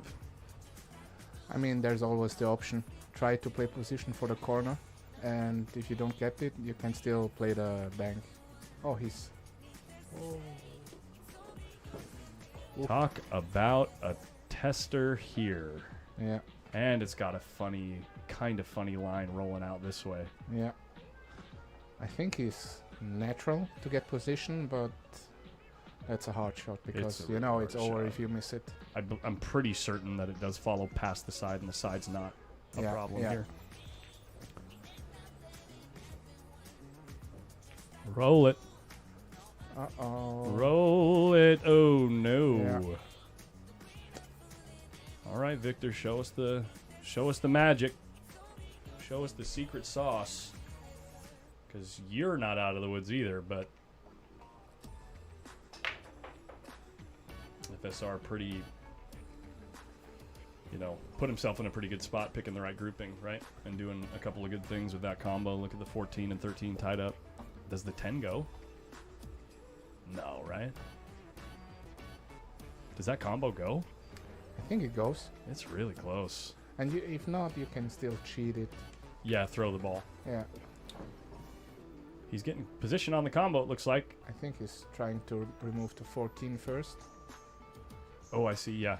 And then so that he can go back that direction after the 14's out of the way. Combo is going pretty easy. And if it's not straight, you can still cheat it a little Talking bit. about the 9-10 combo? Yeah, right.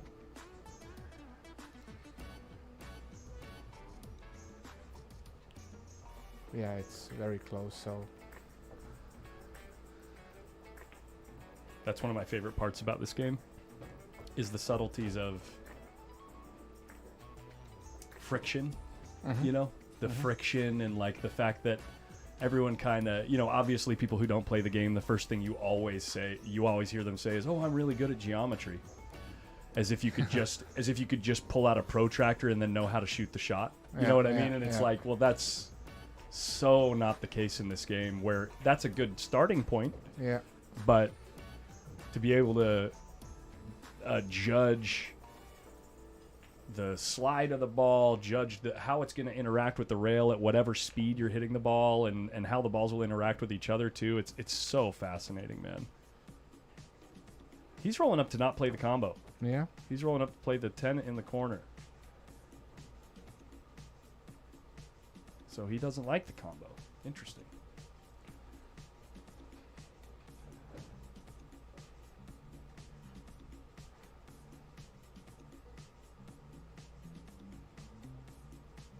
Justin Snow says angle in equals angle out. If only that was the case in pool. Gonna draw into these balls. Nudge the 10 towards the corner. Missed it. Oh, he really doesn't like the combo? Wow. Missed it thin too. He was. I'm almost certain he was hoping to hit that real thick so the 10 would go towards the corner. And now he has the option of a tight pocket or a ticky up table, or a super long shot on the 13. He's gonna play the 9 over the 5. As a ticky. Perfect. This game's over. Yeah, 4-4. Wow. We're to start again. 4-4. So they've both traded a win on the other player's serve. And now Victor's going to have to do that at least one more time if he wants to win this rack or this match. If FSR has been keeps playing the way he's been playing. There you go.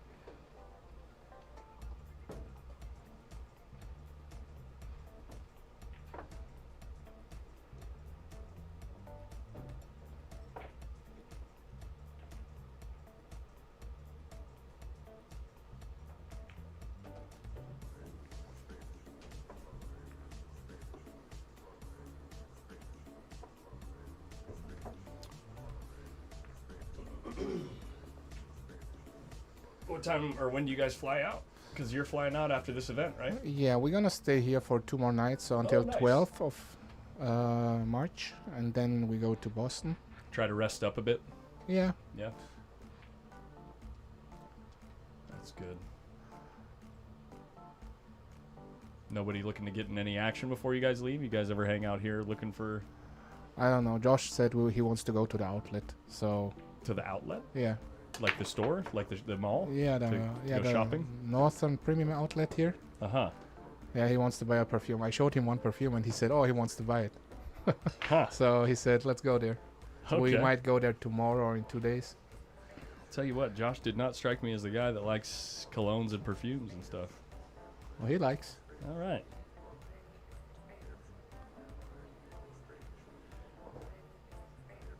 Generally, in America, men who wear perfume, it's called cologne. They made a very like, what do you call it? Like a, what do you say? A masculine word for it.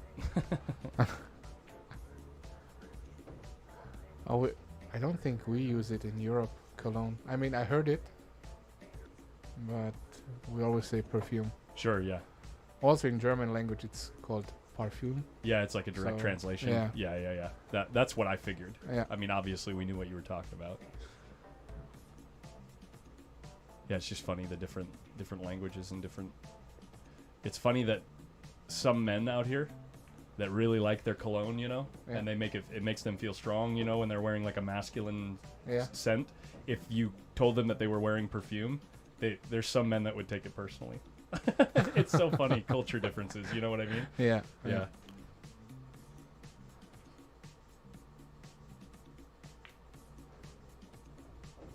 Larry Cheek says, let me guess, cool water. What was the name of it? Do you know the name of the scent? No, but it's a French brand. Uh-huh. Yeah. Gotcha. Well, I think that, didn't he just shoot a solid? Or is he taking stripes? Yeah, I'm not sure. I think, no, he played the stripes, right? No, he played the solids. He opened it and he doesn't really have a shot now. Yeah. He played it hard. It's a little bit unfortunate that he got stuck there. Yeah, really unfortunate. I mean, especially if it goes a little bit on the left or right, he can play the 7 or the 3. Or he can play the 3. If he can play the 3, he's alright. It's not an easy shot, but he's the favorite to make it.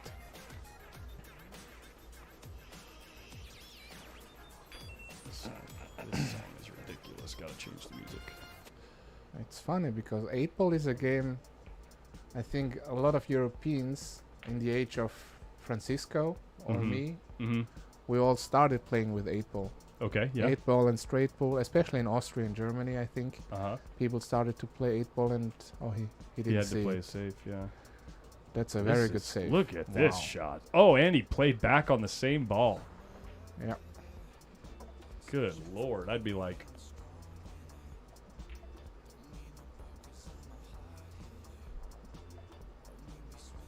ready to play the next game if I was Victor. Jeez, this is a hell of a spot. Yeah.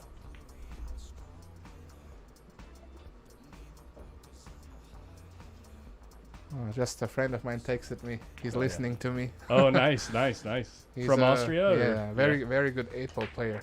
Oh, nice. Daniel is his name. It's pretty late over there right now, isn't it? It's like 11 o'clock at night almost, right?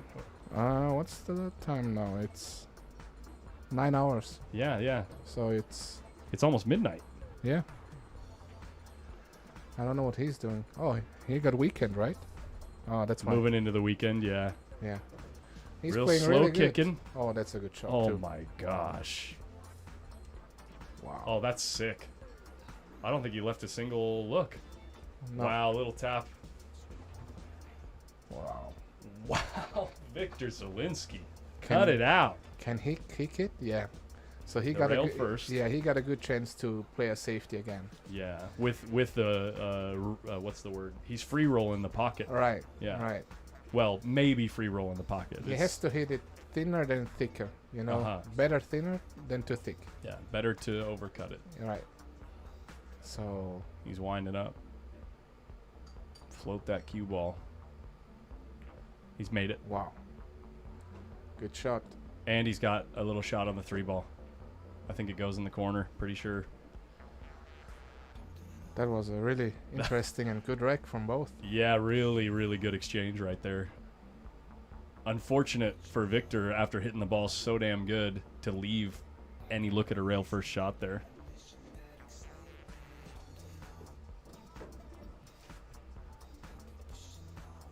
Yeah, that's how it feels, man. Brutal.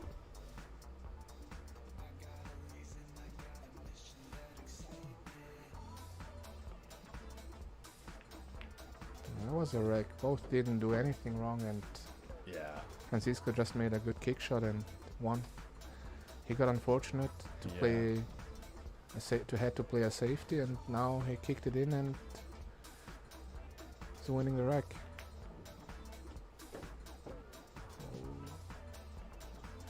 That was an interesting game of 8-ball right there. Definitely the most interesting of the last 3 to 4 hours.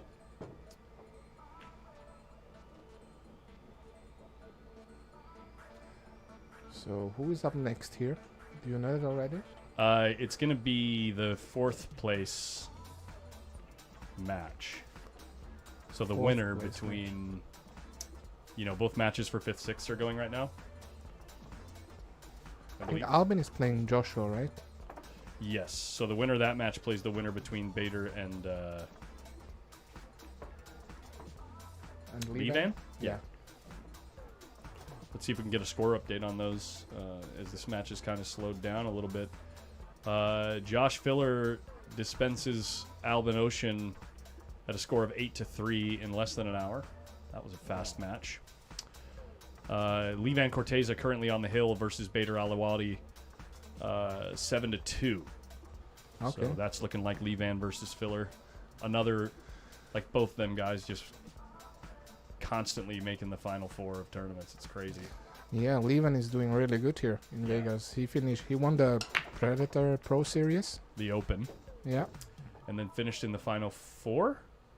No. Yeah, he finished 3rd in the 10-ball. Yeah, in the World 10-ball. And now he's top 4 again, right? Yeah, and then he was top 4, top 3? Top 5. Was he top 3 in the 10-ball? Yeah, he finished 3rd, I think. I think it was 3rd, yeah. And now he's in the top 5. And probably the top 4 of the 8-ball. Vegas has treated Levan well. He's kind of taken it. Right, top 4. Yeah. Yeah, Levan is playing really good here.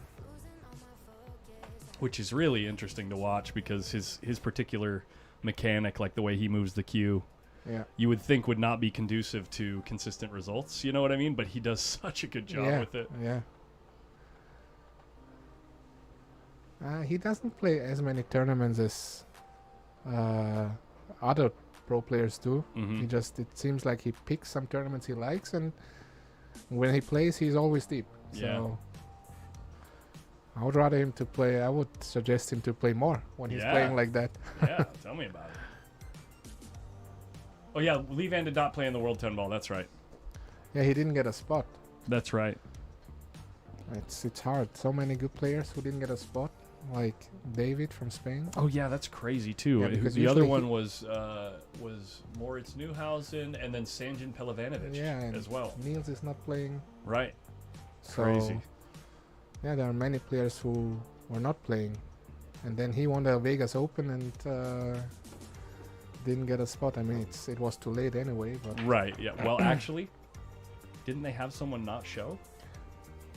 Maybe. I think I heard that they were one player short, and because it was, invitation only or whatever. Yeah. You would have thought that it would make sense that if you had an opening to let the guy who won the Las Vegas Open play the event. I think if the guy paid his entry, he can't take his spot. I think that would make sense. Because imagine you're the opponent, Levan would be your opponent, and you would get a walkover because the other one doesn't show up, and then you play Levan. Right. I mean, if the entry fee is not paid and he pays the entry fee, that's a different story, I think. Maybe. But if the guy who didn't show up, he paid the entry, right. I think this counts. Sure, because he might play the first loser round. Right. When he shows up. Yes. That's the only reason what I They think. might have saved the spot or something. Yeah. Now they are back to running out. Yep. Victor in the spot in a match where, he's. We saw it from Carlo in his match versus Roland Garcia. He had a chance to move things towards Hill, and he. What was it? He missed an 8-ball across the whole table, like a very long, just off angle, straight in 8-ball shot. Misses it. And then the next game, he kind of carried himself around the table as if it's like, well, yeah, I'll do this run out, but Roland's probably going to break and run the next rack. Obviously, Victor trying to not put himself in that headspace because we're still only halfway through this match, but you can see a little bit of a body language shift from Victor right now. Nice cue ball.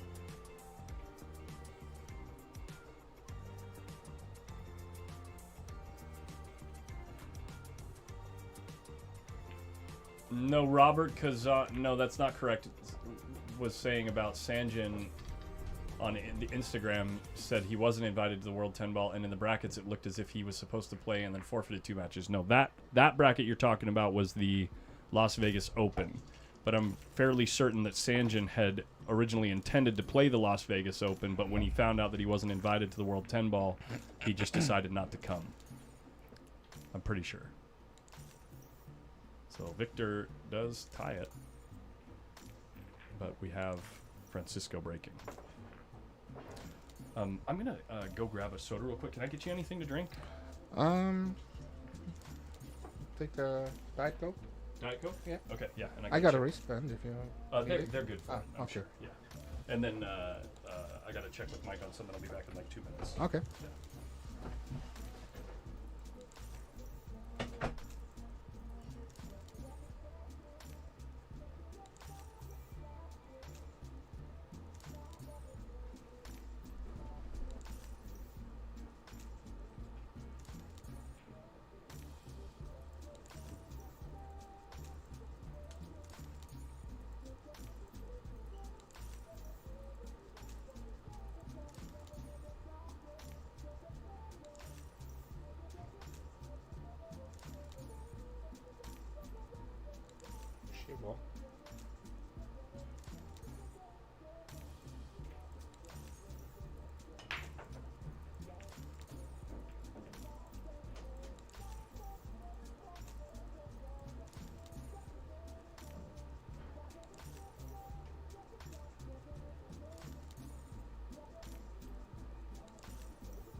What's up, buddy?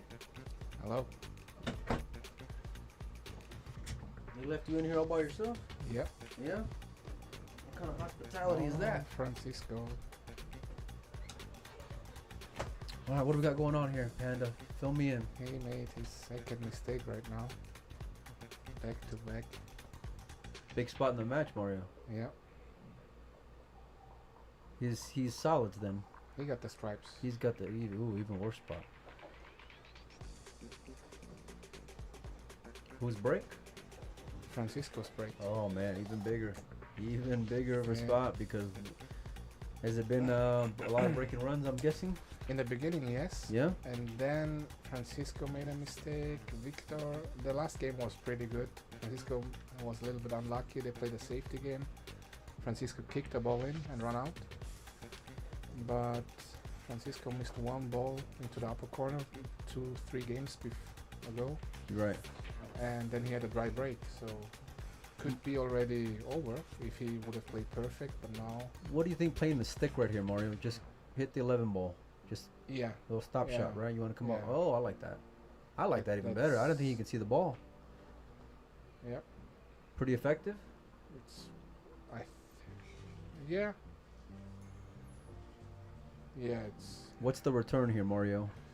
Yeah, that's what I was thinking. I would play the kick to the 7 and try to stop it. You know. Oh, but that's a. How are you gonna stop? Oh, okay. How are you gonna stop it though with it being that far off the rail? When you play follow, it stops more. It has a higher chance to stop, but you have to play it really perfect. You might even make the 7 into the side if you play a follow. No. But other than that, I don't think there's something good because you don't want to. You might also, if you kick the 7, you might touch the 2 ball and freeze it up to the 13. So it looks like Levan Corteza has beaten Bader. I don't know what the score line is, but they are going to be. That's a pretty nice shot there, Mario. You hit that pretty well. He played it soft. If he would have played it a little harder, it might stop, you know? Yeah. Because he hit it perfect. Right. He hit it in a good straight. spot. Yeah. Yeah. So the Filler and Levan match is going to be played. Taste that. Check it. I'm pretty sure that's the diet. Is going to be played after this match. So everything else from here on out is going to be played exclusively on Post Up, with the exception of the finals. That's going to be on Griff'S Billiard TV. Make sure, if you haven't already, go subscribe to that channel because that's where we will be playing at to end the event. It's gonna be finished today, right? We're finishing today, buddy.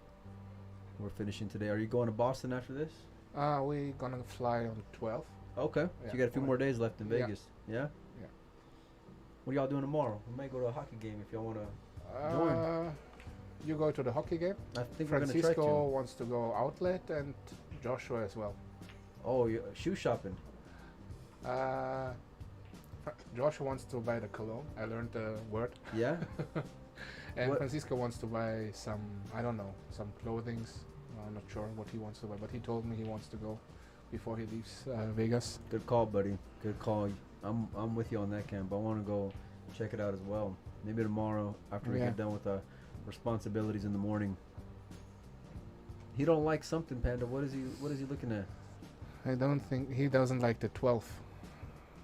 11 and the 12 is tricky. What about just drawing into the rail I and think, pulling it back out for the 11? honestly, I think the easiest way would be playing the 15 and then the 11, Right. draw it back between the 8 and 7. Right. And you got a natural position for the... See, this is what I like right here, Mario. Right here. Yeah, but now it's tricky to get position on the 12. Tight window. You know, that's why I like to go forward and draw it back a little bit. You have a tougher 12 ball, but you have a guaranteed position. Yeah. He's going to have to come with the shot here. Yeah. In a massive game. And if he gets the position here, he's out. But this is a small window. The winner of this is going to be in the hot seat. Guaranteed second place. The loser of this is going to face the winner of Levan Corteza. Sorry, the loser faces the winner of Levan and Josh Filler. What an unbelievable...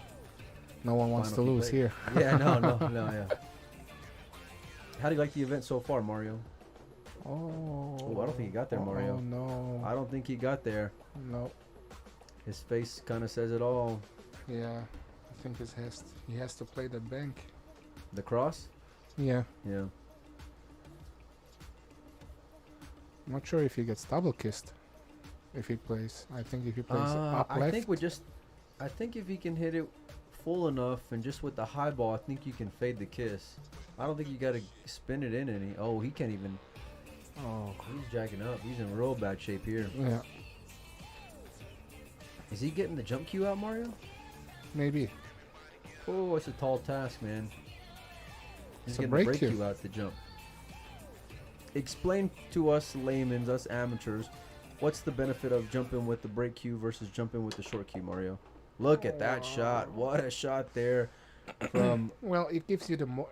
from It gives you a better feeling, I think, because it's the length and the weight is similar to a playing cue, right? Right, So when you play a normal shot, you play it with a playing cue, it feels normal. right. When you play with a jump cue, it's lighter, it's shorter, so it's not the same, you know. It's Yeah. different. I mean, you know, people, even if people practice a lot with the jump cue, I think with the break cue, it gives you the natural feeling of a playing cue. Right. Gives you more confidence to make the ball. Wow. But I think it's harder to jump. Tell you what, he came with the big one there in the big spot, 5-5 on his break, but he's not out of the woods yet, Mario. He's got to come with one more shot. How do you fancy your boy making this one? I think he's favored to make it, but I don't like to shoot this shot. I don't think he likes to shoot this shot too. In the hole. Yeah, that's perfect. Nice shot there from Francisco. All right. I mean, they come with some really good outs. Some good safety games. Deserved hot seat match. What do you feel about the series of events overall, Mario, from a player standpoint? You know, shoot me straight here. Here for this event? Yeah. I like it. Yeah. I like the table. You know, for me, diamond table is one of the best to play, Right. if not the best. The only thing what I would maybe change, What's that? Is- let's hear it. 8-ball wooden rack. Okay. See, I like that because I don't like the break and run fest. Yeah. I am with you there. Listen, big shout out to our sponsors, Town. They are our sponsors of the event. Yeah. Provided us with the max racks. But from someone who just loves watching great pool, it's a little bit easy seeing all these, you know, big breaks and everything Yeah. wide open. I'm with you. I think I would prefer to see a triangle. But yeah, I'm not sure what's the best, you know, format for 8-ball. Yeah.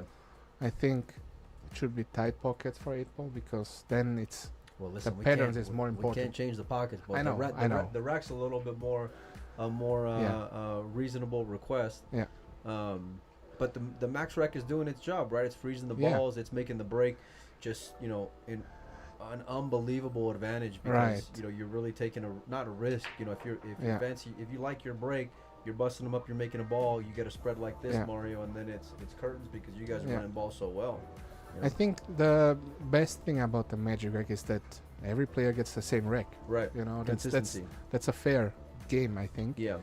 But you know, I think if it's a difference when it's a race to 8 or a race to 15 or 20. My only, I don't want to say issue, but potential issue, I guess, when it comes to using the wooden rack is I don't want to see guys racking the balls for 3 minutes. Right. You know what I mean? Yeah. I don't want to see guys doing that over and over again. Yeah. The other thing that I'll say is, like, for rotation and for 8-ball is I don't want to see you guys or any guys for that matter mess with the 1 ball. You know, Yeah. that's something for me that I don't like Yeah. seeing.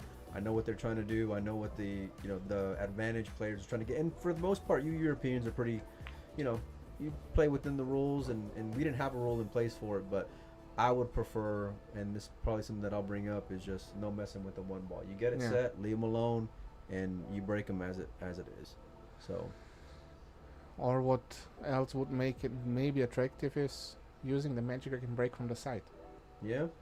See, I think that's a little too gaffy for me. You know what I mean? I'd rather just, if you want to get rid of it, get rid of it. And, Yeah. and again, it's doing its job, but for big top players, they're breaking the ball so well. All these Yeah. guys are hitting the ball so square. You got a big break as well, so I got out because of my break. is that right? Yeah. Yeah, I broke dry a few times, and that's it. That's it, man. Yeah. That's it. But that's just the pool gods, you know what I mean? Like you live by it, you die by it. So but we got some opportunities to work on. We've been bouncing around some ideas like I've mentioned before in the chat. So I appreciate all you guys for sticking around, all you European boys hanging out, and I wish we get to see you play the one pocket because I know you. I love the game, but I'm not really good at it. Who's the best European one pocket player out of, let's say, the obvious like Federer and Josh? I know who I think you're gonna say, but I want to hear what you. Okay, so I think there are maybe 2-3 more. Okay. It's Dennis Grape. That's who I was gonna say. Dennis Grape really, he stays in it when it comes to gambling one pocket when he's here in the States. Then Victor. Really? I think he's good. Yeah, I think he's good. Really? I would have never guessed. And I don't know, but I think Niels, because he finished run-up once at the one pocket, right? Did at he? the Derby. I think he's never won the Derby. No, second. Yeah, has he really? He finished second once, I didn't know that. But I'm not sure. I'm not sure, but I heard we need someone in the chat to maybe confirm it. Maybe a Derby specialist can confirm. But Dennis, I do know because I remember years ago when I saw y'all on Aiken, maybe like during COVID, right? During that time, Dennis was staying in the one pocket gambling, man. Every time I'd see him in between matches, he was playing by the game all around the country. Yeah. He's got the patience for it for sure. No, I really like one pocket. I really love it. It's just also I love to watch it when there are two good players, and you. Oh. He's good though, right? Because now you can use the what is it, the 14 ball? He can play the 12, then 14. Oh, the 12, that's what I meant, 12 ball. And it's even better to play the 12. Yeah. The 12 for the 14. For the 8, yeah. Yeah, I like that. Big game here to hold serve, 6-6 in a race to 8. This is the hot seat match at the U.S. Open 8-ball championships.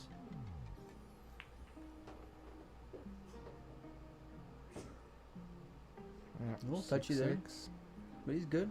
Yeah, I think he's good. He's good. He's got perfect angle. I think just to roll up if he wants to. Yeah.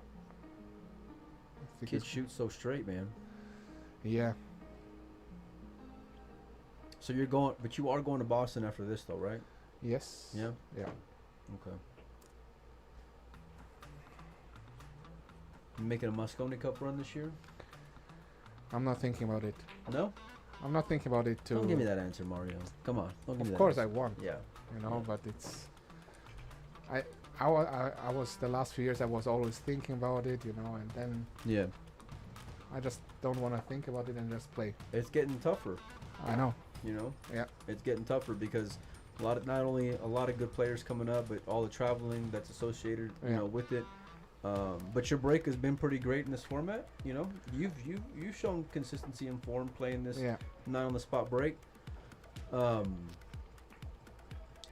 to me about the $1 million tournament though, World Championship. I have no information, so I don't know what to say. But I'm really happy that it happens. What's been like the feel amongst all your buddies, all these top guys? Sorry? Like, how are they feeling? How are your buddies like? I mean, everyone is excited. Everyone is excited, because we all don't know what's exactly the prize money breakdown. Right. We don't know how it will be set up there because I think it's going to be huge, Massive. Because they also put the snooker there.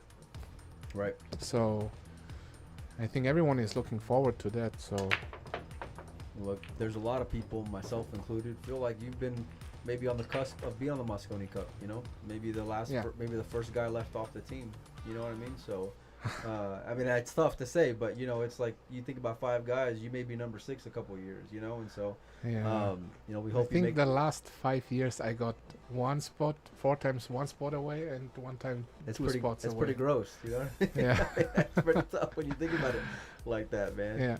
So that's why I don't want to think about it. I just want to play. I mean, look, you got a lot of fans, buddy. You got a lot of fans, myself included. You're an easy guy to root for. You got a good attitude, and you play the game well. Thank you. You just got to take that. You're like tippy-toeing to the line, right? You're so close. You just got to make that one more little push, bro. Yeah.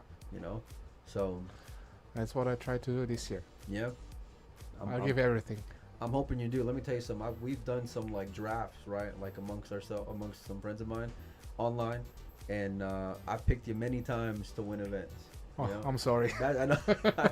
Listen, trust me. I know. No, I'm kidding. But no, that's the kind of faith I got in your game, man. That's where your game is at these days, and it's everything. Meanwhile, let's talk about the match for a little bit. 6-6. Fran's got some issues here, though. It looks like. Yeah. What are you picking here? I'm picking the stripes because you can run out without touching any balls. Okay. That's the first thing what I look when I play 8-ball. So you're saying you're getting this 15 ball out of the way for the 14 then, or whatever. What's this orange ball? That's the 13. So you're getting the 13 ball out of the way for the 14. If he can shoot a 13 now, do it now. I'm not sure. No. Because it's pretty tricky because of the 10, 15, and 11. Right. I might. It's tough. It's not easy. When he can go into that, playing for into the 14, he might have guaranteed position for the 12. That's what he's looking at. And he has a saver ball at 10 ball. Yeah. But the thing is, so it's not even about the make right now. He's looking about all where he wants to come into it. Oh, that's even better. Is it? That's even better. Now he can play hold the with 12. The 5? He can play the 14, hold on the 5, or he can play the 12 and kill the cue ball for the 14. Okay, I got you. So now, I would run into the 5 because he can get from the 12 to the 11 or 15. Because the 15 might be a problem if you don't get good position. Yeah. Because you can't play the 15 before the 10. That's not good. That's no bueno. But he can play the 10. Yeah, he's got insurance. Yeah. So now he can play the 10 and the 15. Or I would play the 10 and the 11. And then what are you doing that with inside? I play inside 2 rails. Okay. Go into the go play position for the 11 into the other corner. I got you. And then you can play the 15, get the right angle there, and go 1 rail into the 12. So 10 ball, 11, 15. A little bit of right 12. English. You want to come up for the 11 ball in the upper left-hand pocket. Yeah. Play the 15 in the same pocket as a 10, and then come out 1 rail for whatever this ball is, the 14 ball. 12. I like that. 12 ball. Sorry. I can't get my colors right now. I don't know what's going on. It's been a long week. Yeah. It's all about this first shot. And if he can get it down. He might play it without English, but yeah. Oh, he's playing the... And then the side then, right? Oh. Can it go on the side? I'm not sure. I don't think so. I don't know if we got an overhead. I don't want to start pressing buttons in the middle of the match here. He can play the 15 in the side. He better hope he can. Well, not he's got the corner, but... Or maybe he's got the corner. I don't know, Mario. Oh, he's got the side. Oh, okay. I was wondering why he played that soft because I was scared if the 15 doesn't go. You don't think this is what he was playing for? He's just adjusting here. Or do you think he had that intention from the beginning? He might, because now it looks like pretty easy. Yeah. So that's perfect. I didn't see that goes into the side. He's doing great here now. Yeah. Right. Oh. You made this missable, huh? I think he'll be fine. Tougher than it could be. Let's say it like that. He got it though, Mario. He got it down. 7-6. On the hill. Great standard, man. It's a really good match. Really good match. Who's in the booth? So I'm Molina Mike. I got Mario He, the Panda, joining me. And we're here live from Griff'S U.S. Open 8-Ball Championship. This is the hot seat match. The loser of this gets to face the winner of Levan Corteza and Josh Feller. They will be next on the TV table. And we're going through till we get a champion. Who do you like, Levan or Feller? Listen, there's a few guys who have had Josh's number over the years. Levan is one of those guys, Mario. Yeah. You know? I don't know, man. It's tough to bet against either one of them. You know? I never like to bet against Josh. Never. No? Doesn't matter who. I don't blame you. I don't blame you one bit. But Levan is playing really, really good the last few weeks. For sure.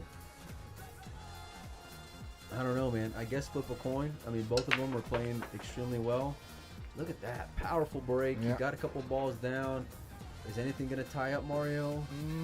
No. I don't think it. Maybe. No. Stripes look good. Wow. I think he's going to have to shoot stripes, but that's a tough opener. I think the 14 is, if he's not jacked up, the 14 Oh, no, he don't have to. Well, he can play the 4-11. I forgot that. Okay, if you can play that, then that's great. Yeah. You playing that is the move. Yeah, I always forget that. Yeah. Yeah. You like that, or would you rather play like take what you make? I never thought about it, but Yeah. I You guys just- in Europe, y'all play just you can shoot the combo after the break though, yeah, right? yeah, Right. yeah. See, I think take what you make is a whole other level of like added where you can make the 8-ball a lot more difficult, you know, because then you don't get the Yeah, choice. yeah, You know what I mean? that's true. He went with your shot, Mario, and everything is looking wide open, barring any kind of uncharacteristic miss.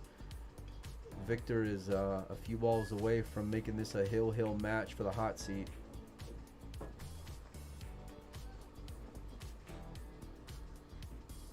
Yeah, that's out. You've been known to gamble a little bit from time to time, right? Oh, Would you like to fire a little friendly wager on the next match? next one? Let me tell y'all something about Mario that y'all may not know. Mario is not only does he like a sweater, but he may like the best of it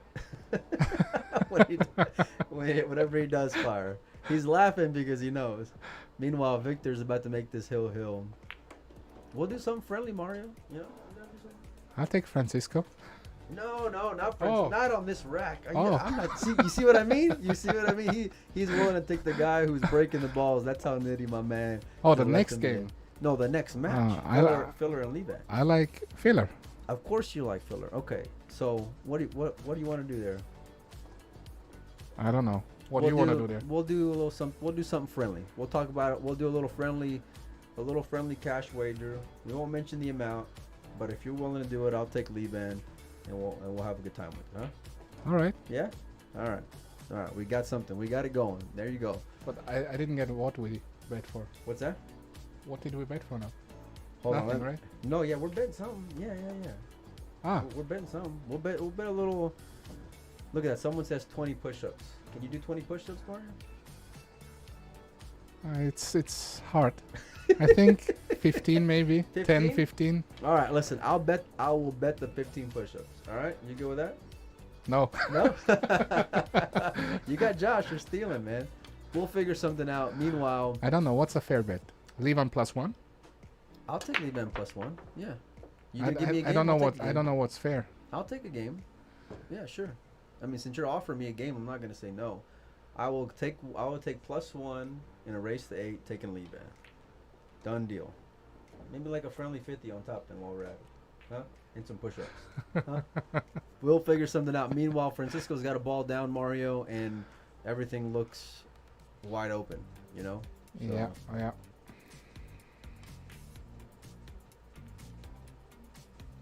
I think the only key here is to get on the good side of this 9 and 14.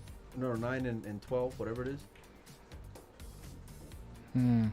Because it doesn't look like it passes to the 10. I mean, to the left side, excuse me. Right? I'm not even sure if you take the stripes. Oh, you like solids then, huh? I don't know what I like. It's both pretty okay. You know, I think if you take the solids, you got a little tougher first shot, the 1 ball. Yeah. But then Everything else is good. Everything easy, you know. You Right. don't have to move the cue ball a lot. I think he's with you, man. In the stripes, you have to move the cue ball more, but you have easier shots. I got you. Okay. I think you're right, and he did, and I think he's pretty close to home now because everything looks real good. It's just coming with that first opening shot that may be a little tougher than taking the other side of it. So, phew.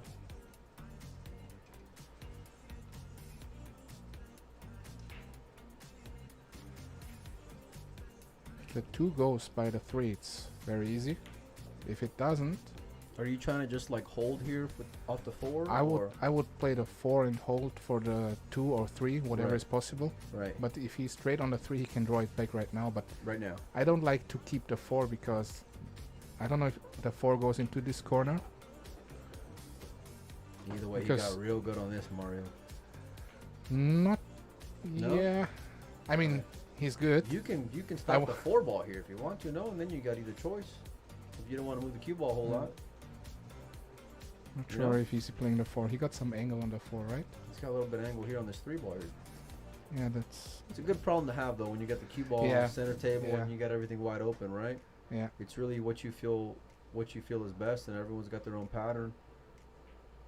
He's opting for. Yeah, if you can kill the cue ball for the 3, it's perfect. That's what I kind of like here. You know, now you get back in line. Yeah. Stop shot, draw out 1, maybe even or not even hit the rail off the 6, and then you're good with the 8 ball in the bottom right. Right, because you're going 3-6 here, right? Yeah. Okay. 3. Stop it or draw it back a little bit. Yeah. Maybe a few 1-2 inches. He's overthinking this a little bit, Mario. Is it Well, just trying to make sure you get perfect? I just think he tries to get it as perfect as possible to not make, to have no chance to make any silly mistakes. I gotcha. Because if you got a little bit of a wrong angle, or if you're like jacked up a little bit, it makes it tougher. And it's not like he's gonna make a mistake, but there's a chance. He's going 6 coming off 1 rail here, Mario. I don't think he likes the 10 near the 6. That's why he played a 6. But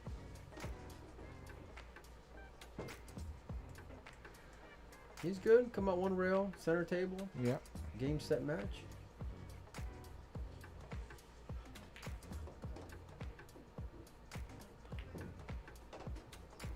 There it is. Yeah, it was a really good set from both. Really great match. Mario, I want to thank you for joining in with us.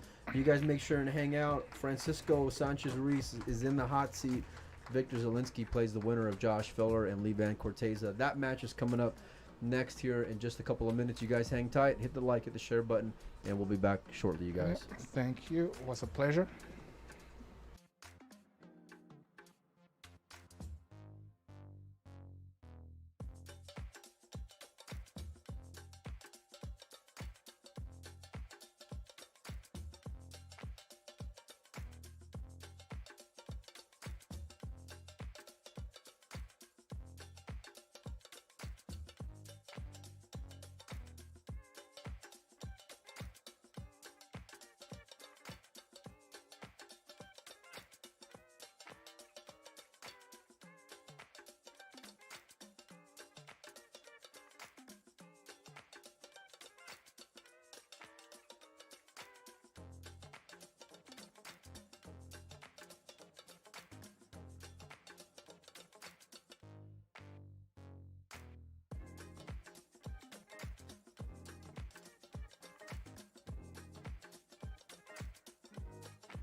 All right, you guys. Josh Filler and Levan Corteza race to 8. I'm going to leave the scoreboard off for just a little bit till Collins gets back so we can update the names. So just kind of bear with us when it comes to having the scoreboard up on the screen, you guys. Collins is on his way back over here and will be, shortly. So the reboot will probably be, I'm guessing, after this match. So let me know in the chat who you guys picked to win. Josh did win the lag. Levan versus Joshua Filler. Let's see who everybody likes. Comment in the chat, guys.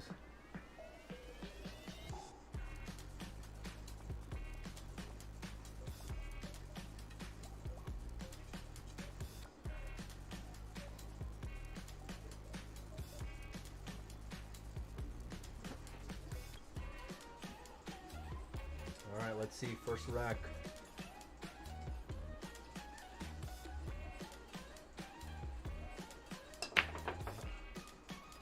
This little pot break. He's got the 10 ball down, cue ball on the left side of the table. He's got an opener. He's got options here. I'm guessing he's gonna pick stripes.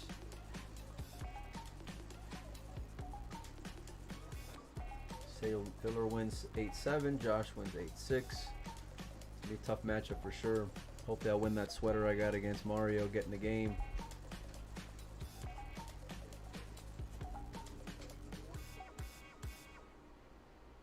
He's looking around here. Just kind of seeing what all his options are depending on where he wants to end up with the cue ball.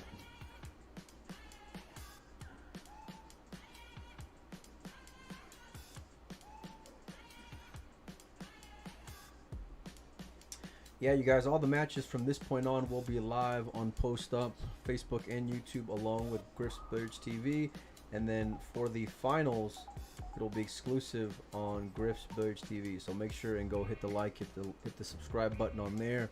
Make sure and keep your notifications on. The finals of the U.S. Open 8-Ball Championship will be exclusive on YouTube, Griff'S TV.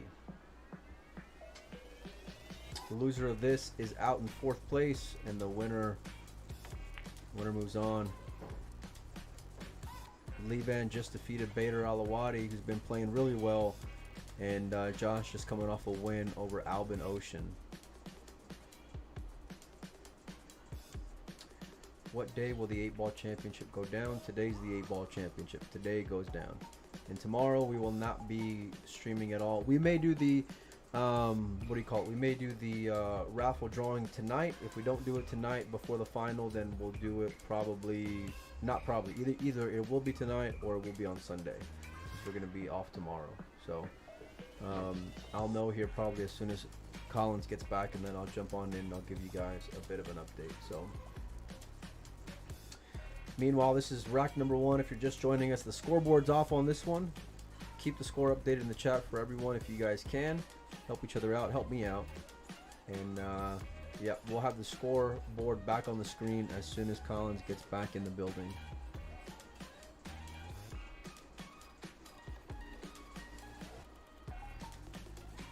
These two have had a lot of history. They met each other at Derby a couple years ago. Levan got the better of it. I think they met each other, I want to say, in Bigfoot recently. Sometime at the Derby this year, I remember. I forgot what event it was. Josh coming down table here for the 14 ball.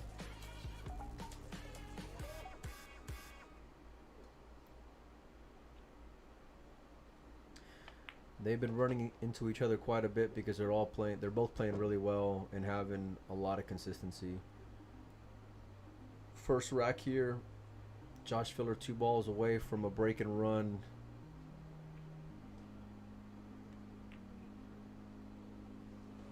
Nice shot there. Perfect position. Great on the 15 ball. Joshua Filler's going to draw first blood here. Decided to play it in the same pocket and came up a little short. Big favorite to make it, but he got a little bit more missable than what I thought he would have been.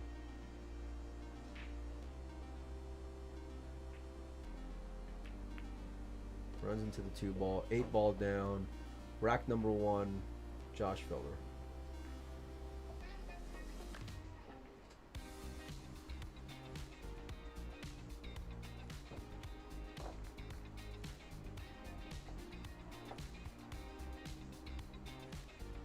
Says yes, the Bigfoot 10 ball event. Yeah, I thought so. That's what I had in my mind, but I wasn't 100% sure. Yeah, I mean they're both elite players. Tons of titles between them.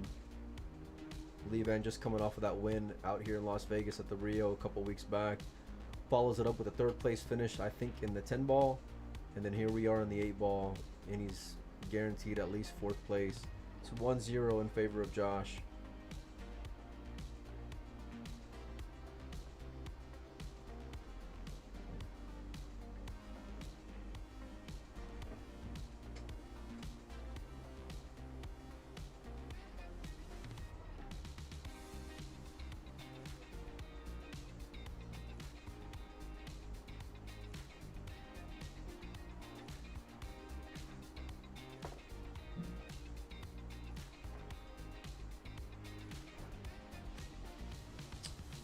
Here we go, rack number 2.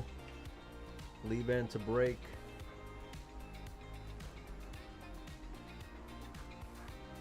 He uses that open bridge break, but it's working. He's got a ball down. Balls are opening up. The 15-14 got a little funny. The 4 and the 6 got a little funny. 9 ball by the 3. This is interesting.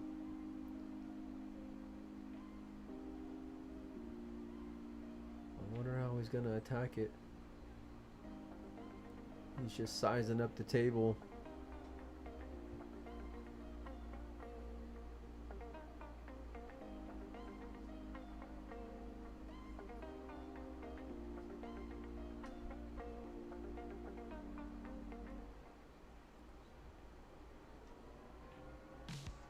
He's looking to see if the 6 if the 6 passes the 4. It looks like.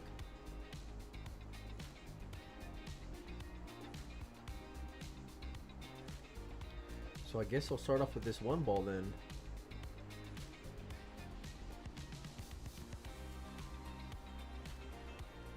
He doesn't like it. He's gonna have to do some work here.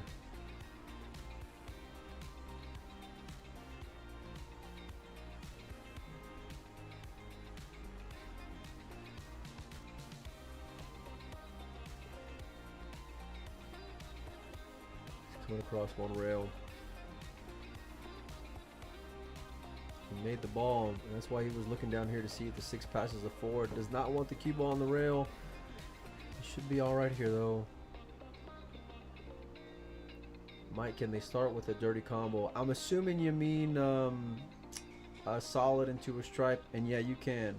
You can start the rack like that.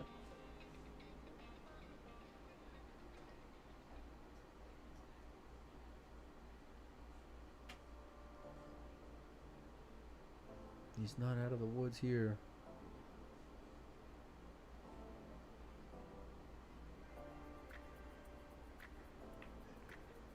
Take it on the 4. Yeah, he's sitting pretty good here now. Nice shot. He's going to come out 1 rail off the 6. And really more of what you prefer here.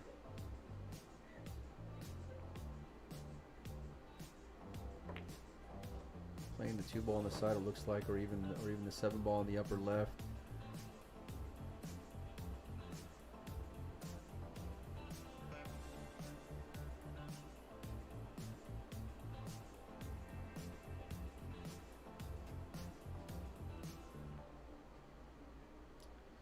Just a touch, a little shot, no problems getting in the side.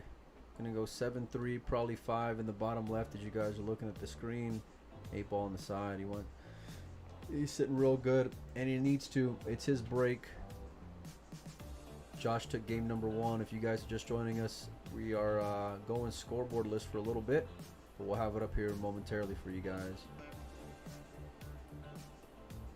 Second game in a race to 8, alternate break. Big shout out to all of our sponsors who help make this event possible. Griff'S, Q-Tech, 1PKT, Michelle Griffin Realtor, Premier Billiards.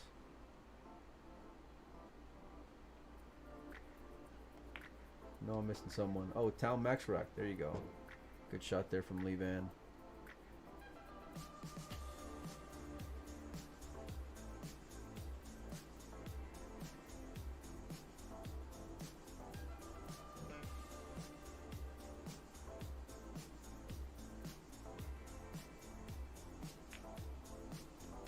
Nice shot.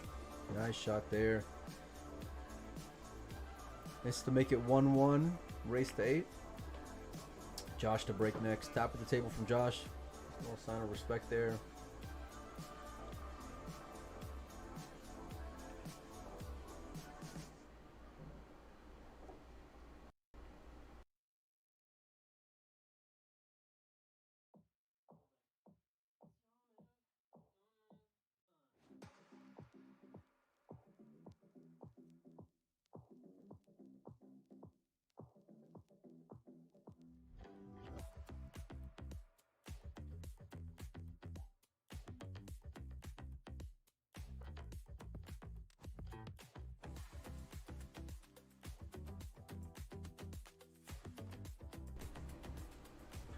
All right.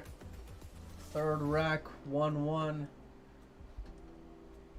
Both of them with the break and run on their serve.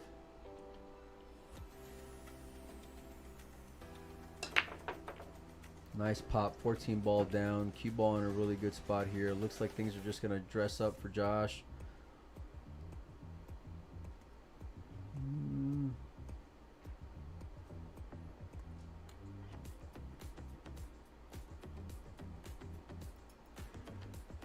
It's all about whether or not this 13 ball passes the 7 ball.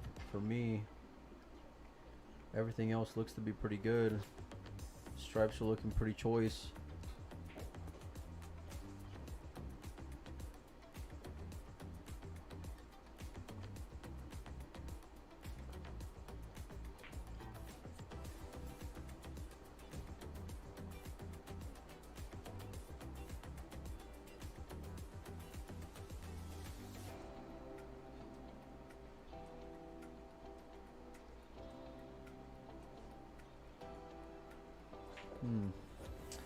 Maybe he doesn't pass the 7 ball.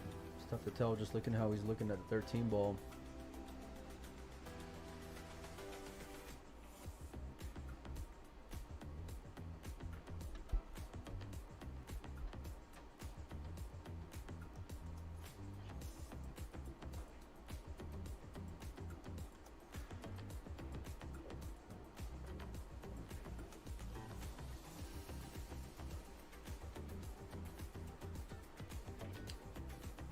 Well, this is interesting. Okay, so I wonder if he's going to play for that ball right now. He wants to roll to get to that 13.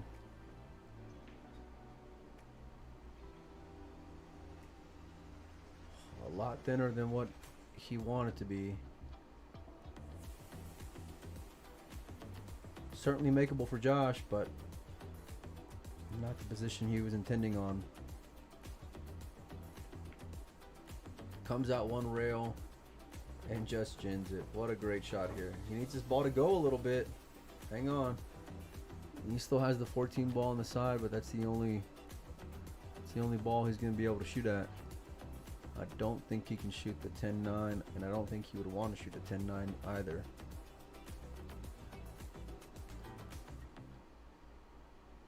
Yeah, he's great here. Can cue the whole ball.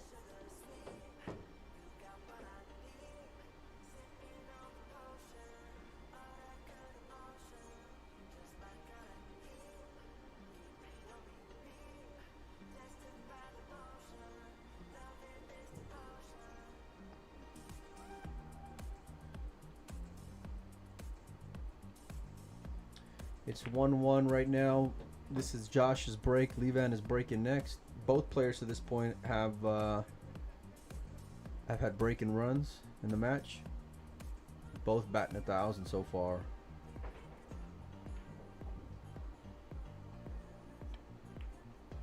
Coming out 2 rails. What a great shot there from Josh. Doesn't want to be too thin on this ball. I think he wants to hold it and just come out one rail. He's not in love with something though. Probably gonna play it in the 8 ball in the upper left, would be my guess. Unless he's coming across back and forth here. Oh, did not want to run into the 3 ball, but he'll be all right. He'll shoot this 8 ball inside. Or in the corner, whatever he wants to do. Goes in the side. Josh Filler taking a 2-1 lead. If you're just joining us, the scoreboard's off right now until Collins gets back. He should be back momentarily. So 3 racks so far, 3 break-in runs. Both players showing why they're in this spot in the tournament. I think Filler lost to start the day to loss against FSR in our noon match. And Levan lost to Victor Zielinski to start off the day in the winner side as well. So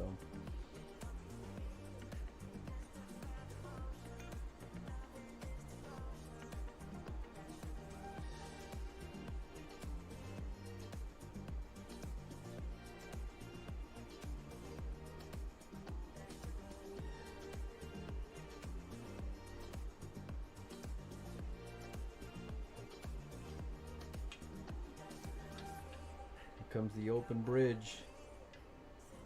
Cooley's carbon fiber brake cue.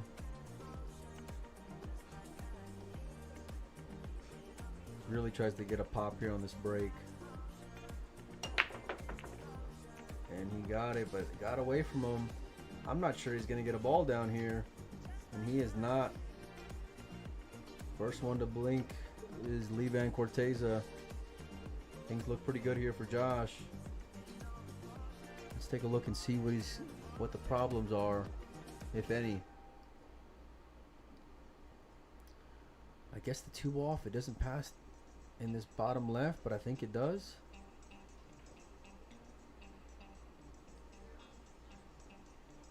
Probably start off with the 5 ball all the way down.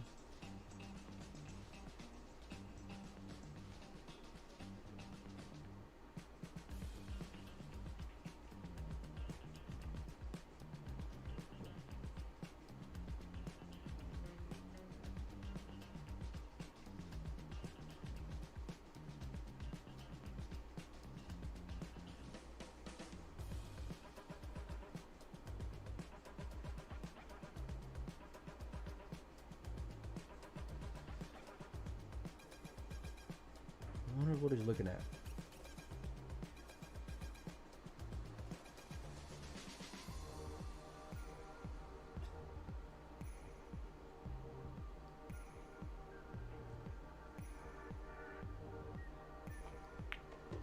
All right, coming out one rail.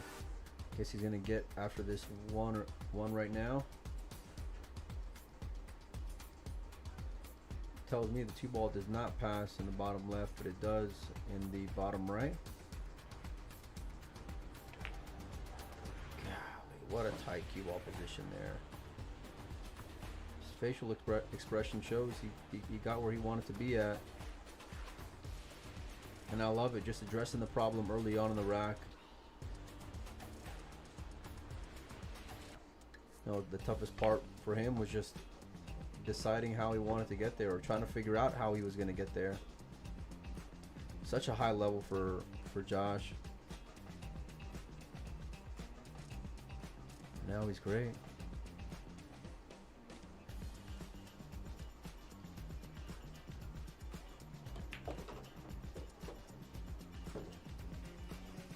He needs to get on this 3 ball here. I wonder if he's just going to draw it down right now off the 6.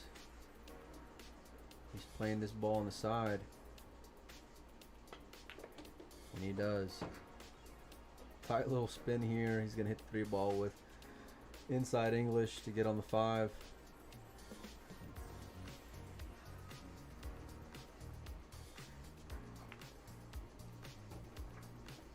A little thick, but he's great. He's got an angle here.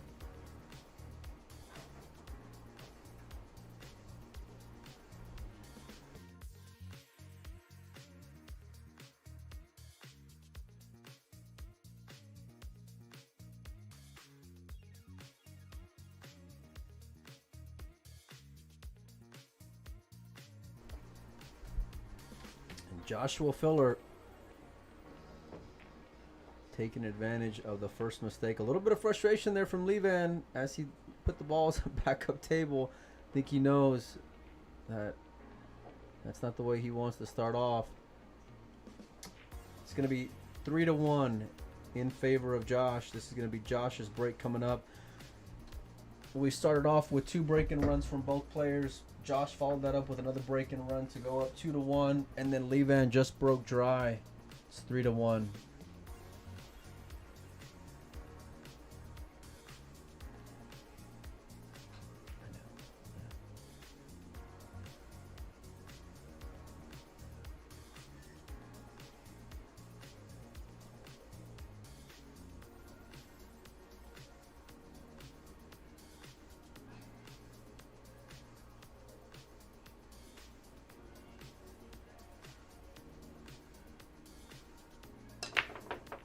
Nice pop break there from Josh. He might come up dry himself here. Look at that. We got action. Wow. Here we go. And you can tell the frustration by both players.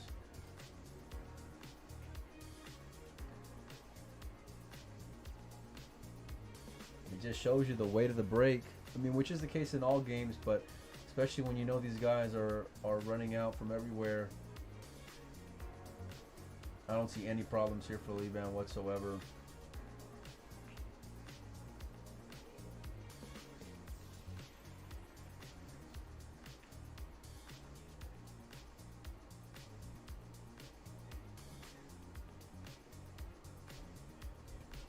We're going match for match from here on out, live on Post Up. Everything from here will be on the TV table. Victor Zielinski awaits the winner. Francisco Sanchez Ruiz waits in the hot seat.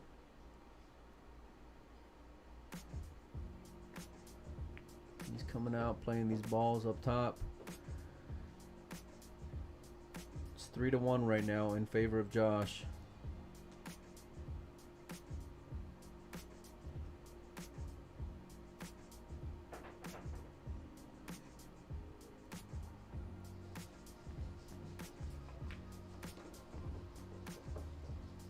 Levan plays all games extremely well. 10 ball, 9 ball, straight pull, you name it.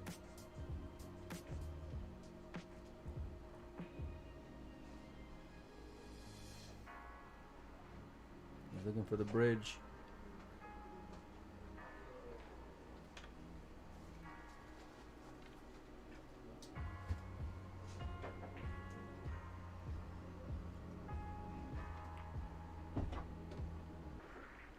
He's got an angle. He's good. We'll play for the 7 ball next.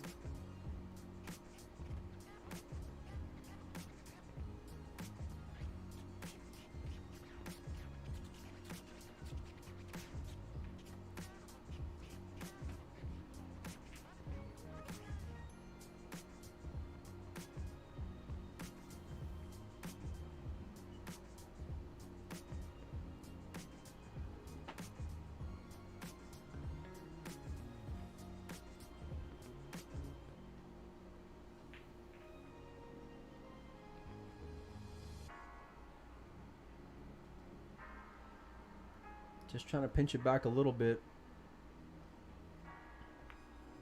Yeah, just a little bit. Playing the 7 ball on the side. Coming out one rail probably for the 4 ball on the bottom right. And just making sure he gets exactly where he needs to be at. He knows these are big balls in a game that he absolutely needs to have. Already got his serve broken one time by Josh after a dry break, and Josh returned the favor here. Coming out one rail, there's the inside. I think he was trying to get on the 4 ball first, but he's great here either way.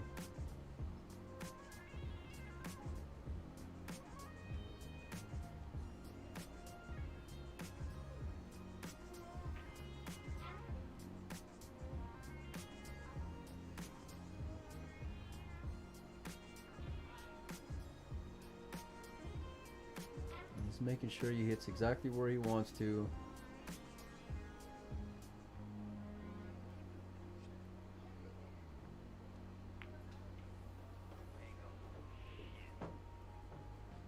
Nice shot there from Lee Van.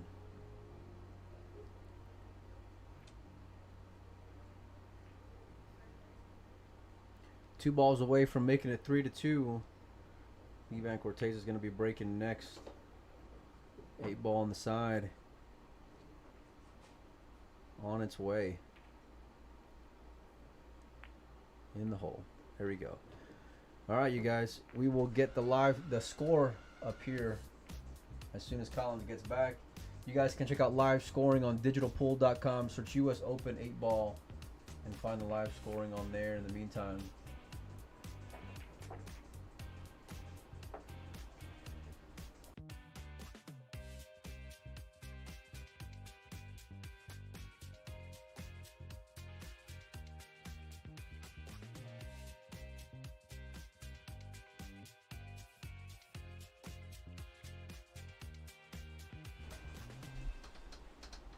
all right.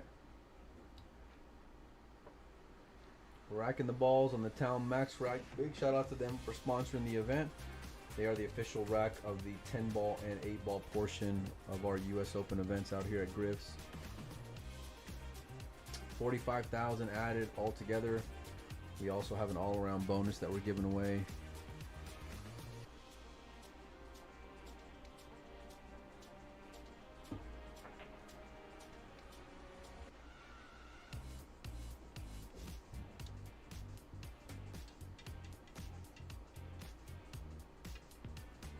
All right, here we go. He broke dry his last one. Hit that a little flat, but the 7 ball is going to go in, and cue ball is going to dress up in the center of the table.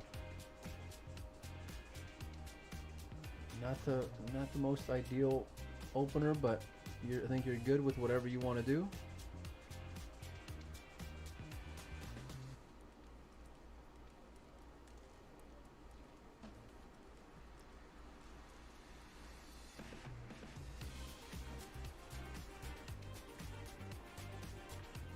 He's planning it all out.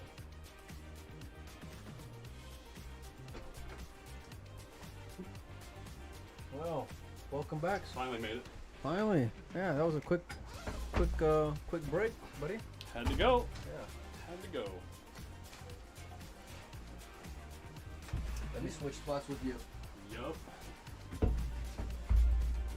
Oh, yeah.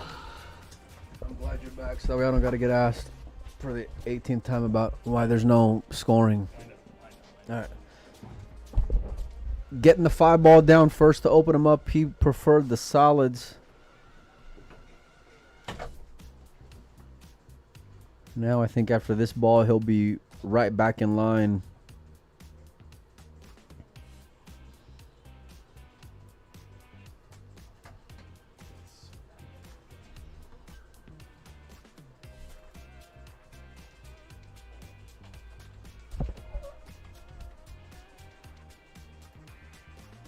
I had like 5 people message me too. Just message me directly. About the score? Hey, you don't have a scoreboard. Oh, really? I had a guy in the room come up and ask me, hey, there's no score. And I'm like, oh, that's interesting. Because I can't see the screen. It's right in front of me. Yeah. Okay. I mean, come on. Lee Dan is currently playing Josh. We try our best, but sometimes we don't have a full team of people here. Like, you know what I mean?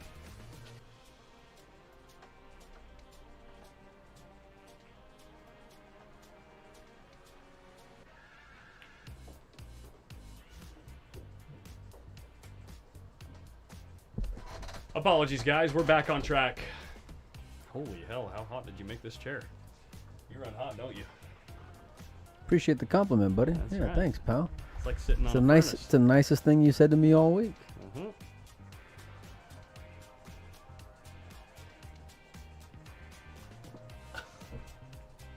What's up, Gary Haas? Thanks, man.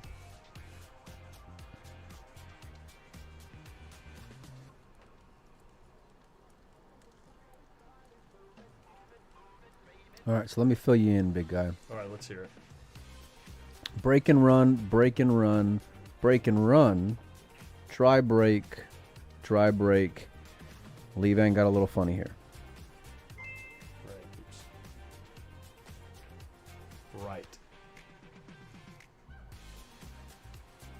gonna hit this with a lot of follow. Come out 1 or 2 rails. There's the 1 rail. There's the 2nd rail, and you're back in line. Nice shot there from Levan. Levan is playing good pool.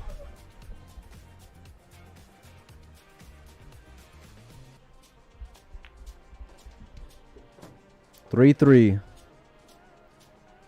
In 3, 2, and 1. There you go.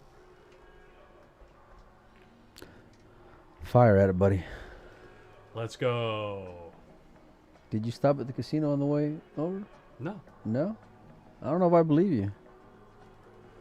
Because you shouldn't. How'd you do? Terrible. And it only lasted 10 minutes, just like I expected. How did I know? Yeah. How did I know? It took me so long. Yeah, I know. That's what I was walking through the place. That's How what am I I supposed thought. to not? I mean, fire listen, at it? I Come get it. on. I get it, man. I'm glad. Listen, I am glad that I didn't tell you before you left to fire one for me, because I was going to. Yeah, of course. All right, here we go.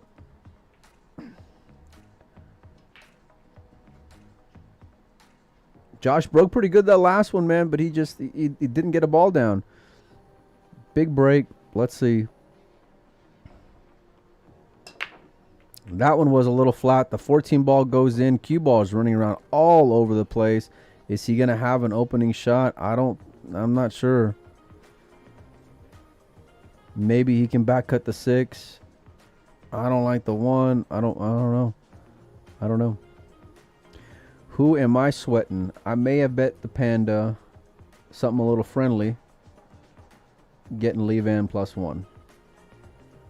Yeah. But I just want to see some good pool. Both these players are top shelf. Not even just in like not even in just their pool game, but just good dudes. Actually, this is a rematch of that infamous match that we had earlier in the tournament, now that I think about it. Infamous? It was a little infamous. Oh, a different game. Yeah. Different game, yeah. Not in this tournament per se, Right, but in this right. series of events. Yeah, Born Hype, I know my man pretty good. I know my guy. I figured he stopped by. Yeah.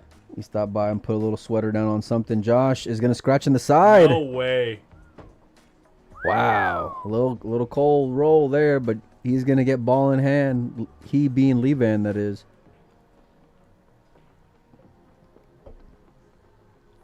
You might be in trouble, buddy. I got Levan plus the game. I mean, that's real I good. thought Yeah. I thought Mario got it. Yeah. Okay. No. You're looking pretty good, buddy. Thank you, buddy. Thanks. Buddy. Yeah. He's cleaning the ball and sizing up how he wants to attack it. He's got It's a little open. bit of the furrowed brow with the half bottom lip stick out. Frown, You can see the wheels turning. Yeah. You know? Yo, David Cavazos coming in with a 9.99. What's up, man? Thank you. He's got options here. It's open still because that was Josh's opening shot after the break. And just like that, I mean, it's early days, but not the What you looking at here? not the spot you want to be in for Josh, who started off up 3-1.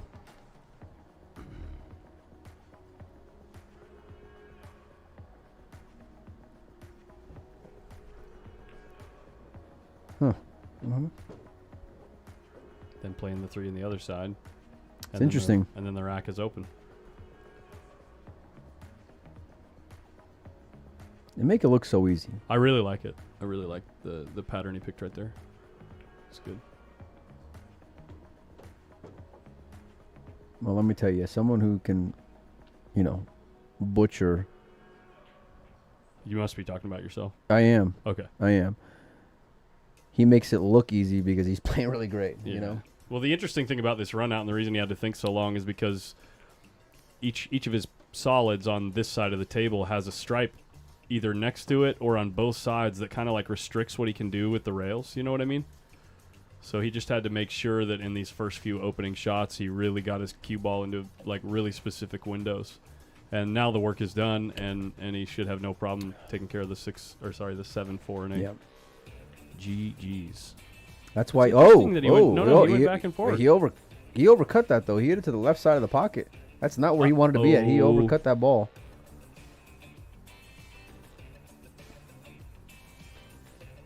There it is. There's the reaction. Oh man.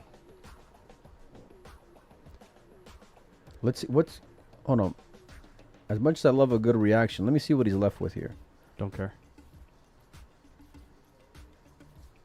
I'm just kidding, guys. Okay, let's see.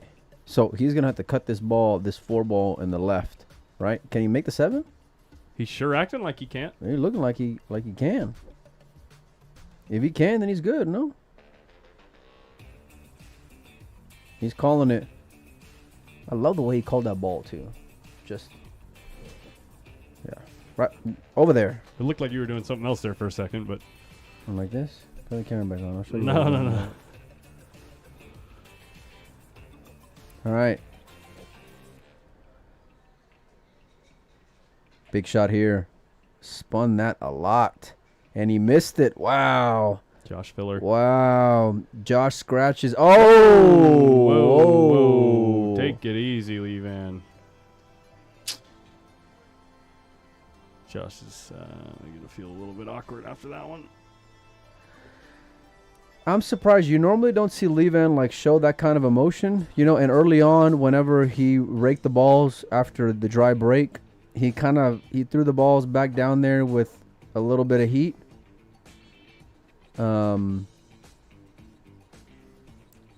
But I never seen Levan. I've never seen him do that before. I've never seen him do that before either. And I've watched Levan play a lot. He's usually got a real like pleasant disposition and just, you know, nice demeanor, table and all that. And so to throw the balls like that, I get being upset. Lord knows I'm passionate, but yeah, I'm kind of surprised, buddy. Me too. I'm really surprised. Yeah. Josh don't look too thrilled either. I wonder what I don't know. Well, it might be the format. Not like only the format, you know, but like in the context of everything, we're now down to the final 4, right? Yep. The way that the balls are breaking, the way that everybody has the table dialed, we're using the template rack, it's alternate break. That was a huge moment. That was the moment for him to gain an advantage in this set. You know what I mean? That was it. And then it slips through his fingers, and it's like now he's got to bank on Josh making a mistake. Yeah. You know? Yeah. Well, I mean, no, all you're doing is just hold and serve, though. You know, like that was Josh's break. But that's my point. Is that was his chance, opportunity to get ahead to where even if Josh holds his serve, if Levan does his job, getting to 8 first. The win's over, or you know he has the win, right? So it's like, especially with the fact that they've both been breaking and running a lot. Well, let me tell you, that was the moment to take the advantage in the set. Where like even now, even if he plays perfect from now, if Josh also plays perfect, you can't win. So well. You can cut the tension now. Yeah. For sure. Yeah. Yeah.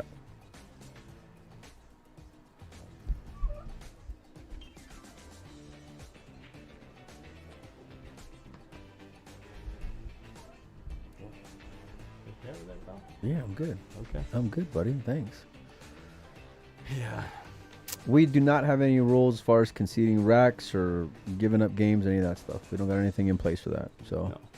I don't want anything like that either. Yeah, here's the deal, especially with that type of rule in this format, the way that we're running this tournament, at least currently, until the tournament and pool in general grows enough where we can have dedicated refs on every single table, or at least, you know, like 3 for the whole event. You know what I mean? It's like you can't really enforce it.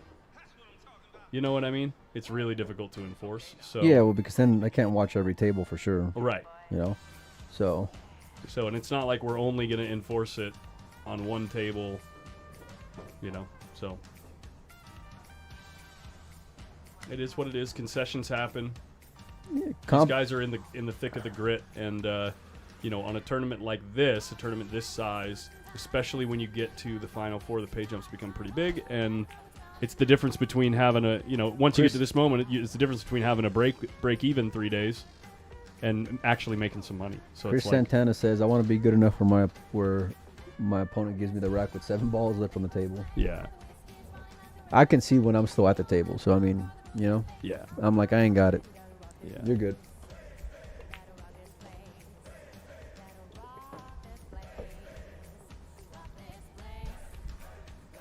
He's looking a little like he's just waiting for it to get a little funny.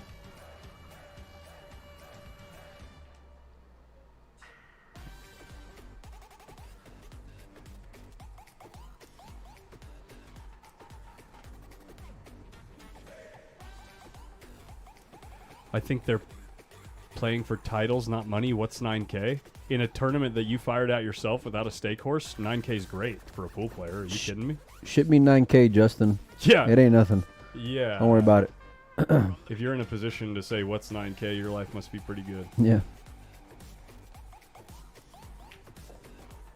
There it is, a little breaky run scheme. All right. Emotions have calmed for a little bit, but Levan's still looking like just upset. Oh, yeah. Annoyed. I'm going to do this real quick. We haven't done this in a few minutes. Huge thanks to the event sponsors. I'll let you guys watch Mike work down there. He's working. I'm talking with a sponsor. Exactly. Okay. That's my point. Event sponsors: 1PKT, Michelle Griffin Realtor, Premier Billiards, the sponsor of the All Around, Town Products with the Town Max Rack, the new template out on the market, and the official template rack of the 10-ball and 8-ball disciplines, Diamond Billiard Products, and of course our title sponsor, Q-Tech. Thank you for the support. And thank you guys for sweating it with us. Fast and Loose Designs, by the way, did some incredible graphic work. You saw for the promotional material for these events. We then use that to the elements from those graphics to do the overlays for the stream. And yeah, big shout out to Chris Santana. Fast and Loose Designs.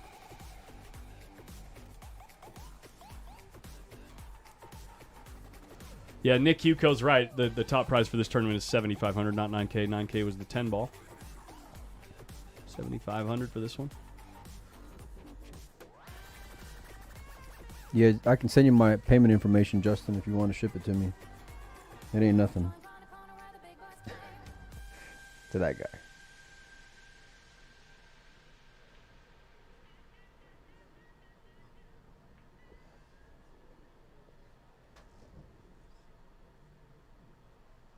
$9K is a joke, right? These guys should be making more. You feel different, I take it? Justin Snow. We're trying to build the game from a position where that's actually a really sizable payout for pool in a non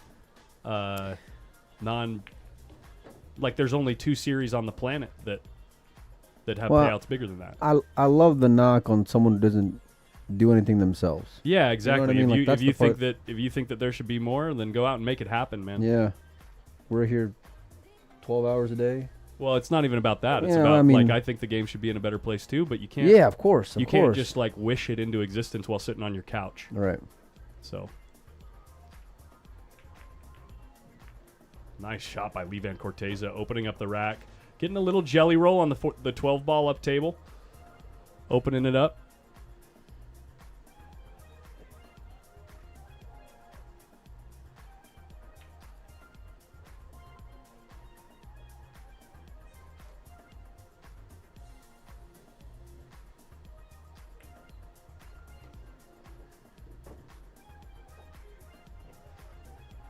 Making moves at an important time. Aaron Lake comes in and says Levan is mad, and that's not good news for Filler.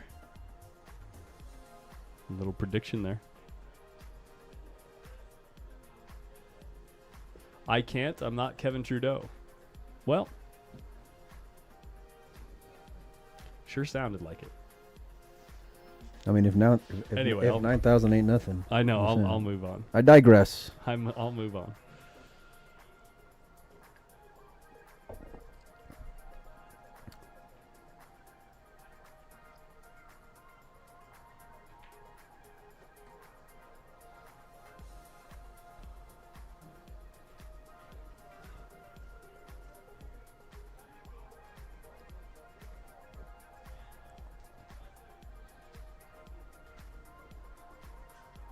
Whose break is this, Nui? You know? Fillers. Fillers? Oh, this is big then. Yeah. This is big.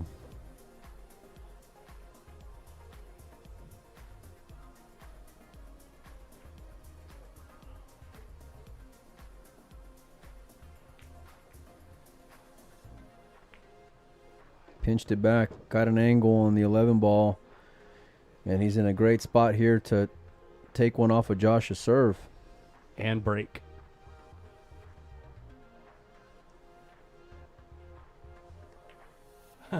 Born hype. Nice one, bro. A nice one.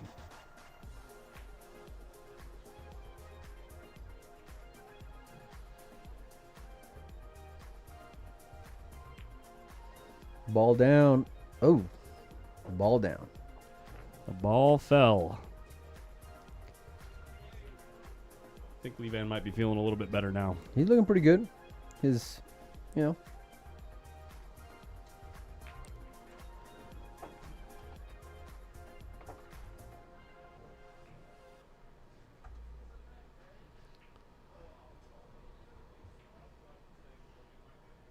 Unfortunately, pool will never pay out big. I actually hard disagree on that.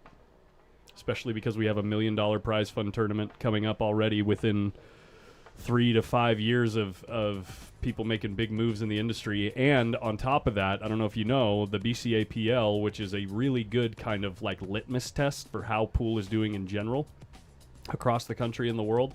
The event that just happened here in Vegas has grown at least 15%, sometimes 20% year over year for the last like 3 years, 5 years. So the game is definitely moving in the right direction. Payouts in tournaments are simply a factor of how much value you guys receive at home for following the event. And what I mean by that is it depends on how many people are following pools. So the best way to help this game get to the point where these players are making enough money off of tournaments, the best way to do it is every year try to find 2 people that you can get interested in pool. Every year. That's it. 2 people a year. If everybody did that, this game would have millions of people playing regularly, and it would be one of the biggest global phenomenons that like on the planet. The game has all the ingredients of all the greatest games. We're just in the dark ages right now. We're in the in the 1500s, right? We're waiting for our renaissance. We'll get there.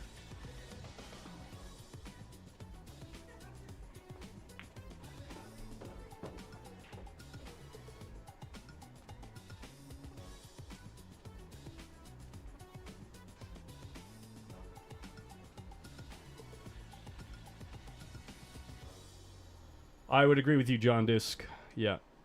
That's why I have vowed I will never do a pay-per-view stream. If the event organizer thinks that they need money coming from the pay-per-view, then I just won't do the stream for them.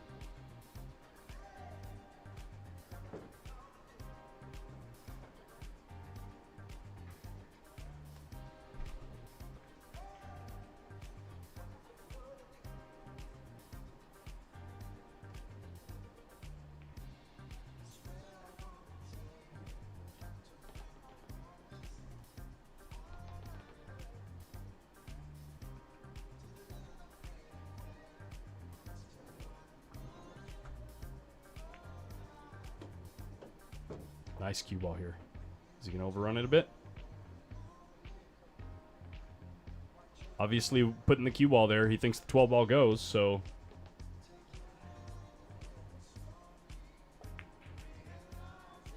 And he overcuts it.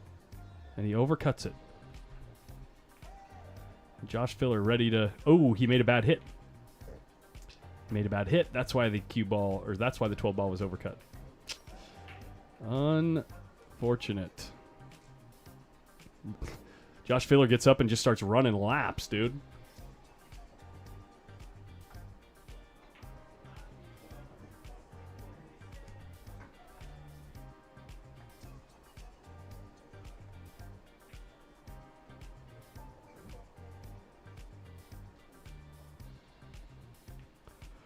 Yeah, Justin Snow, I get where you're coming from too, but I just know the current state of the game as far as how much these players are making, and 9K, 7.5K in a tournament like this makes a massive difference in their lives for the coming month or two. Yeah.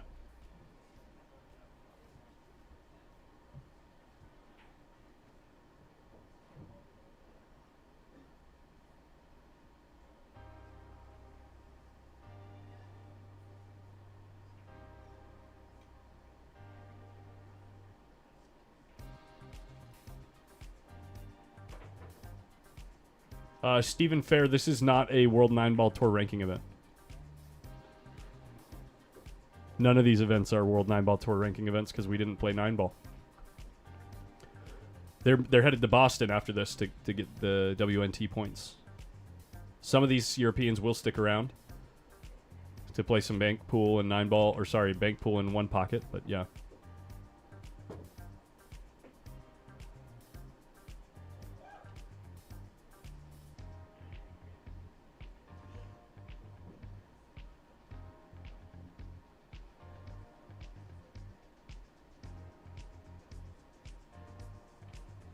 Yeah, and that's the other thing is the best players in the world, although they may be the best of the best are not created equal in the world of economics. Just has to do with how many people watch.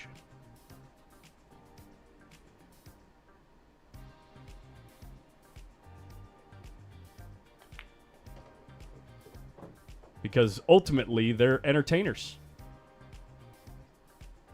Ultimately, they are entertainers. That's where the value comes from in professional sports, professional games. The value and the money they make, they get paid as entertainers.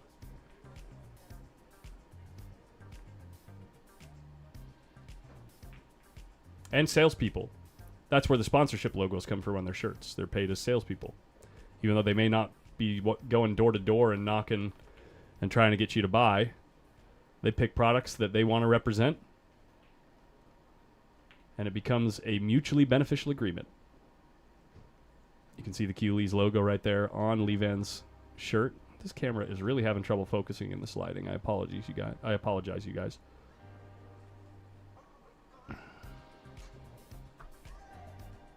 Little break here. I did update the score already, right? Yep, 5-5. Yeah, while they're taking a break, we can continue the discussion. I mean, I see so many people online like talking about how, ooh, we need to get some kind of sponsor in here. You know, if only we could get Budweiser or Anheuser-Busch or whoever. And the truth is, people don't just chuck money at things without any, like, some type of promise of a return on investment, right? The only time they do that is it's literally called charity. Right, guys? And I'm pretty sure that Anheuser-Busch is not in the business of charity. They're in the business of making money. So, and it's also a chicken or the egg argument, right? Oh, will having more money make this game grow, or will making this game grow mean there will be more money? It's both. Like, both things are true. So the only way to get more money in the game, in my eyes, and the job that I'm trying to do, is get more people interested. I just realized that my thing is unplugged here. Hold on.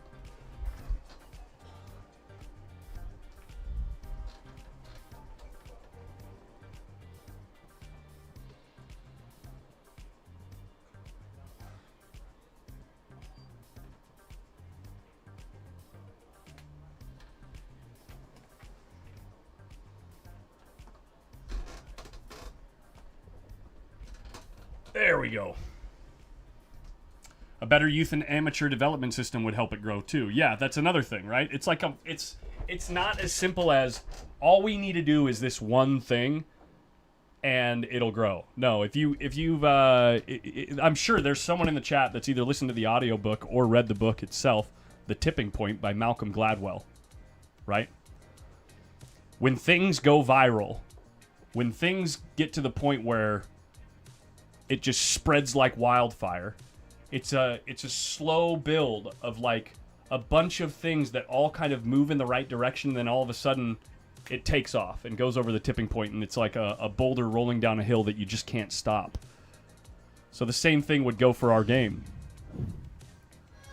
It's little steps along the way, and all of them have to culminate to the same goal, right? So we need to find a way to get more young people interested in the game. That's why I do this Hangout Vibe. That is the whole reason I do this Hangout Vibe, because frankly, for a kid under 25, watching pool, and they go, well, nice break here. Josh just, he made a ball in the side pocket, so that means he's going to be able to choose which grouping he wants to play. You know, what shot do you like here, John? You know, I think I like to shoot the 6 and roll up a little bit. And then do that for 8 hours and not talk about anything else. Younger people don't care for that. So I try to sprinkle that in as much as I can, especially when I've got some pros in here that I can learn from. But yeah, it's a really important thing that I think that people just kind of take for granted. It's like, oh, well, these players, they play so good, so therefore they deserve money. Well, that's not the reality of the situation, right? You could be the best person in the world at mowing a lawn with nail clippers, but the guy with the lawnmower is always going to beat you because you're playing a different game. So people currently, the world at large, just doesn't find as much value in watching pool as they do in watching football or basketball or tennis or golf, all those things. And so until we get to the point where there's more people that are just absolutely fanatical about the game like us, it's just going to stay the way it's been. And so, yeah, we all need to work together, try to find more people and show them how beautiful this game really is.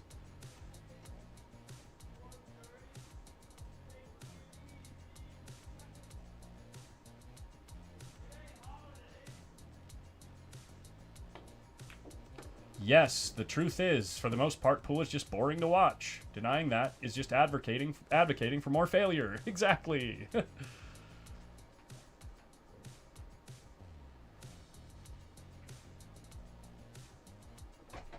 But it's nail clippers.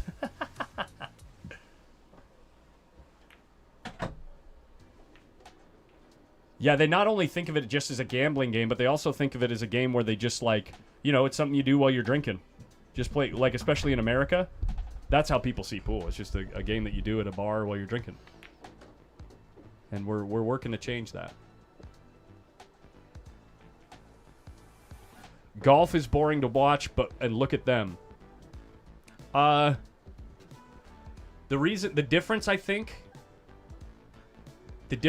with golf and pool is it's very apparent in golf when someone does something fantastic, because they're hitting a ball like hundreds of yards, right?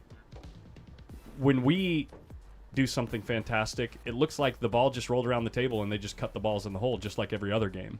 So until you invest the time to understand the game and get hooked on it yourself, you'll never understand the greatness of what's happening. Josh Filler gets a little break and run, and we're getting down to the nitty-gritty of it, guys.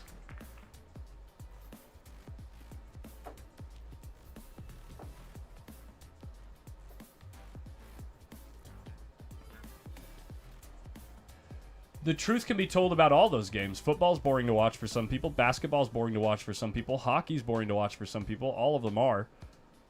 We just have, I think, a higher price of entry because you actually have to go try it yourself and then have those moments where you play really good and do things intentionally and see it happen and then realize how difficult it is to do that every time you play and how unlikely it is. And then you get hooked. You know what I mean? So doing things like, no one someone who doesn't play the game and has never tried this shot before, this one, the shot on the right with English,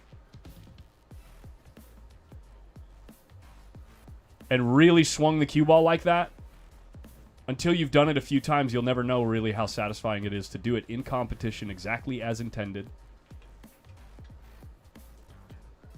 It won't look fantastic to you. It'll look like, well, the guy just made the ball in the pocket and played the right speed.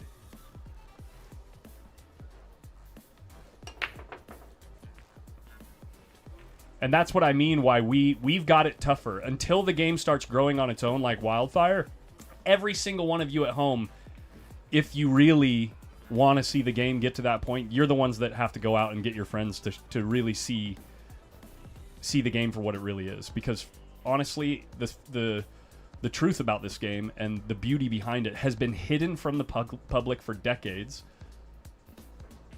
by people who wanted to, oh, I paid my dues. I lost money in order to learn. Oh, I had to play $20 a game in order to learn.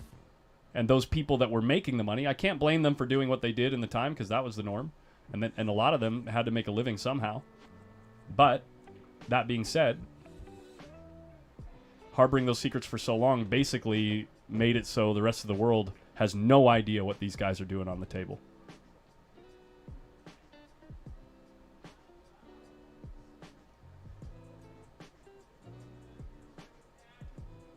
Baseball is torture to watch. I used to think the same thing, and then I started watching John Boy Media and watching him cover like the ins and outs of what's happening on the plate. And I actually find it really entertaining now. Now, I don't watch the regular season stuff because there's just too many games. But the postseason is really interesting to me.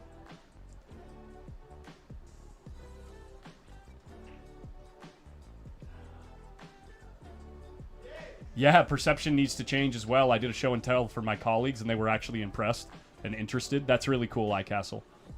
Wow. Levan Corteza is going to miss the ball, fluke one of Josh's balls in the side pocket, and tie up two solids and a stripe on the long rail. Is the 10 ball. Can you play a combo? Is the table still open?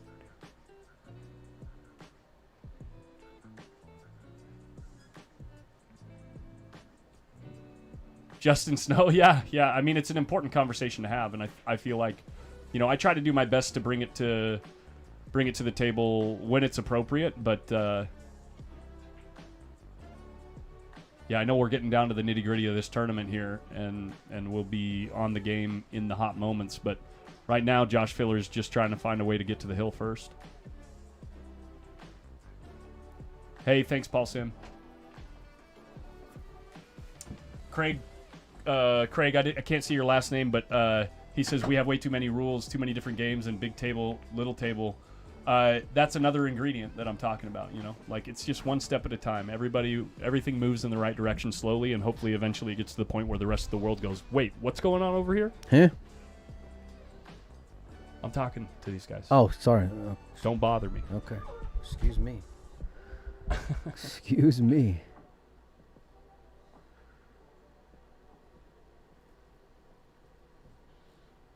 Who won the hot seat match? FSR is waiting in the finals. The winner of this match plays Victor Zielinski.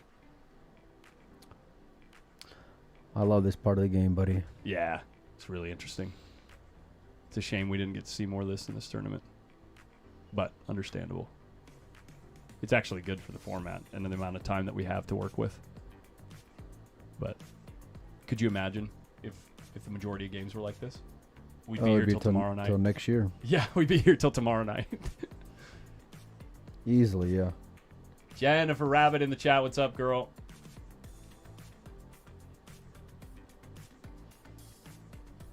Such a simple shot, but massively effective.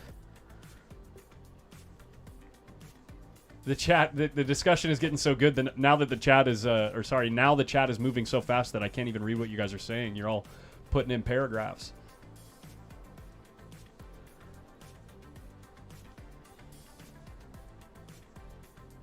It's not as simple as that, I don't think. A no limit play per whatever your name is. Winner gets $1 million and everyone pays attention. Yeah, you might get people to pay attention for a week, but This is actually a really important point, guys. This is a really important point. If you're just gonna chuck money at a tournament, okay, and first prize is $1 million, cool. It's real exciting.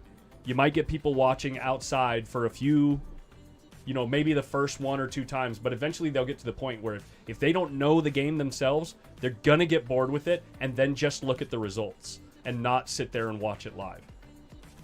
You get what I mean? Oh, cool, he won $1 million. But if they're not sitting there and watching it live, the sponsors and the people throwing that money at the event get nothing in return on their investment. It's like super important about the whole chuck money at pool idea. Okay. But why don't you just watch the game, man? I'm watching. I'm good. Are you good? Oh, I'm having a great time. Okay, good. Lovely.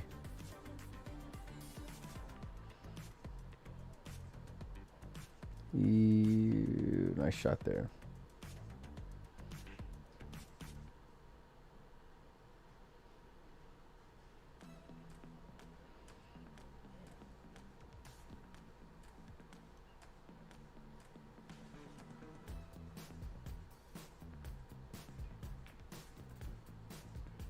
Mosconi Cup on ESPN primetime would help. ESPN is dying.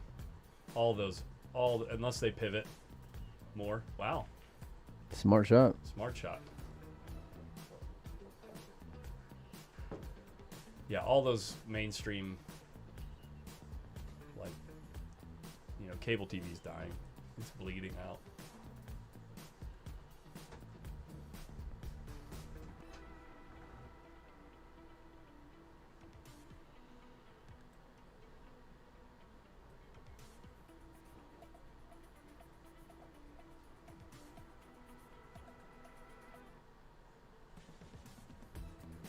ESPN is dying on, I should say, with games that are not already like the main thing that people go to ESPN for. ESPN will crush it with, coverage of all the main games, basketball, baseball, and football. But it's not the place to save obscure games. What was it called? The Ocho? Oh my God, when they did that thing on the Ocho. Talk about trying to save yourself and shooting yourself in the foot. Good Lord. I got such a good joke for that, but I can't say it on air.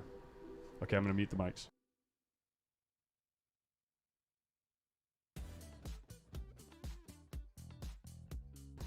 Yeah, good one. Speaking of good one, it's a good shot there, and he's not going to get much reward.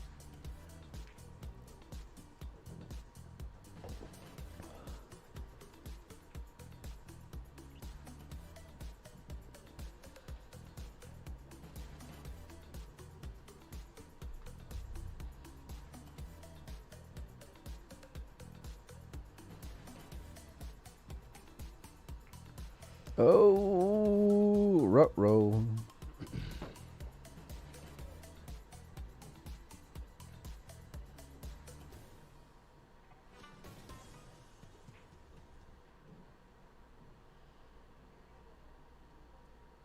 You know who might be able to save pool? What's up? Maybe if I step in. Oh, God. Bro. And be a symbol for what's right. Jesus Christ. Oh, dangle. Dangle, dangle, dangle. What are we going to do with you, buddy? The people need a symbol to stand for what's right. You gotta... I can't even with the straight face with you, man. All right, big shot here. Massive shot. Easy. In the hole. Easy shot. That was a game. That was a game winner. Absolute hanger, that shot. For you or for Batman?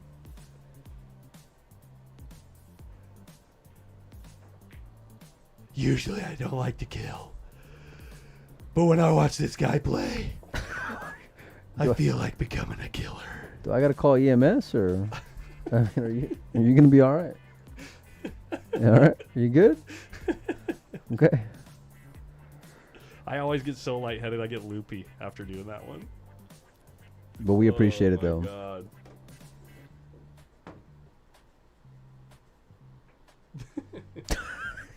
I can't with you, dude. I just can't. Yeah, we're just watching the quarterfinals of a tournament. That's all. U.S. Open. Chopping it up. On the hill. On the hill. By the way, guys, I don't think that my style of coverage should be done for, like, pro events as the exclusive coverage. I really think that, like, we should get to a point where you have, like, the main sports broadcast model, you know, with, like, the guys doing the thing so that new people to the game can know what's going on. You can sweat it with, like, the real pros, you know what I mean? Mm-hmm. But then it would be really cool if you have something like this to just hang out with until the finals, you know? Like through the early stages of the tournament. I think it'd be fun. I don't know, man. I'm good with where we're at. No, I'm enjoying myself right now. Yeah. But I met with Batman, not with you, buddy. Straight up sounds like Lego Batman. Yeah. It does, actually. As someone who has kids, it does. Yeah. It's not for everyone, but it's for us. So we hope you guys are enjoying it. Yeah. I sure have fun. Holy crap. No doubt. You guys make it so fun. Pop. Dry. Dry. 6 ball. Dry. Nice. We got a game here. We got action on Filler's break is dry with the table quite open. Levan has an opportunity to get to the hill. How many times have we been in this exact situation? Down by 2, break dry. Now you got a chance to get back to if you hold serve on yours and capitalize. This might be the 3rd or 4th match in a row on the stream table in this exact, the feature table in this exact situation. I think 2 of them got to the hill. No, not in a row. This might be the 3rd in a row. But 4, I think, total on the feature table for the tournament so far. 2 of them got to the hill, and 2 of them ended right away.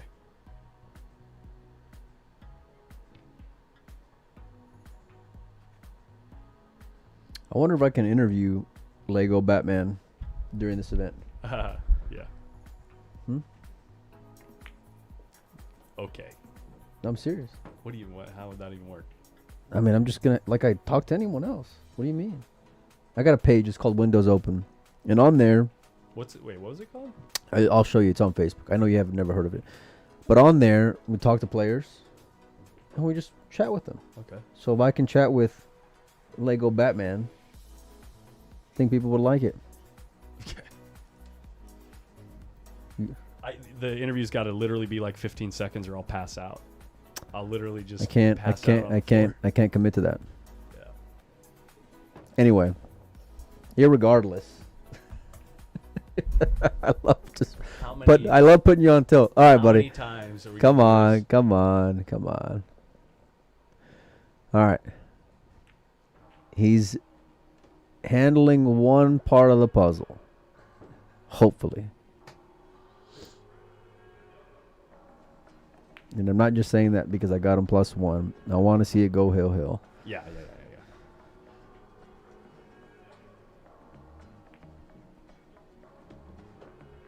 He says that's good. Levan to break. Everything on this shot. If he gets the breakdown, I got a chance to cover. I forgot about that. Yeah, I got a little sweater.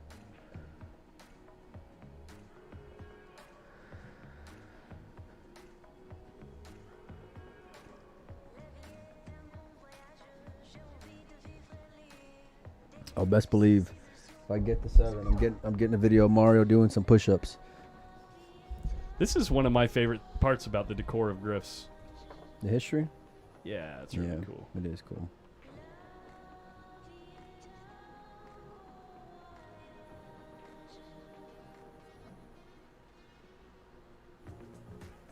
There you go. Mm-hmm. Yep. You see, the trick with pool is... I can't do it. You gotta have more cowbell. Oh, boy. Stick to Batman, big guy. Yeah, I can't do my Christopher Walken. Stick It's to terrible. Batman.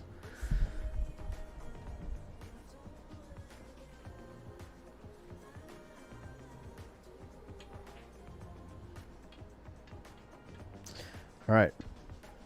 All right. Here we go. You think he's getting that ball down? You think he's running out? The 5 and 3? I'm not. 5's in. There we go. Cue ball drifting to the short rail. 7 ball gonna maybe tie up with the 6. No, it leaves a shot. 12 ball by the pocket. If he wants to go with stripes, it's real easy to. There's 3 stripes within 6 inches of the pocket. He has to go with stripes. Look at the 1-4. It's dead in the corner. Is it? It's pretty close. Maybe pointing at the short rail. Can't tell. It's light. It's close. Yeah, you got to go stripes here. You got the 2 stripes at the bottom right of the table as we're looking at it right now that you can use to break out the 10 or get position on the 10 in the other corner. It's I'm gonna say right now this rack is night. Later, stripes. Later. It's got a little funny. Got a little funny.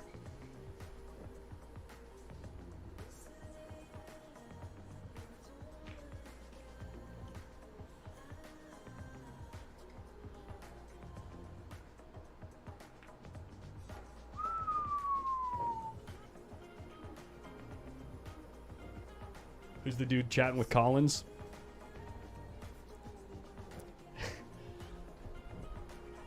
Molina Mike. Windows open. Oh, you know what it is now, huh? Well, you said it like 10 seconds ago. Thanks, buddy. You don't want to get straight here? No, he's way above the ball. He's got plenty Is he of angle good? here. Yeah, Okay. plenty of angle. Okay.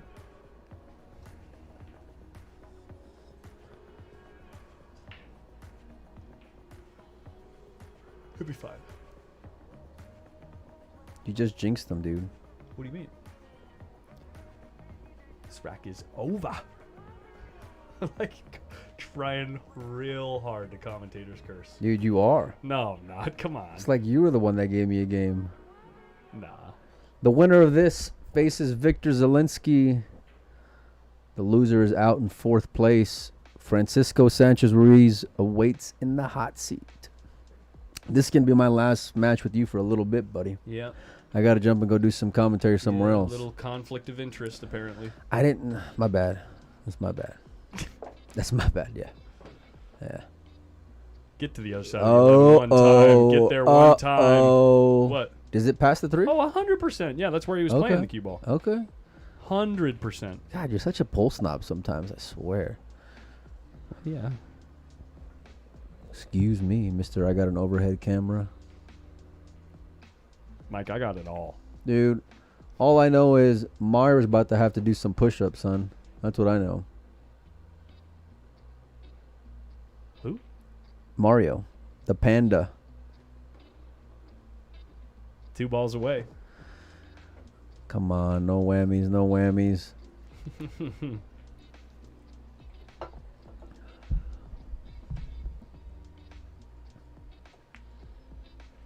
There we go. We are going to get a hill-hill There match we go. just like there we said. go.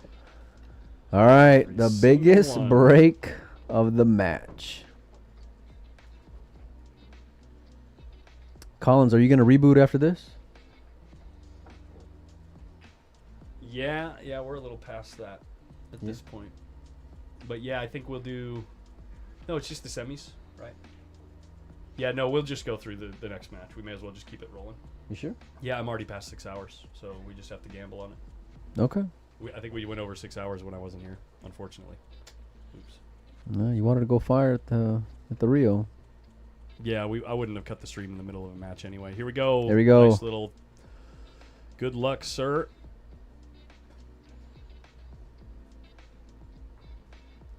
Dude, I want to see the table. Come on. We got it. Would you trust me for a second, man?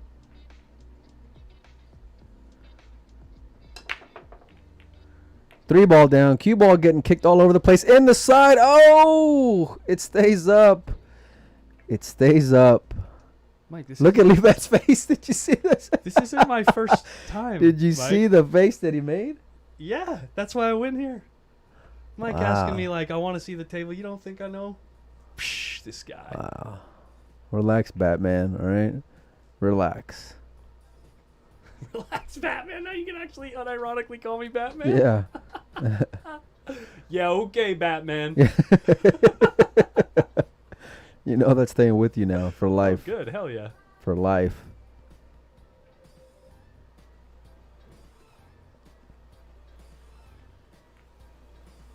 Uh-oh. He's good. Okay. Okay. Played it perfect. Never a doubt. Just He played said, it never a doubt. absolutely freaking perfect.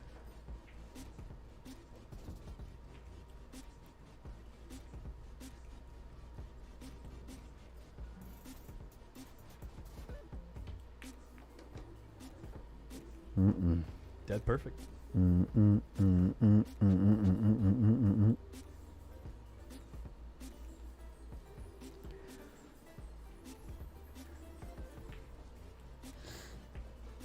Well, this has been a great match. Yeah. The last two matches, fantastic matches. Earlier today, the Carlo Biado Roland Garcia match was off the chain. We've been seeing some real good stuff here today. Yeah, just for the comments about illegal racking, there's no official rack rule in here for it to be illegal. We ain't handing out yellow cards. He's not in trouble. So I'm sure they're not angling each other. They're not seeking an advantage. Yeah, there's no drama to be had here.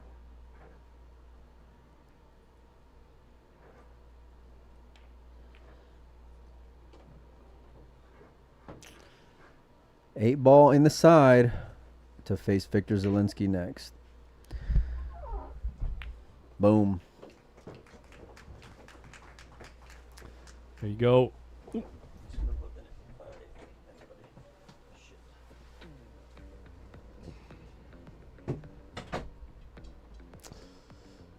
I don't know if we're going to do a player break or not. I'm sure it's up to Josh whether he needs a breather for a second before he plays Victor, but we're going to move right into the next match.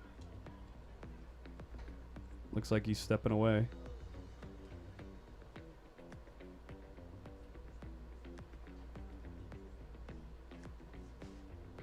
Your runner-up to this year's U.S. Open 10-ball championship,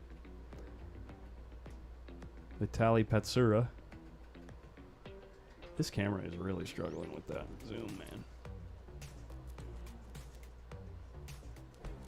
Let's do it like this.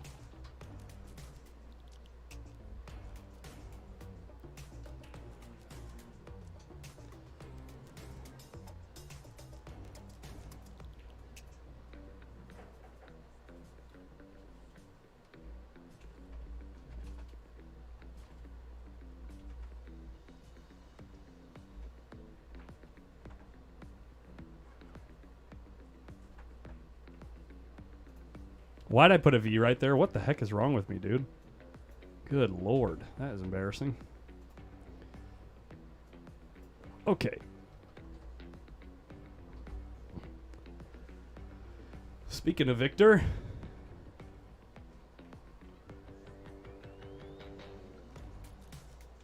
One more match to get to the final.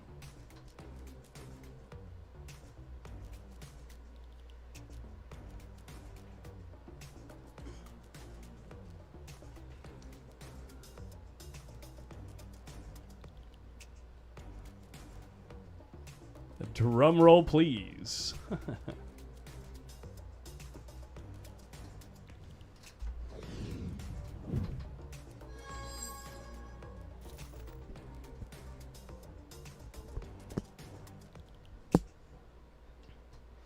If you like the vibes and you want to rep the brand, go check out PostUpMerch.com. Don't be a nit. Go check it out, man. It's got the logo on the back. PostUpMerch.com. We got coffee mugs. We got this little water bottle. It's a little on the pricey side for the size of it, but at least you get the logo all over the bottle. Looks nice.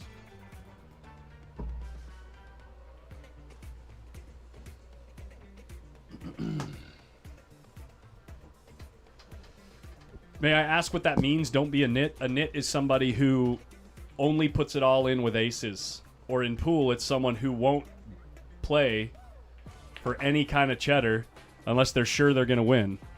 Or it's somebody who wants to gamble all the time, but they only want to play for $5 if the player is better than them. If the player that they're playing is better than them. They're trying to, like, you know, low roll. Don't be a nit. A nit wouldn't bet that water is wet. Haha, Slim. Yeah, I think I saw your order, man. Just went through and fulfilled a bunch of them. They should be shipping soon. Adam Stickles is in it. Exactly. Exactly. Shout out to our stream sponsors, Fast and Loose Designs. Yo. So you're going to have like about a 30, probably about a 30-ish minute. He's going to eat before they start. So I don't know if you want to reboot. Now might be the time. Okay, I guess we're going to do a 30-minute break and then come back for the semifinals, guys. The stream what? Okay, so yeah, if you want to do that. Yeah, guys, I guess the players are going to take a 30-minute dinner break. So we'll see you guys. Stay tuned. Make sure you're subscribed on YouTube and Facebook, or, you know, all the socials, so you know when we go live again. But we're going to take a 30-minute player break and go live again for the semifinals on all channels, and then the finals will happen only on Griff'S TV, from Griff'S Bar and Billiards. You can check out the YouTube channel in the video description, above the video on Facebook and below the video on YouTube. Okay? Thanks for the chat, guys. That was really fun. Really, really cool to see how many people were really getting involved with it. So, yeah, see you guys in about 30 minutes. Hey, me and Mike might hit some balls. Have a good time. All right. Cheers. See you soon.